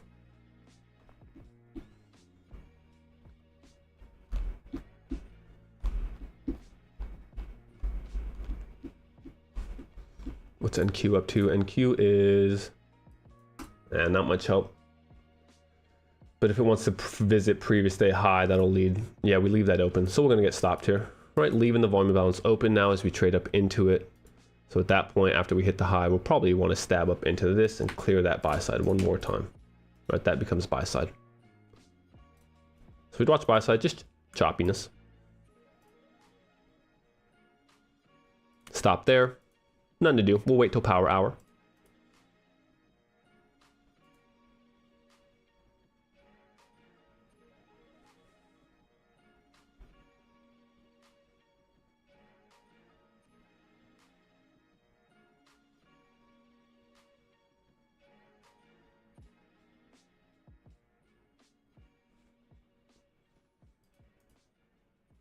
Because we add back to back, right? This volume imbalance, notice where it closes. It opens and closes directly on this, which is the 4 hour high. So now we have back to back volume imbalances, back to 3 straight. 4 straight, actually, because we close here, we open lower. We open with the bearish volume imbalance that gets negated after holding previous day's high. We then open with another bullish volume imbalance above the 4 hour swing point. It makes an attempt into this candlestick, closes right on the 4 hour. We make another volume imbalance inside, right at the midpoint between the high and the low. This one can't even get below this actual volume imbalance, and now we've opened with another one, right? So that's all bullish. So to me, we'll probably hit this candle low, hit the original volume imbalance low. If this stays open, that's why we're saying stop loss. Right, following these candlesticks one by one here. Because yeah, immediately rebalanced. So look where this candlestick's high is and where this candlestick's low is. There's no inefficiency in there. The only inefficiency is the volume imbalance. The very next candle perfectly and immediately rebalances that now. It opens here, it trades into the low of the volume imbalance and holds its high. Now that we've hit the high there and opened bearish, as we're saying, we would need to break aggressively lower. We need to hold this high, this original liquidity. Equal highs are ran. So if we're going to break, I'd want to see it now. Clearing the equal highs, holding its current range, keeping that PM session high intact. Break lower. Yeah, just got to get to that. If we can't even make an attempt, like if we hold this, we'll get stopped, as we said. There's no inefficiencies down here. So price may not even make an attempt to try to get back down there. Ape. We need Trump to tweet some shit. I swear Biden market. I mean, yeah, the Biden market is better just because it's consistent, right? Like, I'm not really a fan of Biden or Trump. I think they're both old. Like, I'm not trying to have grandparents tell us what to do. But the truth of the matter is, under Biden, things are a little bit more calm, right? There's kind of a plan of action. Whereas with Trump, you never know what he's going to say. He's kind of childish in the way he acts. I would say very childish, right? He's like a toddler that can have tantrums. And when he explodes, it's just uncertain what he's going to say or do. So the markets are very uncertain in their movement. Which is why really I would say the past month or so, past few months have just been choppy, choppy, choppy. Even though we're hitting higher time frame objectives, the movement there is high resistance. And that's kind of right the signature of just uncertain markets, is that targets on a higher time frame are still being met, but it's a lot of give and take before it gets there. So you're not getting clean price runs, which it just makes it harder, right? You're still able to kind of navigate as you see and have these ideas and understanding of where price should go and what it should respect. It's just a lot more choppy. So yeah, as we said, if that holds, yeah, we're gonna get stopped here. Should be now on this candlestick because we've held the low, we've closed on the high, and we've opened in its midpoint. This candle will run straight for the high here. Yep, okay. Cool, so that's expected. If we can get the break lower, we'll attempt it again. Because now, right, same idea, 4-hour candlestick. We wanted to see that high get ran eventually anyways. So if we can clear that 4-hour high and break back below previous day's high, we'll now have this, right, because it held us originally. So we're gonna wait for that. We can move the volume balances because we respect those, so we understand what we're looking for. We do have equal highs here, so we would favor that we actually clear equal highs. Break the equal highs, you know what I mean? And then break down.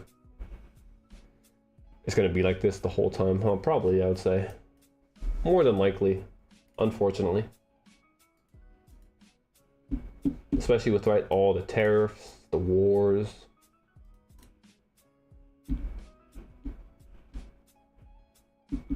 Summer months are also just a little bit more choppy. So, all right, as we head into the last quarter, fall, it should get a little bit clean. Yeah, another S&T, right? So that's how we're kind of saying, like, we don't put much weight into the S&Ts on that 1 minute, especially in consolidations, because you're going to see they take place all over. Much better to just rely on higher time frame key areas. So now that that's happened, I think we'll probably wait till power hour. We'll kind of follow price here. But yeah, I like the idea of waiting till power hour.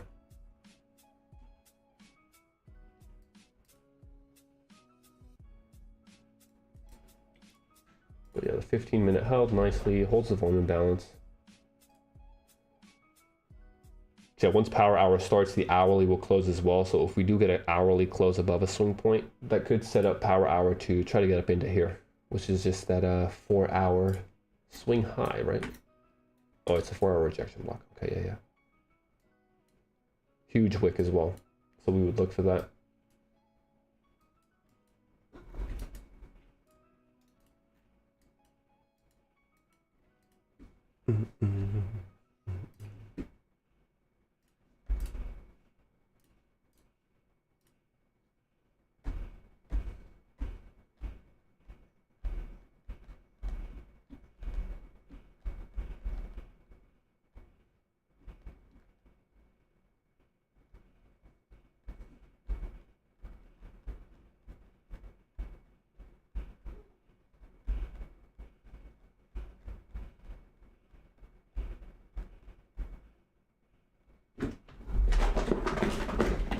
Girl, watch out.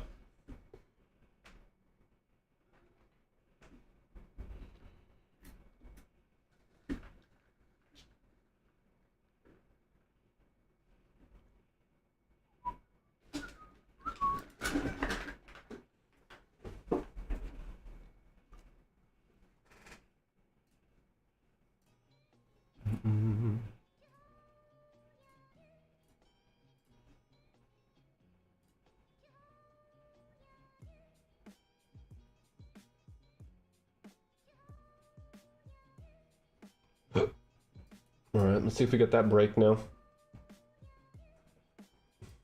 At this point, we need it under here. So we won't short if it closes below this high. It needs to actually close below the volume balance. This may still hold us though, right? In choppy markets, that's why it's kind of unfortunate to trade, because it'll reference discounts more than once and bounce continuously. So like if we wanted the highest probability setup, we would have to wait for this to close. We'd have to wait for price to run all the way below it, close below it. But let's see if we can't.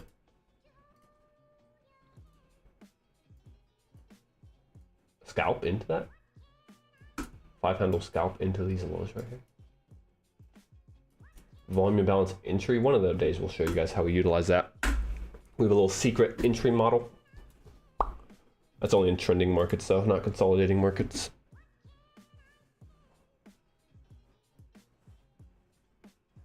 So can NQ lock in NQ? Look at that. I mean, fellas, we expect this. Don't have expectations, right? That's why you start, that's how you lose that mental capital. Monday, no news, CPI week, large range on Friday, clearing a daily swing point, heading into power hour. Right, all of that is an indication that this is going to take place. So yeah, very ugly, but not surprising. Comedy, if anything. Let's see.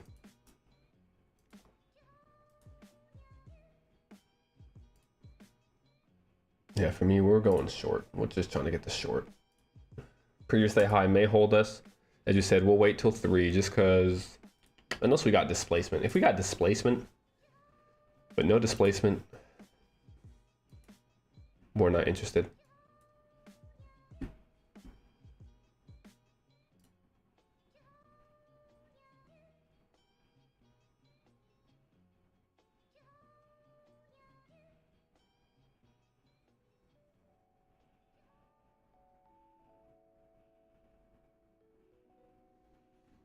That first presented of the PM session, that would really kind of be the key that you would try to lock in on, right? If we got below that, that'd be fair to short.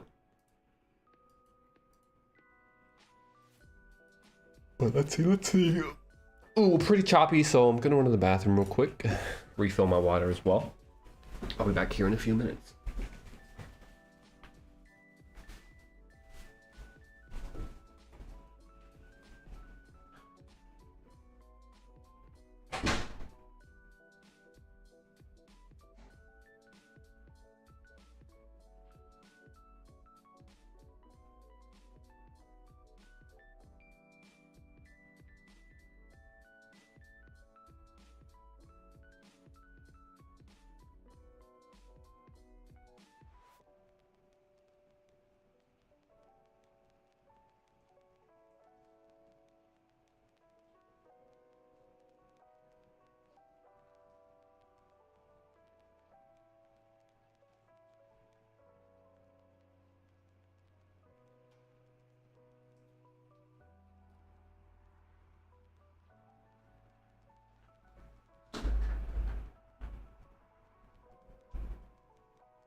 be back. Oh my.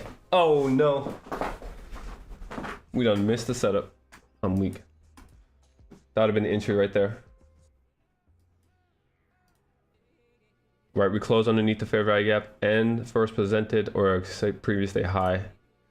That would have been first entry. If you missed that, you would have used the inversion here. But we may have missed both of those. I'm weak. So watch this run. Closure below this, we'll probably use that now.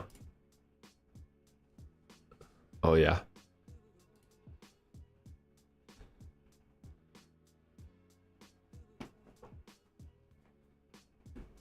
That's hilarious. All right, let's see what we get. Closure below that, so we'll probably just keep running. Watch this now. Potential inversion. We are inside of the bullish here. But I think we'll just keep running now. We should get into 8 o'clock. I like that. Right, we got underneath this 15-minute. See if the 15-minute can close bearish. But yeah, that was the setup right there. I'm gonna stop below above high. Target 830.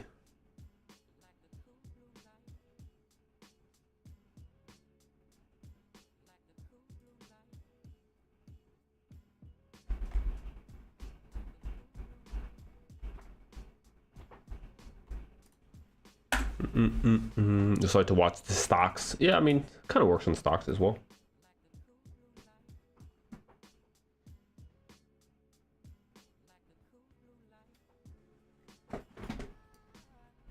Okay, so it looks like we did close below that as well. 5-minute too. Okay.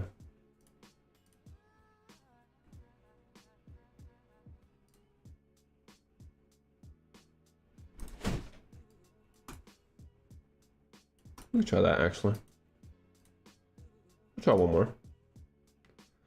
A little earlier than we liked, but as we said, everything that we kind of would expect to see is taking place. We've cleared that short-term high. We closed below previous day's high. We respect it.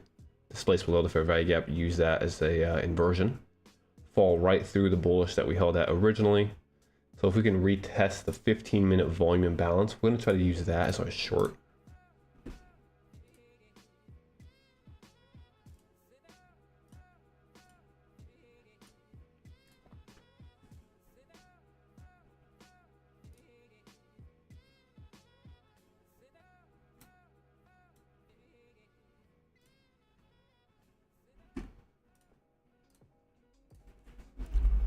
First presented of the afternoon as well, but if we want to maintain full bearishness, we might not give any retracement, right? We'll just continue to fall here. Oops. So hopefully we can get some type of bounce, quick short-term bounce. We'll look for the retracement into the volume imbalance. Get short there, and then try to catch it lower.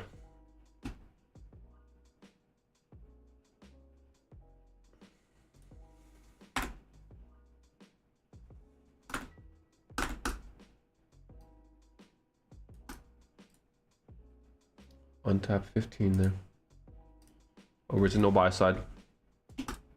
So we can maybe bounce from original buy side because notice it's paired with bullish fair value gap.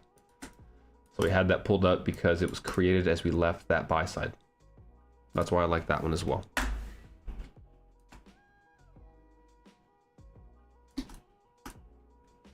So look for the bounce, retracement entry. At this point, I wouldn't want to see previous day's high.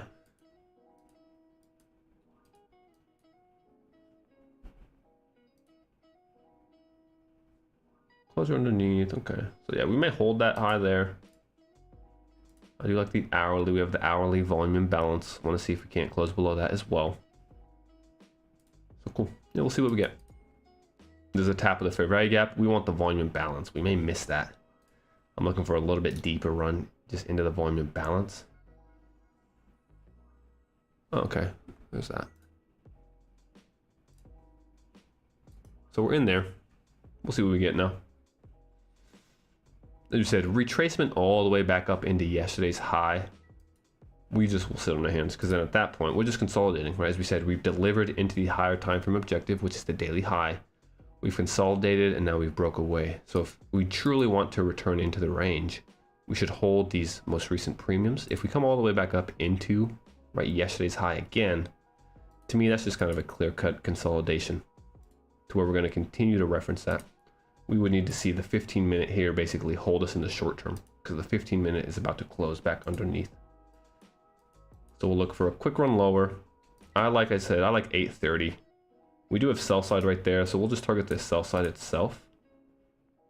See if we can't get there, knowing that 830 may be the draw.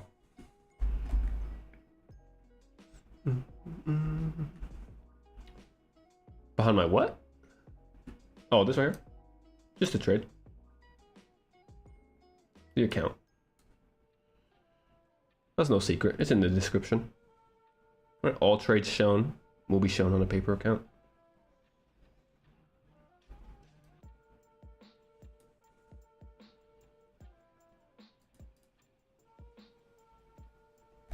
Drag the bar. Yeah, you can drag it around. I just like to keep it low so it's out the way. You have a prop firm account with my Forex. I keep saying my Forex funds, brother. My funded futures. Which, right, we only took one trade of that today. I'll go back. Let me log into that real quick.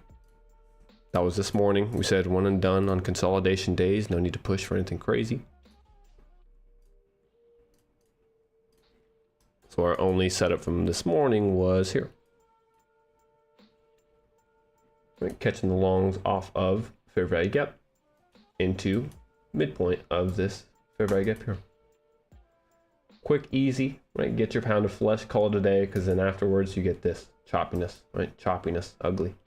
We're still opportunities, but I'm not going to be forcing in a consolidation after you secure profits. It's silly. Here we're just trying to show potential setups that you could follow. Right, and also more so showing why we try to avoid consolidation trading, just because it's very ugly.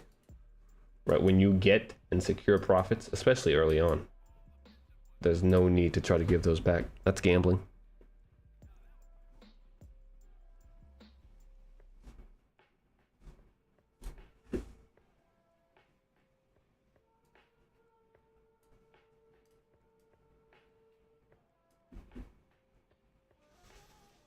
How can I do a risk reward for option on TradingView?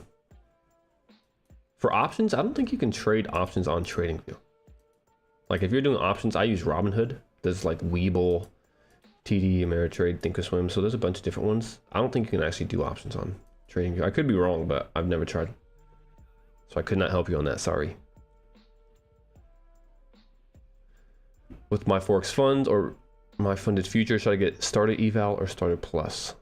I guess it really depends on you. I did the normal starter. The only difference with the plus, I believe, is that you don't have the daily drawdown limit. Which, I mean, I'm not someone that ever really takes full stops, so I don't have to worry about that too much. So I don't like that we left the volume imbalances there, right? 15-minute, close below, immediately reverts. So maybe rebalance, but yeah, if we're going to come back for yesterday's high again, we'll just chop and heading into power hour.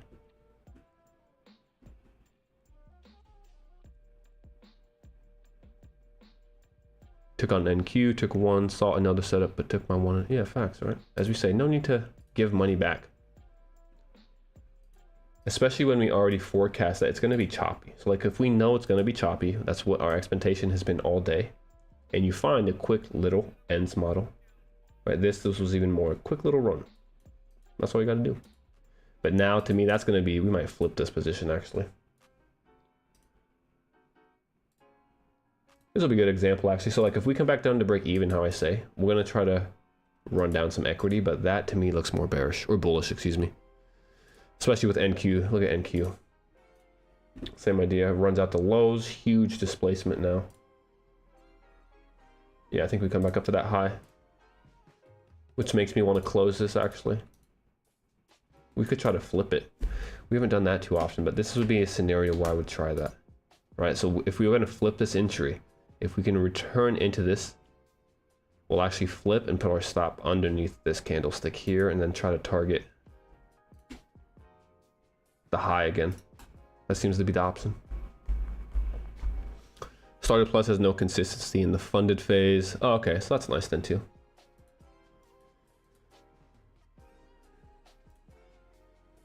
Like the 40% consistency rule that they have, to where you have to have at least your profits can't be more than 40% if you're trying to withdraw of the overall target.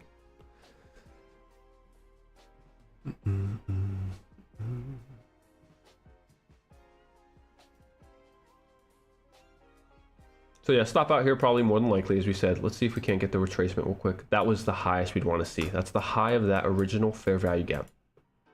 We invert it here, we test it. We've actually tested the midpoint. That's the highest that we can really get. So at this point, like, we shouldn't run that high out. As we said, as we're coming back down, we're going to be able to just close some. So we'll buy that back there. I'll wait for the volume balance, understanding we don't need to get all the way back down to entry to cut risk. Right, so you can cut risk, so you don't have to take full stops if you understand that price is moving against your original idea. Everything in here to me is shouting that more than likely it's going to want to retest where our stop loss is. So when it gives us an opportunity to cut risk, we could do that.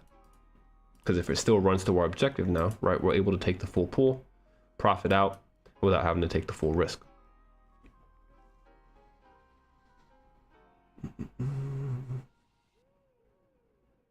If we get back below volume balance, as we said, this would be a fair entry to almost try to flip.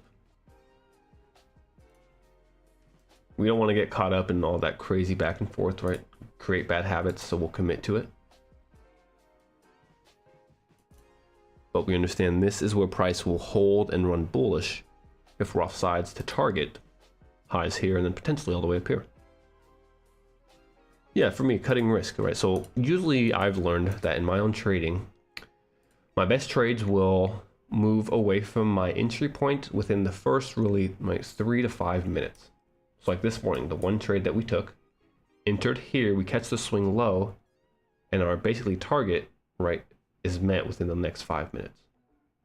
So for my entry, it should not really spend more than 3 to 5 minutes inside of that. If it does, I'm either offsides or I know it's going to be high resistance.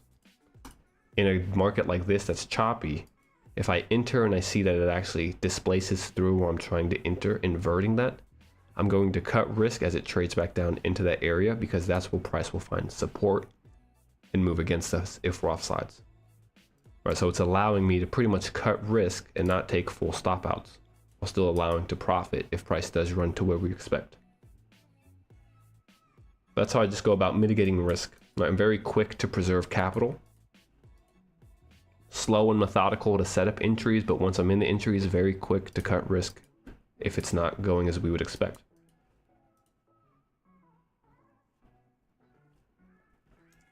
So now we're creating lows. Yeah, I kind of have a feeling like it's going to do something like this.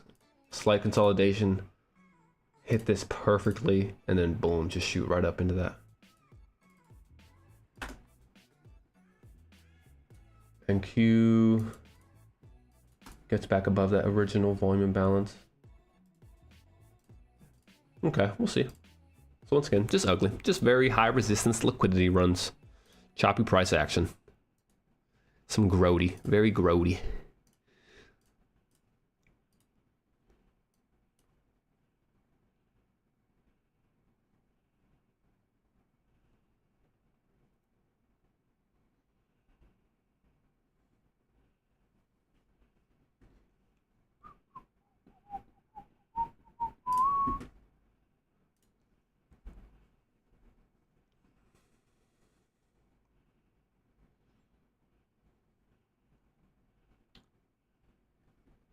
So you'll usually find that if we have like morning consolidation, expansion, and continued expansion, power hour will be nice.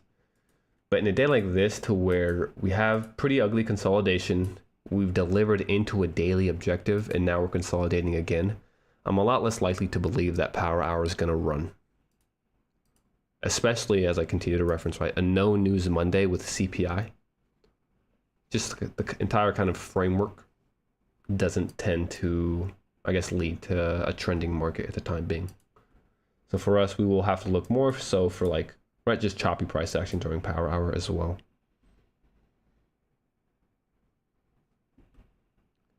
Up 2K today, overtraded for a profit of 400.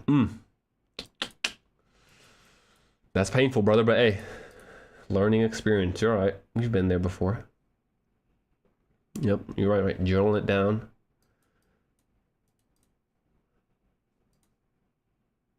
Journal why were you trading. But then also, right, don't be too hard on yourself in the journal. So you don't ever want to say things like, oh, I made terrible mistakes, I'm dumb, why'd I do this? A quick little, right, had a good day, gave profits back because I was greedy and over trading. That's all. Won't make the mistake again. This is your first month. Oh, first month, damn, okay. Yeah, so if you can get started building good habits right away, you'll be way ahead of a lot of other people. Most people get into trading and form bad habits first, and then they almost need to relearn, right, the good habits, to where if you can almost start doing that, that'd be good. So as we said, trading inside of that fair value gap, that's where we're going to find support, which is why we close half. So now if we take the stop out, very small stop, previous day high, and then at that case, we'll wait till power hour, but if we want to revert into previous day high, I think we're just going to continue to just bounce back and forth and not really give any true movement right outside. Like we may get quick short-term runs, but as far as a big break, I'm not sure about that. So maybe we'll like do a baby scalp. Start journaling today. Yes, sir. Do it every day.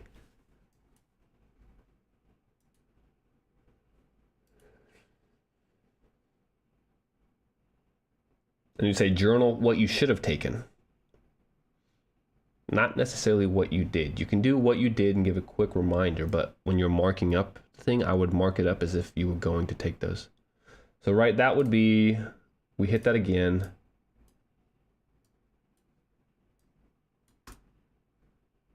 I might short that. No, that's kind of what we would look for. See if we break from there. As we often say, consolidating markets, you want to use daily swing points. So like that would be your best case scenario entry if you were trying to short, because it gives you the highest risk to reward. But we're just choppy, not involved, not a fan.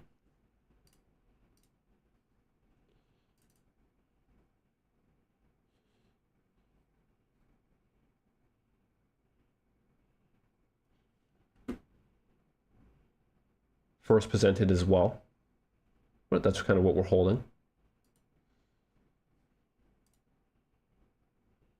Yeah, very ugly. Chopstick, chopstick. NQ, did NQ get its high? So we did hold that inversion as we expect. Looking same idea here in NQ, just trying to reference previous day high again. It might actually run out the highs this time, we'll see. Closure above. Yep, closure above with fall.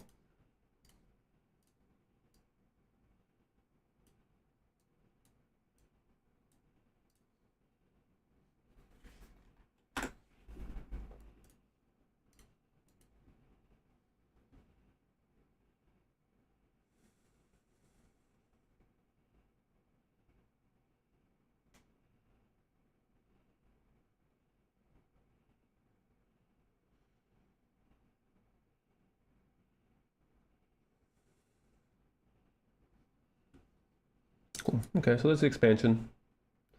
Right, if we're going to invert the original shorting opportunity, we would expect return into the consolidation reference points, which is once again 4-hour swing point, daily high level here. This is kind of interesting to me, however.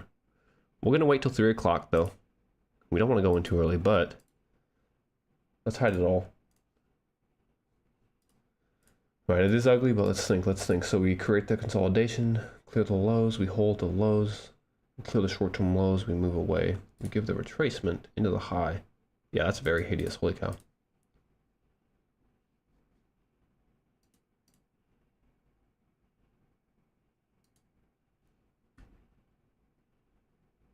I kind of like that volume imbalance right here. Let's see what we do with that. 3 o'clock. We might give one more chance.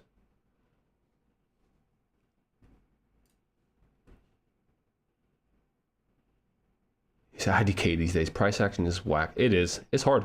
Right? It's definitely hard. Like I said, I've been doing this close to 8 years, and right, even I'm really having to focus and be very technical.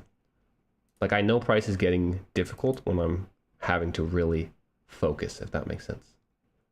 At this point, I've spent so much time that right, the best setups will just pop out subconsciously, and those are the setups that I take. All like this here. This morning, if we're really having to analyze and almost like frame a setup in each direction, That's just lower probability.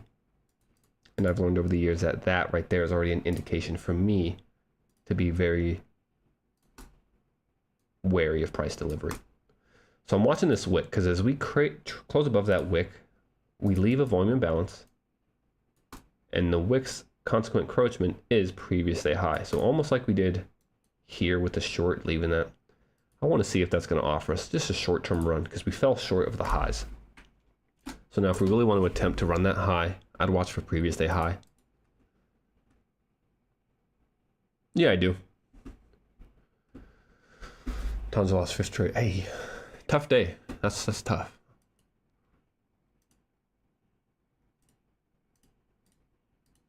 Five L's is tough. That's tough. That's tough. But as we said, that's tough delivery. So, and as we've mentioned before, she's fairly new. I don't want to say brand new, but right, she just doesn't have as much experience, I'm sure, in choppy markets like this. So yeah, she might run into difficulty. Pair that with the fact that she probably has, if she's streaming, I'm sure anywhere from 2,000 to 3,000 viewers at one time, which for someone who may not be fully confident in their trading ability is just an added area of pressure. Right, it's not easy. So all the grace to her, man. I respect her for sure. No ill will towards her at all. It's not easy to stream in front of others.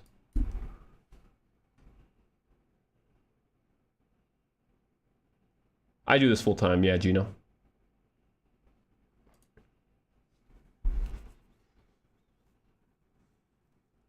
I've made enough to where I could, live off of it.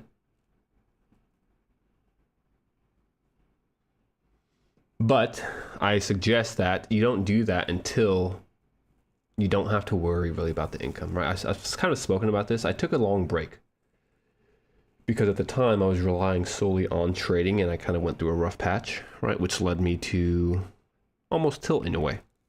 And because trading was my only source of income, it made the pressure to have trading profits even that much more, which made trading harder. So I kind of had to rebuild, right, my mindset around it. To where now I'm a little bit more conservative, right? So I have something to fall back on, which allows me to trade not as aggressively. And that's also why I started doing this, just to be completely honest, right? I see people like Tanja or like Brian that live stream on YouTube and that have some success. So if I can build this to where even it's just a few grand a month, that is going to significantly help, regardless of how much you make trading.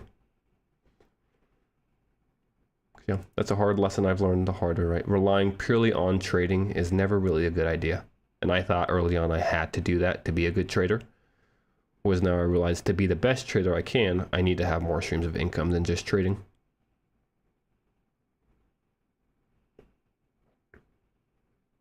You want to know how I overcame that? Because we all go through that. Yeah, what part exactly, Louis? Sorry. Like overcame what? Just let me know, then yeah, we'll go into depth on that.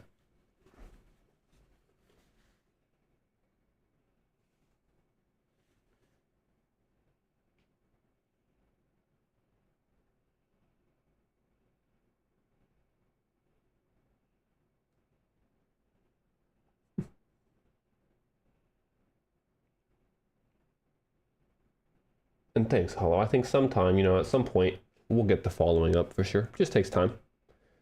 Especially because I'm not someone who really markets too much. So most of the people that show up here either find me randomly and just enjoy it and end up staying, or they're people that have found me in the past that come back. Whereas I don't really market towards new people too often. That you felt like you had to do it because it was your only... Okay, Lewis, I see what you mean. Yeah, so right early on when I was learning to trade, and kind of when I first started getting profitable, my first few payouts, I did have that belief that if I want to be successful, or if I want to give off the idea that I'm successful in trading, I only need to be able to do or make profits through trading. And as I said, I tried that before. I did good for a little bit, but as soon as things start going against you or you get in a losing streak, that pressure increases and then you start forcing, or at least for me, right? I would start forcing entries, trying to make the money. And that's never where I had success. I always had the most success when I let the setups come to me. So what I had to do is I had to kind of, for one, I had to understand that I can be a good trader and still make money doing other things. So I had to give myself the grace that, all right, I know what I'm doing, but that doesn't mean that this has to be the only way that I could ever make any type of income. So kind of allowing yourself to, right, use trading as just a extra source of income and not be your primary source for the first time will allow you to trade a little bit more freely. Also understanding that, like for me, you don't need to make a crazy amount of trading to have a good life. Like I think when people see traders on YouTube or just the social media aspect of it, it's like 10,000, 15,000 a month, right? These glamorous and just like lavish lifestyles that people live. When in reality, if you could make 3,000 a month trading and that's all you ever make in your life, that's still very good, right? Most people will never be able to do that. So another thing I had to do is just be okay with not bringing in as much profits as I want to. And that doesn't mean I'm not going to every time, but just allowing yourself that room to be like, okay, right, if you have a month where you don't make much, that's fine because you're still doing better than most. And over time, those consistent base hits will add up. Right, and then aside from that, I also learned that increasing capital is a lot better than trying to force and take more trades. So if you really want to make this to where, all right, this is my only source of income, or you really want to make it to where it's like, right, you're doing very, very well, 10, 20, 15, right, 30,000 a month. The focus needs to be on getting more capital, not taking more trades or making more per trade. Because then that comes back down to like forcing entries and whatnot. That's kind of why I referenced Jade. Right, he's someone who's done it right, and he explains it every time. Like if you look at his charts and stuff, he's not taking these huge runners, these huge trades. They're small base hits that are very consistent and repeatable, but because he has so much capital, right, that's why he profits as like he does. And that really should be the goal.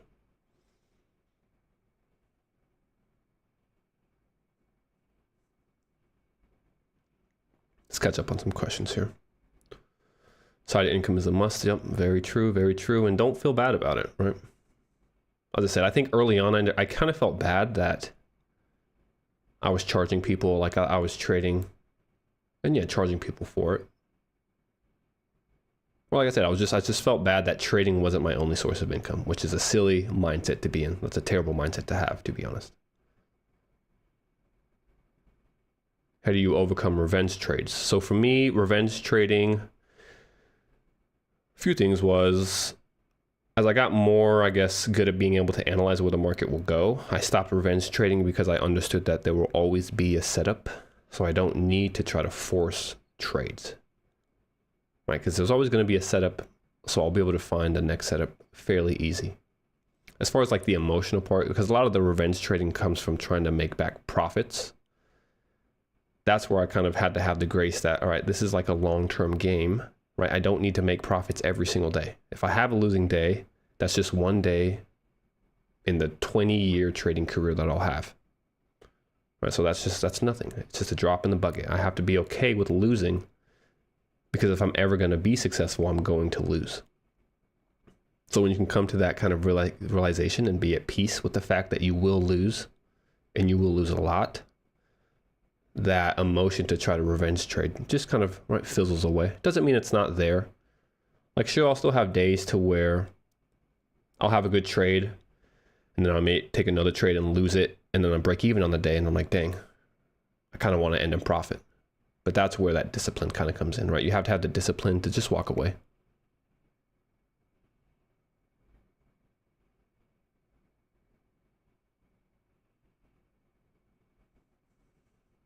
Do you deal with the hesitation because there is so much pressure? Yes, CC, I would say so. Like if I'm thinking about it now, having that added pressure of having to make money often caused me to overthink the trades, overanalyze in a way. Right, that kind of analysis by paralysis. To where because I felt like I had to make money, I had to be exactly perfect in reading price, which would just make me, as I say, overanalyze, think too much, which would then cause you to hesitate for entries. It's just a bad recipe, not a recipe for success.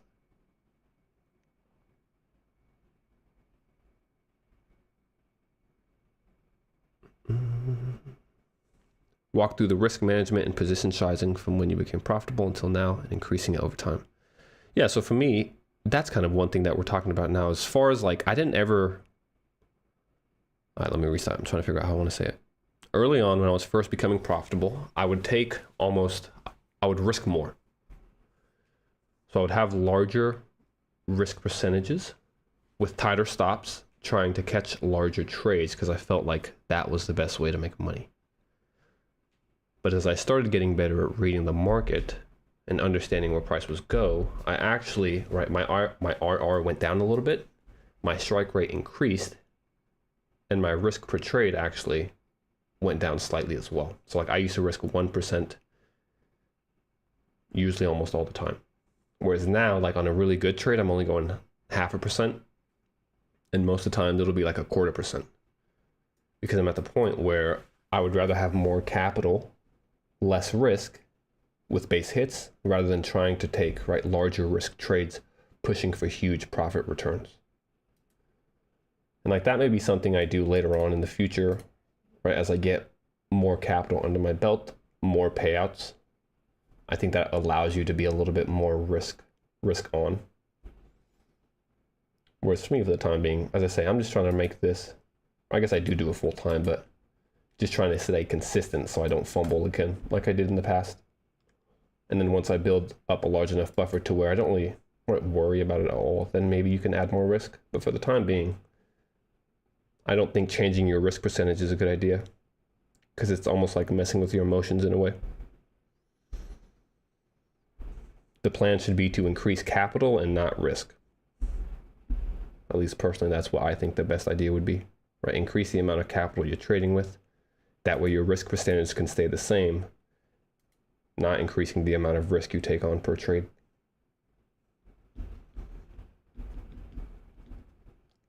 So as we said, right, just kind of real quick, we're not talking about price, but we spoke about how if we're going to return into previous day's high heading into power hour, especially how we're already delivering, I don't think power hour is going to do anything crazy, which is why I'm not too really focused on it right now. I mean, look at these candlesticks right here. This is a clear-cut consolidation signature, right? Look at that. I mean, that's what we call the barcode scanner. When you're starting to get barcode patterns inside PD arrays, that's just no. So for us, as we said, if you're going to force an entry, if you are absolutely forcing me to take an entry, I have to take an entry or my family gets blown up, I would do this. I would wait for, I mean, I guess I wouldn't wait. I would just go short on previous day high because I favor the idea of trying to get lower. But right at the same time, this is kind of where ICT concepts can fool a lot of people because there's a lot of buy side up here now. So although based off concepts and kind of price reading, right, we should break lower and hold previous day high, we could easily see these buy stops get just manipulated, which is why I'm kind of mostly sitting on the hands at this point. But still nothing, just one trade for us today.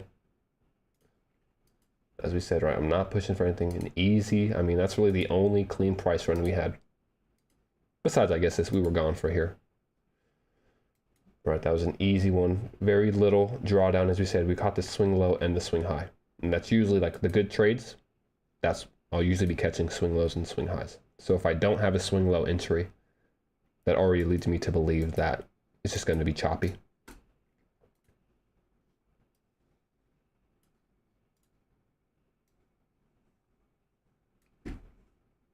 Trump is talking. I didn't realize that. Is he? See, that's another reason. He always be yapping, bro. Gosh dang Trump. Sorry if I got Trump fans. Nothing against y'all. Just Trump himself. Not a fan of politics, really. Politicians in general.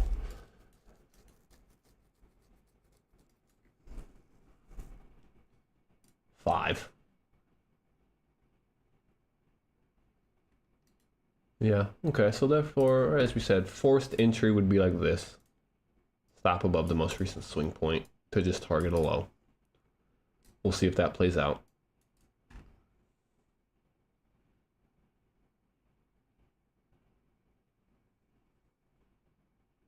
Closure below, potential expansion into the low. At this point, we want to see, can we close below the fair value gap, use it as an inversion, send us lower.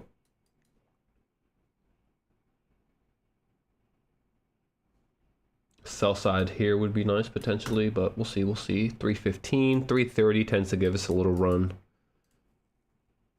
If not by then, 350 at least, but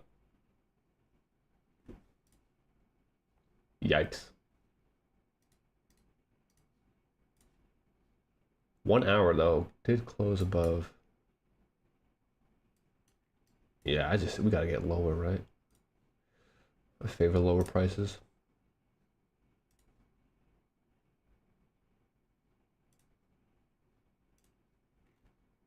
This may be it. Did we get that closure below? We did not. We did close below the volume imbalance, so I'll watch that instead. See if we can close below volume imbalance, which should hold. Like if we're bearish, to me, volume imbalance here should hold, followed by a closure back underneath this fair value gap here. Retesting this one. And then we would look for closure below this one. Closure below this should get us into sell side because, as we said, that's the original buy side pool. And it was created with the fair value gap. So that's going to be a key fair value gap here. So far, as we mentioned, that volume balance does hold perfectly. That's what we would expect to see, but we would need to see if we close outside. We don't. Instead, we open with a bearish volume balance. So same thing. If we can hold this volume balance with bodies, make an attempt to close underneath, we'll look to see if we don't want to retest the original buy side pool. Closure underneath that should get us a potential run into lows off previous day high as resistance.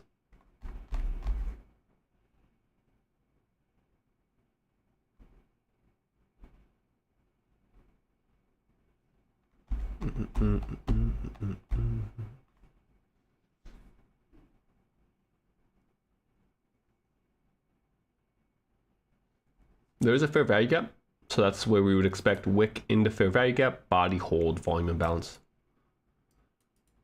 Break lower through a low, see if we get closure below fair value gap.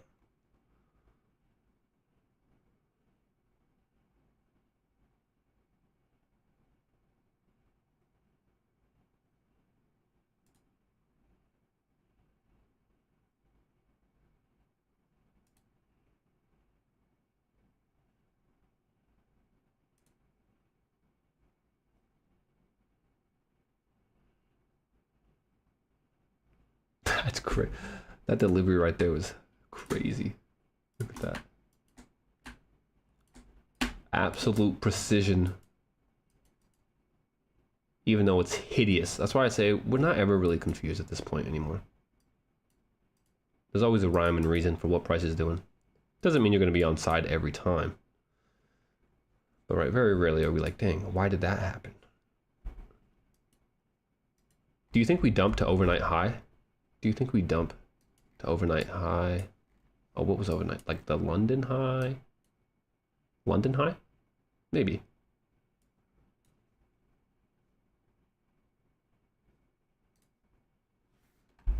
I would at least for like, let's see, right into consolidations, you want to look for equilibrium.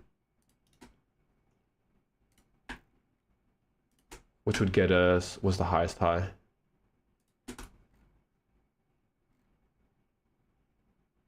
Which pretty much gets us to London's high, yeah. I could see that, to be honest. Matter of fact, we'll try something kind of crazy. If at 350 we run these highs, we're going to turtle soup that. If we like run up here at 350, I'm just going to short as soon as we run that high with a 5 handle stop to try to get into 830.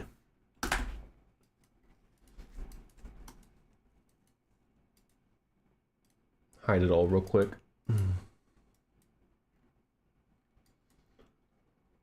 Let's go to a 15. Oh, excuse me.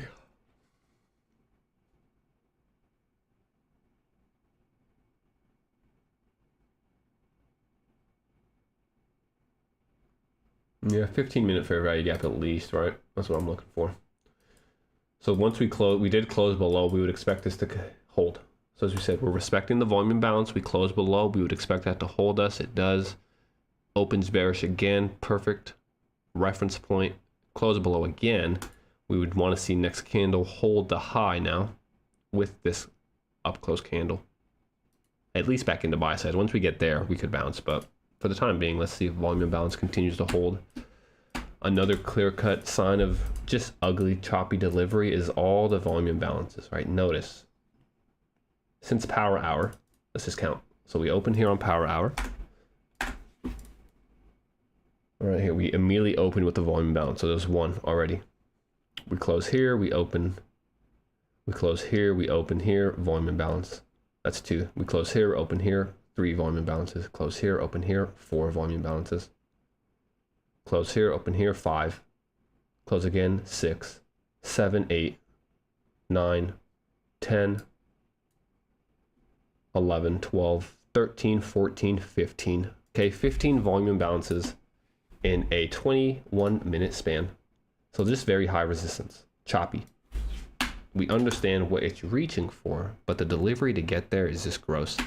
And this is also where like people get frustrated, especially ICT traders who are very close to like figuring it out and being profitable, is that you'll be able to find where the draw is, right? You'll have the right draw on liquidity off of kind of the right PD arrays, but then getting in, that's where the disconnect is. And that's kind of a thing I struggle with quite a bit, was knowing where price was go, but then not really getting in at the right entry point. Closure below that, so actually we close below this too. We should run. This may be the move lower. As you said, from high, there's that low. I like this low. We'll see if we want to get that. If not, and we invert, we may go up quickly actually. Short-term low cleared here. If we invert this little fair value gap, previous day highs again. As long as we can hold these premiums though, I like the idea of trying to get into 830. So let's see what we get here now. As we often say, old areas of liquidity will continue to be referenced. First time we come into it, we bounce. Second time we close below. Really need 2 candles to confirm that, however. This candle can easily retrace back into the range. We've immediately rebounced into this candlestick's low. So now if this does want to remain bearish, it should close underneath and run bearish. Ooh, it tried. Couldn't, however. Okay. So because of that, after clearing a short-term low, we'll see if we can't actually retrace now. As long as we can hold though that immediate rebalance, like if we're gonna want to run bearish, I'd want to see if we don't want to hold that immediate rebalance and just keep running lower right from here. That'd be my interest.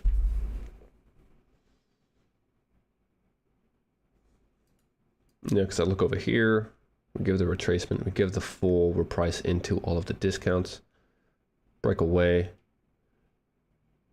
As we break below these lows, we have no intention to return, which is why it holds the consequent encroachment. Gets another volume imbalance as we would expect. Closing below. So yeah, if we're going to hold bearish, right, this should hold immediate rebalance.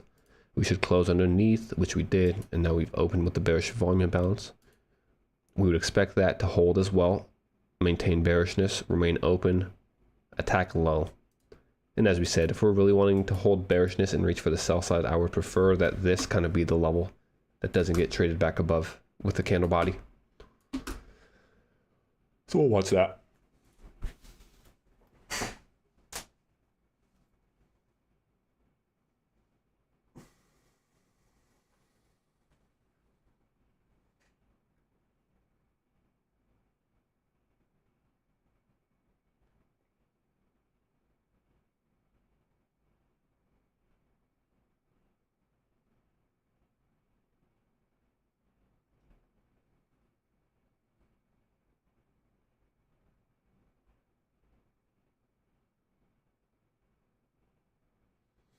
Ooh, so we ended up closing in that volume imbalance. It didn't stay open, unfortunately.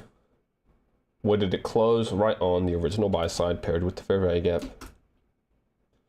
But because of that, still watching here. If we get above that, right, I think we come back into up here. As long as we can maintain and remain below this area that we've immediately rebalanced, we might have an attempt to break a low here and keep running lower. We need to see basically the buy side high, which is paired with the low of this now inversion, be kind of like the line in the sand that price doesn't want to get above with its bodies.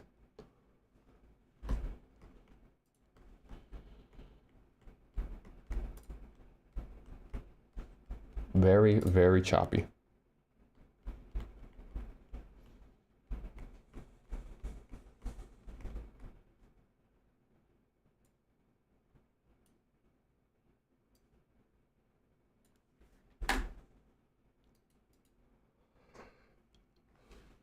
Look at that, man. Even just the way it's referencing these points. All right, so we're hitting that level. We close, we immediately open with the bearish volume imbalance again, right back on the original buy side, which is also, once again, the low of the inversion. So if we're unwilling to get into where we've immediately rebalanced, we're still good to get lower. That's simply what we're waiting on. As long as we can hold this level, our expectation is this low gets cleared. I don't know about sell side, but maybe the 15-minute as well. Don't forget we had this though. Right, that's kind of why we're getting stuck. So 15-minute volume imbalance. Look at that. Perfect. So just stuck between some PD arrays. We would favor, as we say, to see the discounts for the time being give way and reach into these lower price pools here.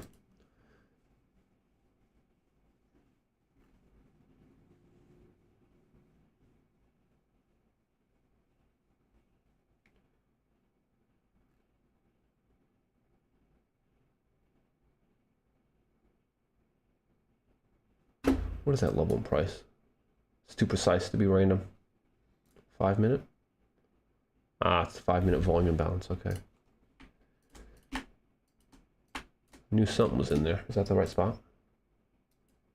Yeah. All right. So when you see something like that, like it's too precise to be random. So I'm just trying to find what's causing that. And it's the 5-minute volume imbalance there. So I just wanted to see what that was. As we said, there's the immediate rebalance. That's fine. Bodies tell the story. So as long as we maintain this, we still have a chance here. Because of that type of delivery. Oh, wait. We gotta wait for the closure. I thought it closed already. Okay, so we closed right on that level. So really that would kind of need to be our high. This candle we need to break, maintain that bearishness, and break through these lows. If not, we're just coming back up here. As we said, very choppy. He said, Daddy NQ's been whipping. Yeah, we're all over. Today's not an easy day. So if you guys struggle today, don't feel any type of way. Today was hideous. Very ugly. Really gave one good run right here into that high. But since then, yeah, you could capitalize on short-term movements, but all very low probable in here. My chart background color is canvas background. How do I see? Add. There it is. F4DDCE.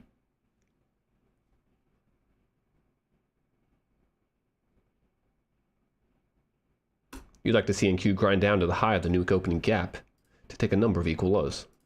I'd agree. Right, as we said, that would hold us. So that would have been actually good. I guess that was another setup that we had called out as well. Right, equilibrium into previous day high.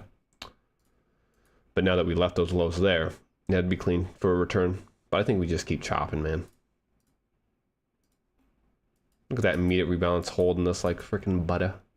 Doesn't want to get out or up or down, really. Just wants to hold it. Yo, this cracks me up. This throws me back. This gives me like PTSD almost in a way. I remember sitting here just being so lost, bro. Like so pissed, so confused at what was taking place. Thinking I would never ever understand it. That I would never be able to make it work. It's just cool to look back. That's why I think journaling helps too. A little off topic, but as you say, price is pretty gross. Right, journaling allows you to look back and see how much you've grown, how far you've come, which is cool. It's very needed in trading, right? Especially with how hard it is. You can get very demoralized quickly. So, I mean, as long as we say, as long as this level's holding bodies, we're expecting price to get lower. As soon as we flip this, right, flip point, I'd expect inefficiencies up here.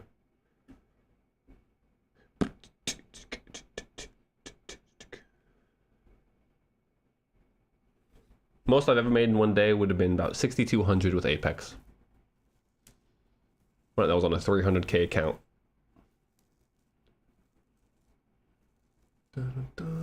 So that allows, once again, I'm not risking a crazy amount. It sounds like a lot, but in reality, on a 300K account, that's only 2%. Right, so that's pretty much like my max profit. So 2% in a day is almost where I close out my profits as well. And that's why. So we hit that 2%, close it out, and that was it.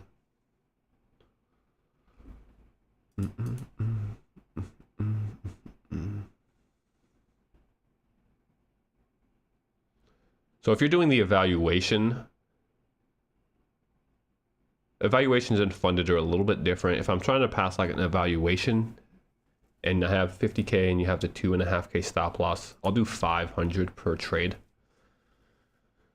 Because usually I'm thinking, like, for me, 5 losses in a row is pretty rare at this point. So 500 would allow for 5 straight losses before, right, losing that account. But then once I get it, it's always 0.25%. So any funded account I have, it's always going to be 0.25%. Unless we're in a very trending marketplace with a lot backing it, then it'll be up to 0.25%. And that's usually because, like, I'm stacking positions in trending markets. Lately, I haven't really been doing that as much. I've kind of taken that away from my trading just because we've been chopping a lot, right? So stacking positions in consolidating markets is not really a good idea. But if you go back to like my Twitter, there's a lot of videos of when we were actually in a pretty good environment of just stacking, continuing to stack positions on the way up, which is why I don't necessarily risk too much on the original entries. So still holding that. There's that low we spoke of. We didn't get the 15. I wanted to see the 15, but we'll see what happens there. Nice, perfect delivery into the 15. Look at that.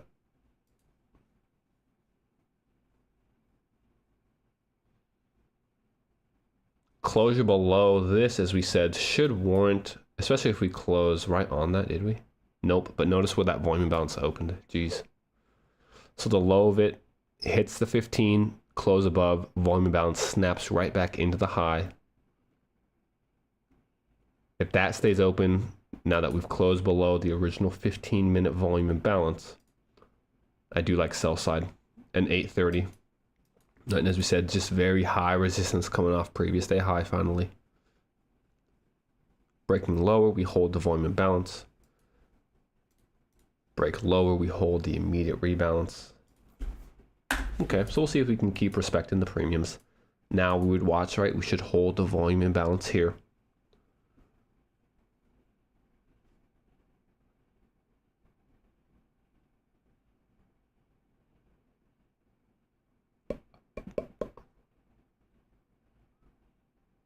Honestly, for me, I was just nervous. Well, I guess not nervous, but I didn't want to lose them all, if that makes sense. I'd rather just secure the profits.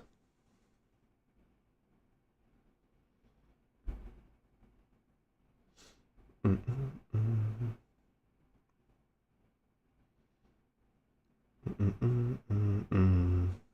some of them I just lost after taking payouts. Like, not all of them basically stayed to the full maturity of reaching uncapped payouts.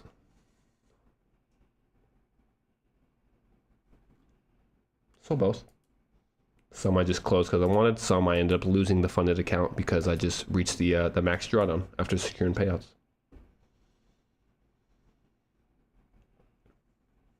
And as I said, pushing for huge returns, I mean, you have to be pretty set, in my opinion, to do that. Which is why I think like a lot of people that have huge returns have been trading for a long time. Because I'll be completely honest, like for me, even though I would say, above average at being able to read price and my emotions are pretty well contained at this point, putting 50K, 20K onto a trade is still ridiculous. and I'm sure I'll work up to there. Like, that's the objective at some point, right? But for me, I still have a few. I have years to get there. No time limit on trading, man. It's one of the only jobs that's very non-linear, and that's something I say quite often. It's like you can go 5, 6, 7 years without making anything or barely making anything, and then right 8th, 9th, and 10th year you're pulling in crazy amounts of return. So it's very exponentially rewarding rather than like how most jobs are linear. The longer you stay there, it's like a linear progress and how much you can make.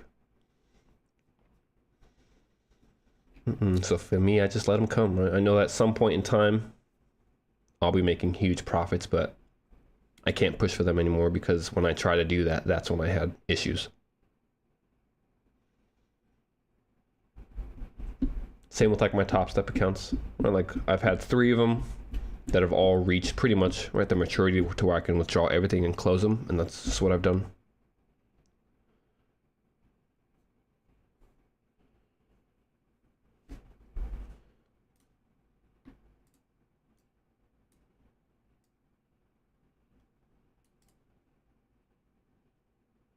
Hmm. 15-minute. We clear the liquidity, purge and revert of the 15-minute volume imbalance. Ooh, the actual 15-minute volume imbalance holds us. That might be a long, hold up. A little long to close out the day. Right here. How significant is 830 compared to other levels? I would say it's up there with like a daily swing point levels. Okay, so like 830 to me will always be on my chart because it's a key level. So like I would rather, if I had to choose between like an 830 or a 1-minute PD array, I would pick the 830. All right, so that's kind of the hierarchy of that PD array in my mind. Time-based PD arrays, we'll just say that time-based PD arrays in general to me will always have higher priority than actual candlestick PD arrays. All right, so things like 830 open, midnight open, the first presented fair value gap, although it's formed inside as candlesticks, first presented fair value gaps are really more so time-based PD arrays because it's a very specific time that you're waiting for. That's why they're so important as well. Right, same with opening range gaps. That's what you notice really. Any of the time-based PD arrays are always going to be more important than the candlestick PD arrays themselves. And that's something that takes a long time for some traders, right, to understand. We could try this little trade here, to be honest. Retracement back into the original liquidity, which is the 15-minute volume imbalance. We hold this one bearish, as we said. Maybe we get lower into that fair value gap. Keyed off the higher time frame, 15-minute.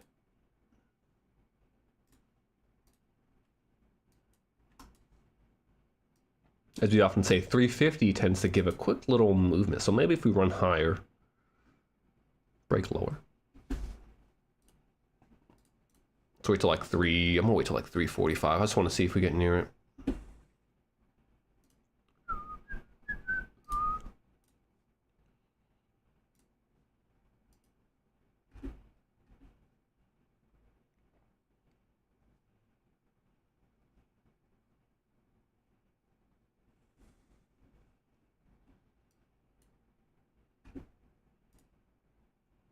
It's the 4-hour looking like.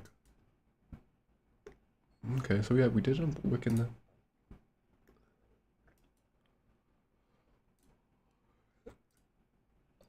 This is a 1-hour volume balance. That's why it's pretty significant. It's the 1 hour's volume imbalance, which is why I was watching it here and here. So we'll watch this. Let's see. We didn't get 830. If we could have cleared sell side, that would have been nice. And then get back above. But we'll see. Got a stop loss at 60. Oh, you went short there? That's fair. He said that. Oh dear, I'm weak.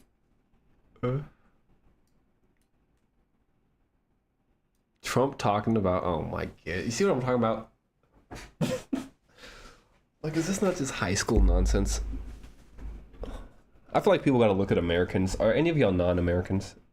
I think we're all Americans here, but if you aren't, do you find us a joke? Be honest. I don't know if we have anyone that's not American, so maybe not be able to answer that. But to me, I feel like people outside of the country gotta like look at us and be like, what are these guys doing, bro?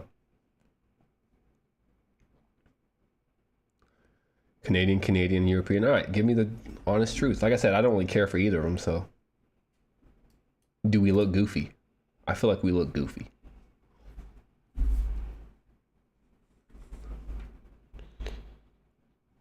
Laugh at it, yeah. That's fair. Must be nice. I wish I lived somewhere else. I've been telling my girlfriend we gotta move. I was like, not only do you get better trading returns if you live somewhere else, but nah, too much family here.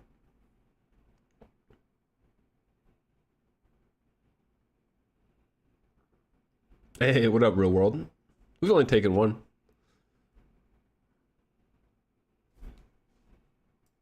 As I said, I'm just trying to build, I'm trying to get this channel monetized, right? So the longer I stream, more views, more stuff. That holds us beautifully. As we said, we're not trusting that setup really because it's not anchored to any higher time frame anchor points. Whereas this is a higher time frame volume imbalance. So that premium outweighs the discount, which is why I don't want to take that. Because I would need to see liquidity, right? And that's once again how we kind of protect ourselves from trades. If I was short here, 5 handles, I'm out. I'm out right there. Break even. If I can move, where would I go? Probably, it's a good question.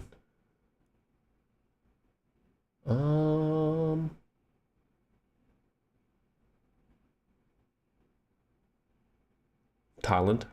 I heard that's legit. No taxes on trading.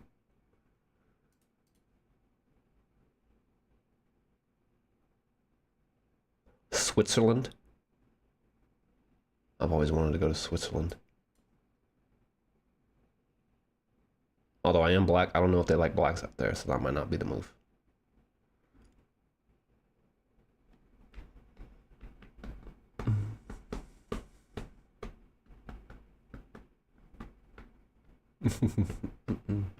As you said, right? Only trade of the day was one long this morning. But people like to see this stuff, so it's a win-win. Because I also do think, like, if I'm being honest, if I wasn't streaming, I would have closed the chart as soon as this trade was done, and I would never have looked at this because I understand that we're going to consolidate, and that's what we did. But I think as you're learning, it's important to almost sit in this so you can get familiar with like the key signatures that will tip its hand to us to let us know it's going to consolidate. And aside from that, it's also nice to just sit in here, right? Like if you're taking trades, so you can understand how it feels to be stuck inside of a consolidation. So there's benefits to it. Beautiful. All right, let's look for that sell side. So we should get the sell side, as we said. I like 830. We should tap 830 perfectly. We did. Yep. Okay. So now, actually, I wouldn't mind if we reverse here, get back above this. That's the 15-minute volume imbalance. Especially if we do it in the next 2 minutes, because the 15 will wick that. I wouldn't mind trying that one last little long to close out the day. 350. We need to get up above the volume imbalance, however, because if not, if we fall into that, I like down here, right? Just a return into, like, let's say that the daily candlestick wants to be just a small range. We would look for price in the last 10 minutes to return to all of these time-based PD arrays. So we have first presented, we have our opening range gap, we have today's first presented, and we have the midnight open all right here, right? All kind of together. Midnight's down here. I don't know if we get midnight. I think we can get New York open. Midnight open would be a little ambitious, but who knows? 350 tends to create some crazy movements, so maybe we can get that huge sell-off. That's about 20 handles into the low.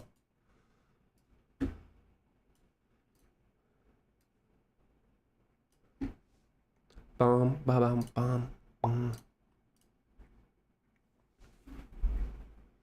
What are the key signatures for consolidation? Do I usually use the daily? Yeah, so we can kind of go over that. Or we spoke about it earlier, but it's always nice to reinforce. So for one, how do we expect consolidations? Well, after large range days, we expect small range days. That's just a general rule of thumb. So regardless of how price is moving, After a large daily candlestick, the very next daily candlestick will tend to be smaller range. So that's how we're already anticipating that, right? We had a very huge daily candlestick. We would expect the next day to consolidate. That's one way. Add on top of that the fact that it's the first day of the week without any high impact news. So Mondays with no high impact news will tend to be choppy on their own. So when you add that to the fact that we've already had a large range day prior to a Monday with no news, right, we're starting to stack the confluences of why we would expect consolidation. Aside from that, you add to the fact that we have cleared now a daily swing point and a weekly swing point. So after clearing daily and weekly swing points, we would expect consolidation. Now stack that onto the fact that it's a Monday with no news and we had a large range day on Friday. You could really see how all of these now are leading us to believe and expect consolidation. Right, what else? Well, it's CPI week.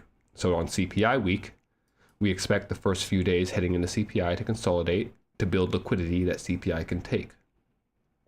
All right, so now there's the fourth thing that is a confluence of why we expected this price delivery. And yeah, for me, that was pretty much it. All right, all of those together. Oh, nope, we had one more. I forgot, opening range gap. Very small opening range gap relative to like what we would normally see. All right, so a very small opening range gap by itself will lead to consolidation. That's the fifth one. Right, so we had 5 things telling us that we were going to consolidate today. And then what does price do? Well, it consolidates. Not surprised. So let's see if we want to give up the 15-minute. Do I also look at weekly and daily profiles? Sometimes, yeah. More so daily. Not like the profiles, I just use the swing points as targets and objectives. Do I look at intermediate term highs and lows? Yes, I do.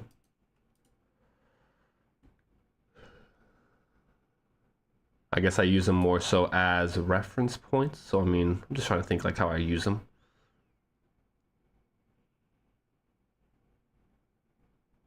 More so, I guess, for like stop losses as well.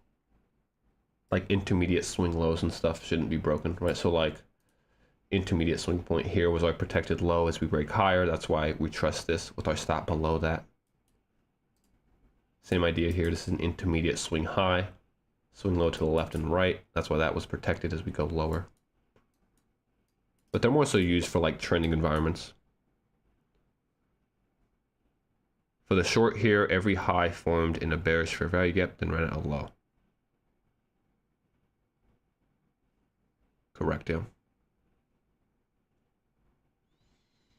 Right, that's what we would kind of expect to see is discounts. As we trade up into those, become premiums.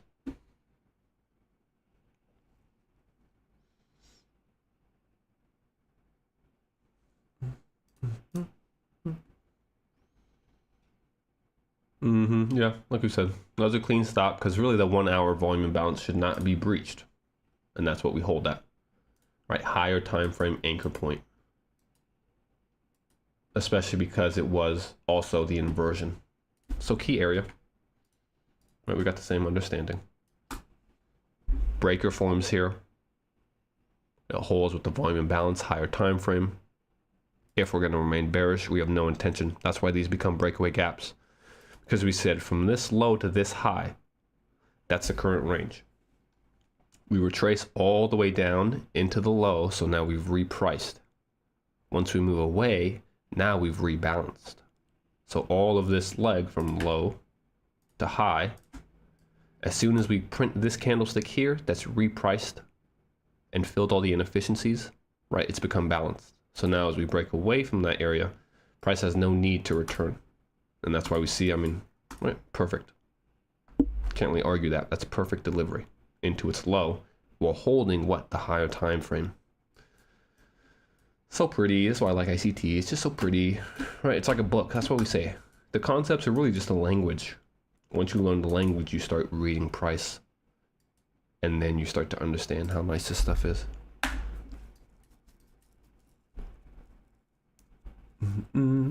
So now we got 350. If 350 goes lower first and runs a low, I'd actually kind of expect a retracement. But because we've already hit 830 and sell side, this is kind of where 350 might not be as aggressive as we may expect. If we had been consolidating and hadn't actually delivered into this yet, 350 may. It still could move, but like if we kind of just fizzle out here the last 10 minutes, I wouldn't be surprised to see that. So we'll see how this candlestick opens right now. Let's say that we went lower, rejected the 15, displaced above it. You could almost try to get a quick little 5-handle move to end the day, right back into that inefficiency up there. First movement though at 350 is higher, which makes me think if we hit volume imbalance, we fall lower.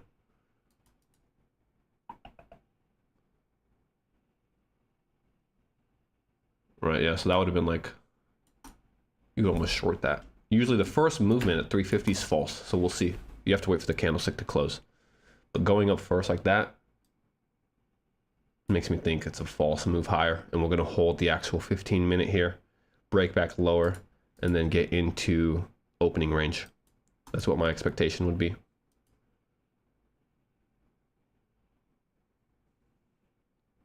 Look at that delivery. Once again, perfect, right? Absolute perfect. We don't need to get in here. That's balanced. So if we're going to want to hold bearish, the balanced price range won't be messed with.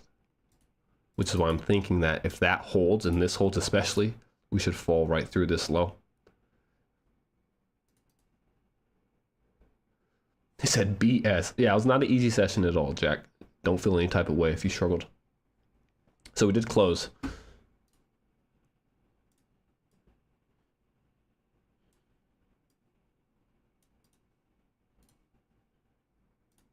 I'm watching midpoint of that wick now. As you say, if we're going to want to respect the BPR and go lower, midpoint of the wick next is the key area.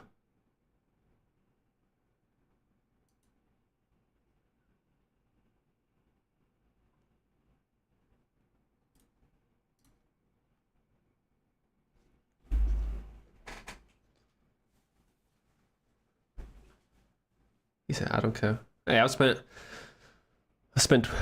many hours sitting in price action like this, which is why I'm able to do it again now. It's ugly, but it's not unfamiliar. That's kind of the difference, right? Is that I'm used to this type of movement and we could almost anticipate it. So it's not surprising. And that's also why it doesn't drain me like it used to. As I was learning, or even a few years ago, like, yeah, right, this would be absolute crazy to sit through, but now I almost have peace of mind that I know it's going to do this. So if that's already the expectation, then I don't feel any type of way because price is moving as we're expecting.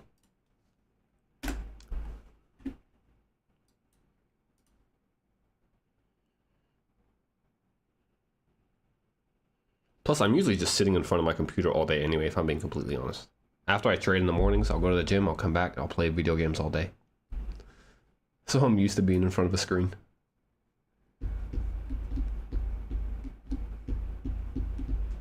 So far, as we said, right, I'm watching midpoint. That's exactly what we're at right now of that wick that was formed at 350. Once again, very random area and price that the candlesticks are referencing somehow. Closure above, though, to me means BPR next. Especially because, right, we close above this. 350 opens with the volume imbalance, makes no attempt to go lower. So because we've already cleared the liquidity, we may get one-sided 350 delivery back into, right, that daily high seems to want to be referenced. That's what we'll look for then.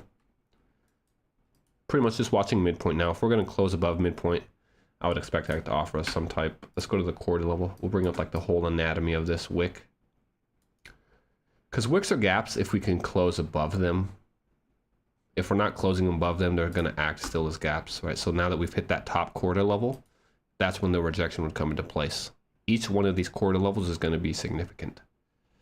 So just because we close above, we need to see how the quarter reacts, rejects us perfectly, right back down into the 15. From here, do we want to bounce and actually make another attempt up into that? As we said, if we're bearish, this is a balanced price range up here. We should not make any attempt to come back above the actual 1 hour volume imbalance. That's right here. So seeing something like this is not surprising actually, right? We try it once, We try again, we stall at a premium in the form of that right upper quadrant of the wick, and then we fall out of bed. Where do we deliver into the low? Perfectly, the low of the 15.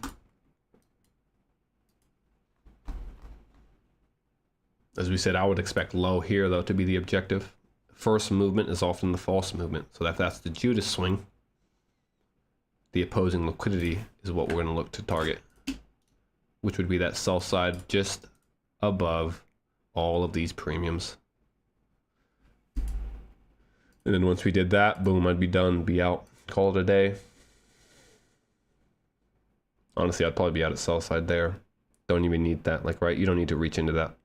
It'll probably get there, but in case it rejects like that, that's not, right? That happens quite a bit. It baits you, rejects. We do have that fair value gap though, so we'll see that. 350 to 4 o'clock moves quickly.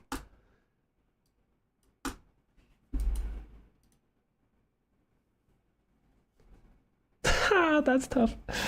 I love consolidations. See, and this is why like people get pissed. Because like if you were short, or if you were just trying to like take a short, that would piss you off.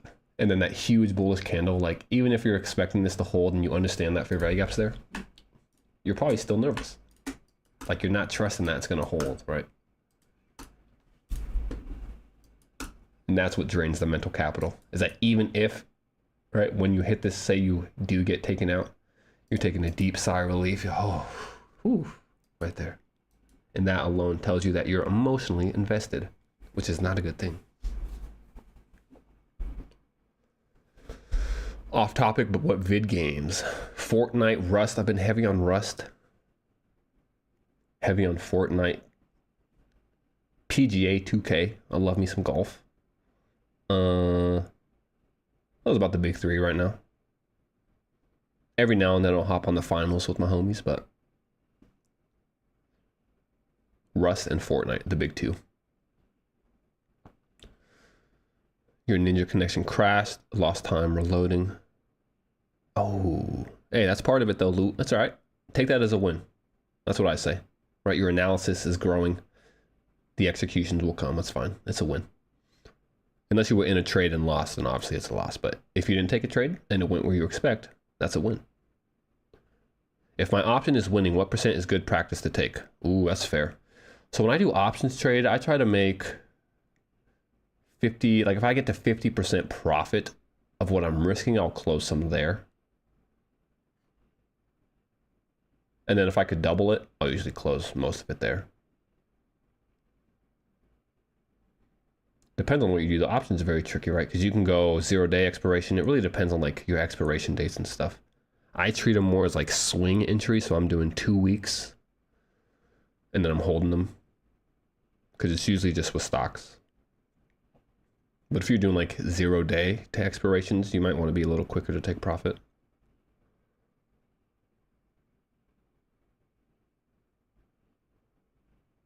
Rust is cool. Yeah, I like Rust.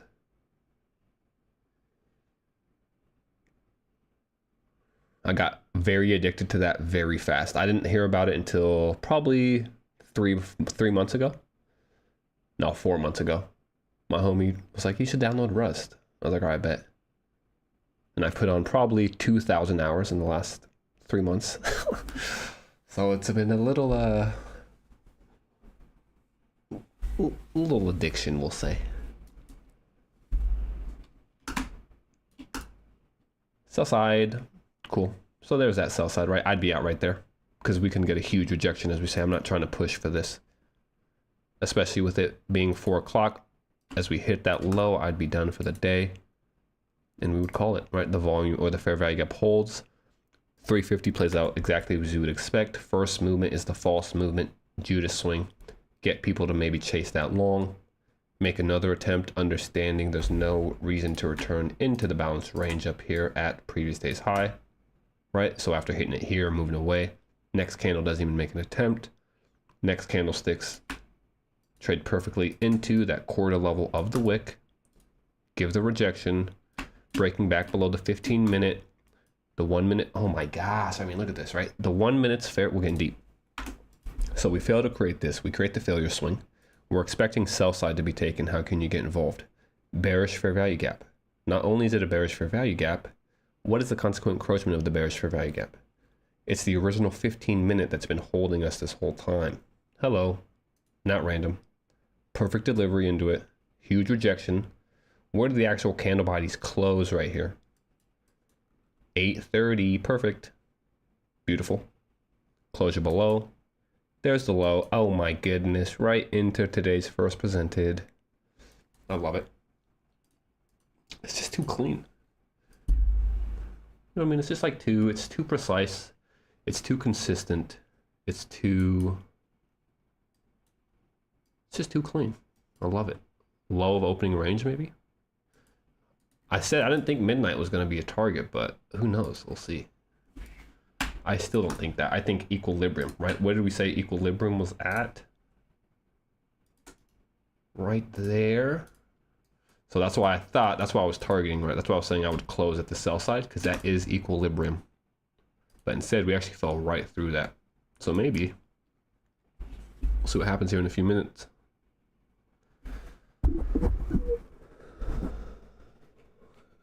I'm in Texas. Good old Texas. Not for long though, about to move. I move every about 3 to 4 months. Was in South Carolina, was in Arizona before that, Colorado before that, Wyoming before that, North Dakota before that.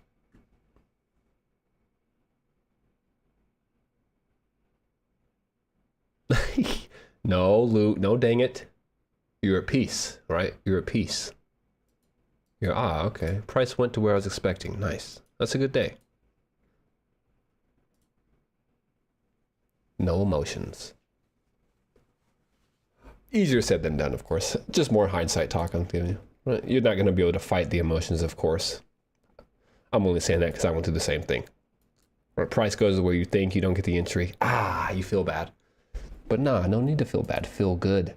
Price went where you were expecting off of an area that you were also expecting price to hold. That's a win. You're hitting up South Carolina next weekend? Okay. Oh yeah, I forget Canada's different, huh? 18. I had a lot of Canadian teammates when I was in college, because I went to college in North Dakota, so that's right there by the border. My roommate was from Winnipeg. I've actually been there once to Winnipeg. Cool place.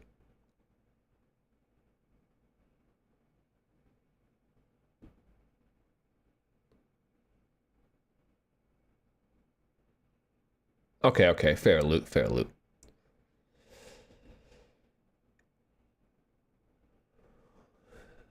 Just too bad, on to the next. I like that. Alberta is like a slightly colder Wyoming. That's fair, I see that. I would say North Dakota was even colder. That's the coldest place I live. Wyoming is windier. Windiest place I've been, Wyoming for sure.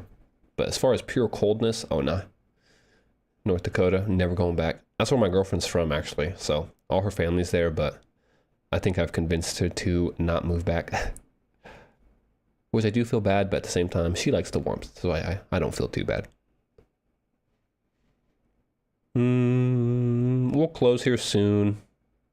Just kind of watching at this point. If anyone has any more questions, we're just kind of chilling before we head out.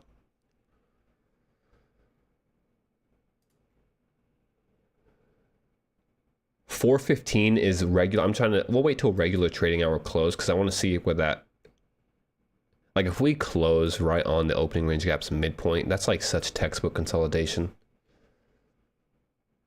Right, our opening and our closing are going to be almost right next to each other pretty much.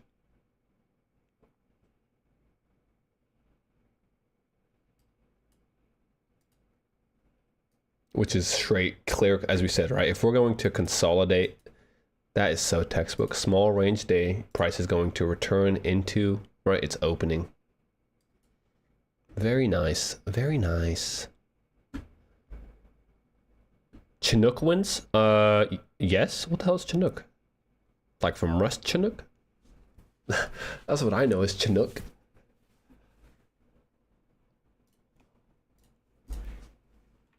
You're gonna make me Google that shit now. Oh, warm wind. All right. I actually never knew that is what a Chinook meant, if I'm being completely honest. If that's the way that you were trying to reference that. we learn something new every day. But I'd say yeah then. Get the warm winds. The Great Plains, right? So yeah, it's always blowing out there. Can the first presented PM fair value gap be right at 130? It can, yes. That's where it's slightly different than the 930. As a matter of fact, there is a specific time when 930 is, but right, for the most part, we don't worry about that. But yeah, the 1:30 p.m. candlestick can actually be the first presented for the afternoon session. Today's first presented was here, that small one. And right, you actually saw that we were referencing that multiple times. That's where we said a few good shorts would be. We missed the actual clean one from here, but it's all right. So we use it the first time. As soon as it gets created, it's what runs us into buy side, holds us again to clear buy side one more time.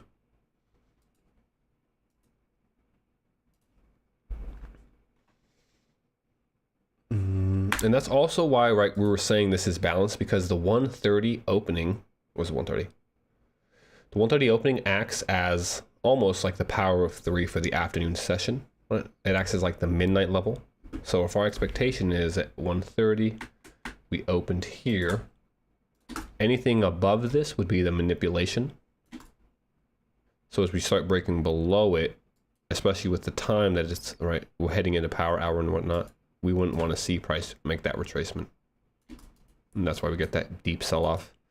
Now for the time being, I just want to see if we're going to close at 415 right on that midpoint, because that'll be just so precise. That's crazy.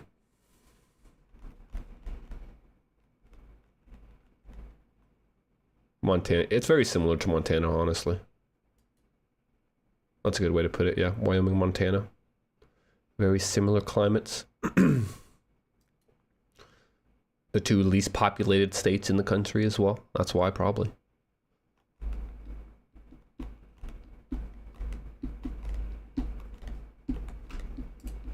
All right, let's clear all this up though at this point, right? There's a midpoint, the sell side. So yeah.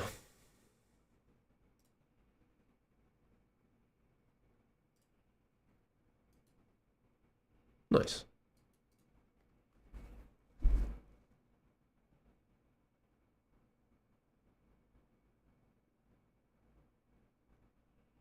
That's actually crazy. I didn't realize that we got stopped right there like that. So right, this entry that we had here, our stop loss was that high. It literally just took us out by one tick. That's funny. Before breaking. That's a classic consolidation right there. Then it holds the next time.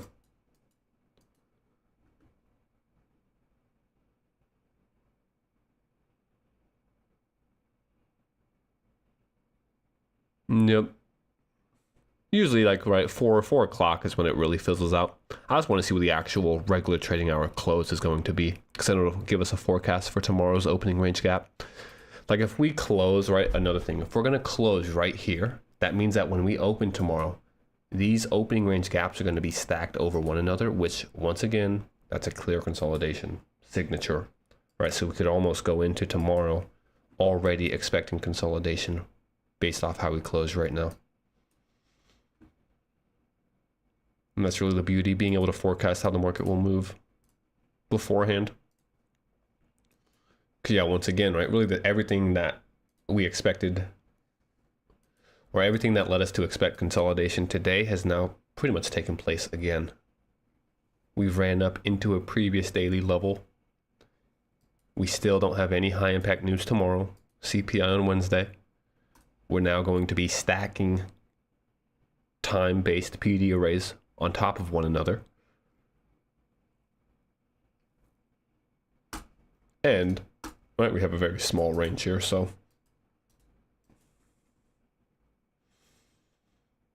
pretty much would expect that to continue.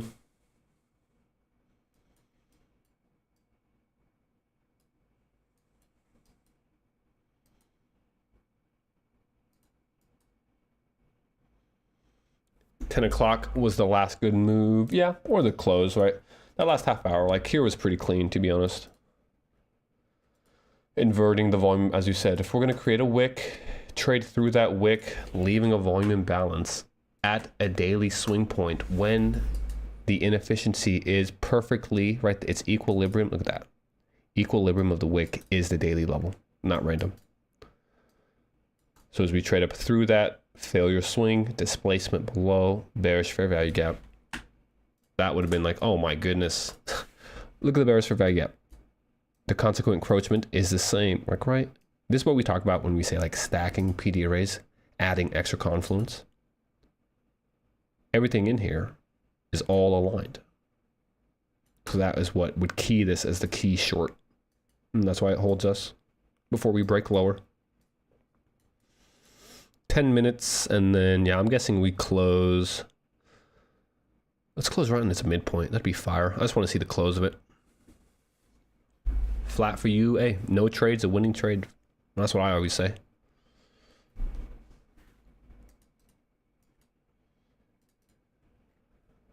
As long as you're not losing money, that's a win. Zen, very, very zen, very true. And this is why it gets pretty technical at times, right? Because you need to really know what to look for inside of this little price movement, right? Because not every PD array is important, as we've said. So being able to key up on the really important ones is huge.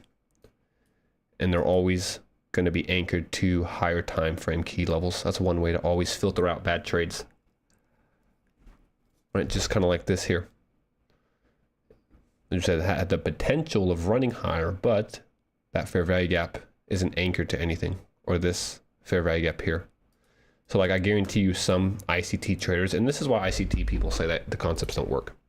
Because if we were to look at this, technically this is a clear-cut YouTube model that he taught, right? This is exactly what you would look for.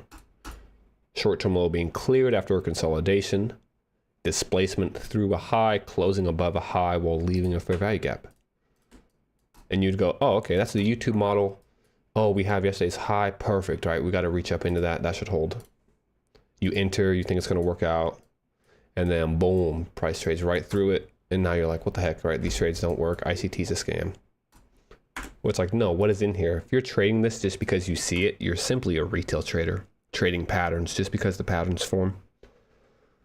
Whereas we understand there's nothing in here on a higher time frame that's basically relevant for price to hold. And instead, the higher time frame had premiums here coming off of a higher time frame daily swing point with the objective of reaching back into equilibrium and the time-based PD array in the form of our 830 opening. And that's why price falls right through. Perfect delivery. 350, as we said, Judas swing. And now we're right back to where we started on the day. 3 more minutes and we'll be good.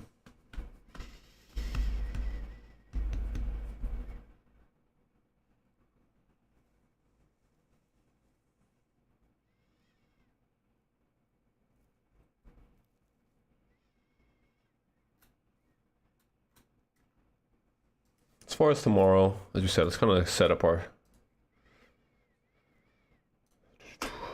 charts for tomorrow already. So we're gonna move these for now. We'll get them back up later. I'd like to start on the daily.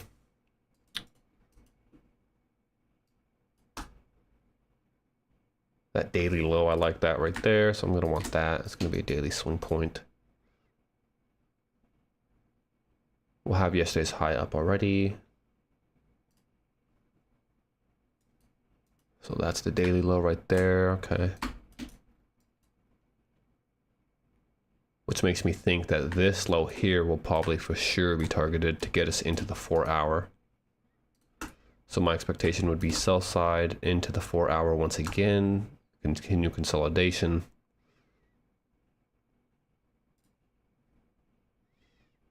Four hour still held that perfectly. We get the 4 hour wick high that we were talking about. And right, you can almost anticipate, like we said, if we're going to be bearish, 4 hour wick will run through the high. But the fact that we closed the 4 hour under the buy side is what led us to believe we were going to retrace back into the range. That's what the whole idea is based on. Have we closed above this, I actually would have looked for price to run higher. But the fact that we couldn't is why we were looking for shorts that whole afternoon. So yeah, I honestly would expect this low to be cleared more than likely before we actually get into tomorrow's trading. I think overnight, London, Asia will hit this sell side, probably retest the 4 hour, and then heading into tomorrow, we'll see. But we're about to close up shop. We're below this opening range, but I think we'll close right on this level. Let's guess. I say we either close, we're going to close here, or we're going to close here. Let's see. Let's see. Wait, what's the midpoint of that? We might hit midpoint of that, to be honest. Or here. There's. Final answer. Oh my goodness, final answer. We're done. Perfect close. So that's going to be, right, that's the regular trading hours close, which means when we open tomorrow, these opening range gaps, regardless of where price opens, they're going to be slightly overlapped because the open of it will be here. Inside of a first presented as well. So yeah, I expect choppiness tomorrow again. But we'll leave y'all with that today, fellas. Another long one in the books. I'll love it. Hopefully you guys found it helpful in some way. Ugly day today, but right, these are the kind of days that you kind of just need to sit through. It's a valuable experience, even though it's very uncomfortable. It's good to know what will lead to these consolidations and how you can kind of navigate them with success. So for us, before we leave, one final time, right, only entry on the day here. So we had gotten above our first presented. We closed above our first presented after holding all morning, clearing a short-term low, displacement through it. Very easy long, using first presented. Get short at the low. As we trade up into the high, we'll get out. Right, it was also midpoint of this fair value gap here.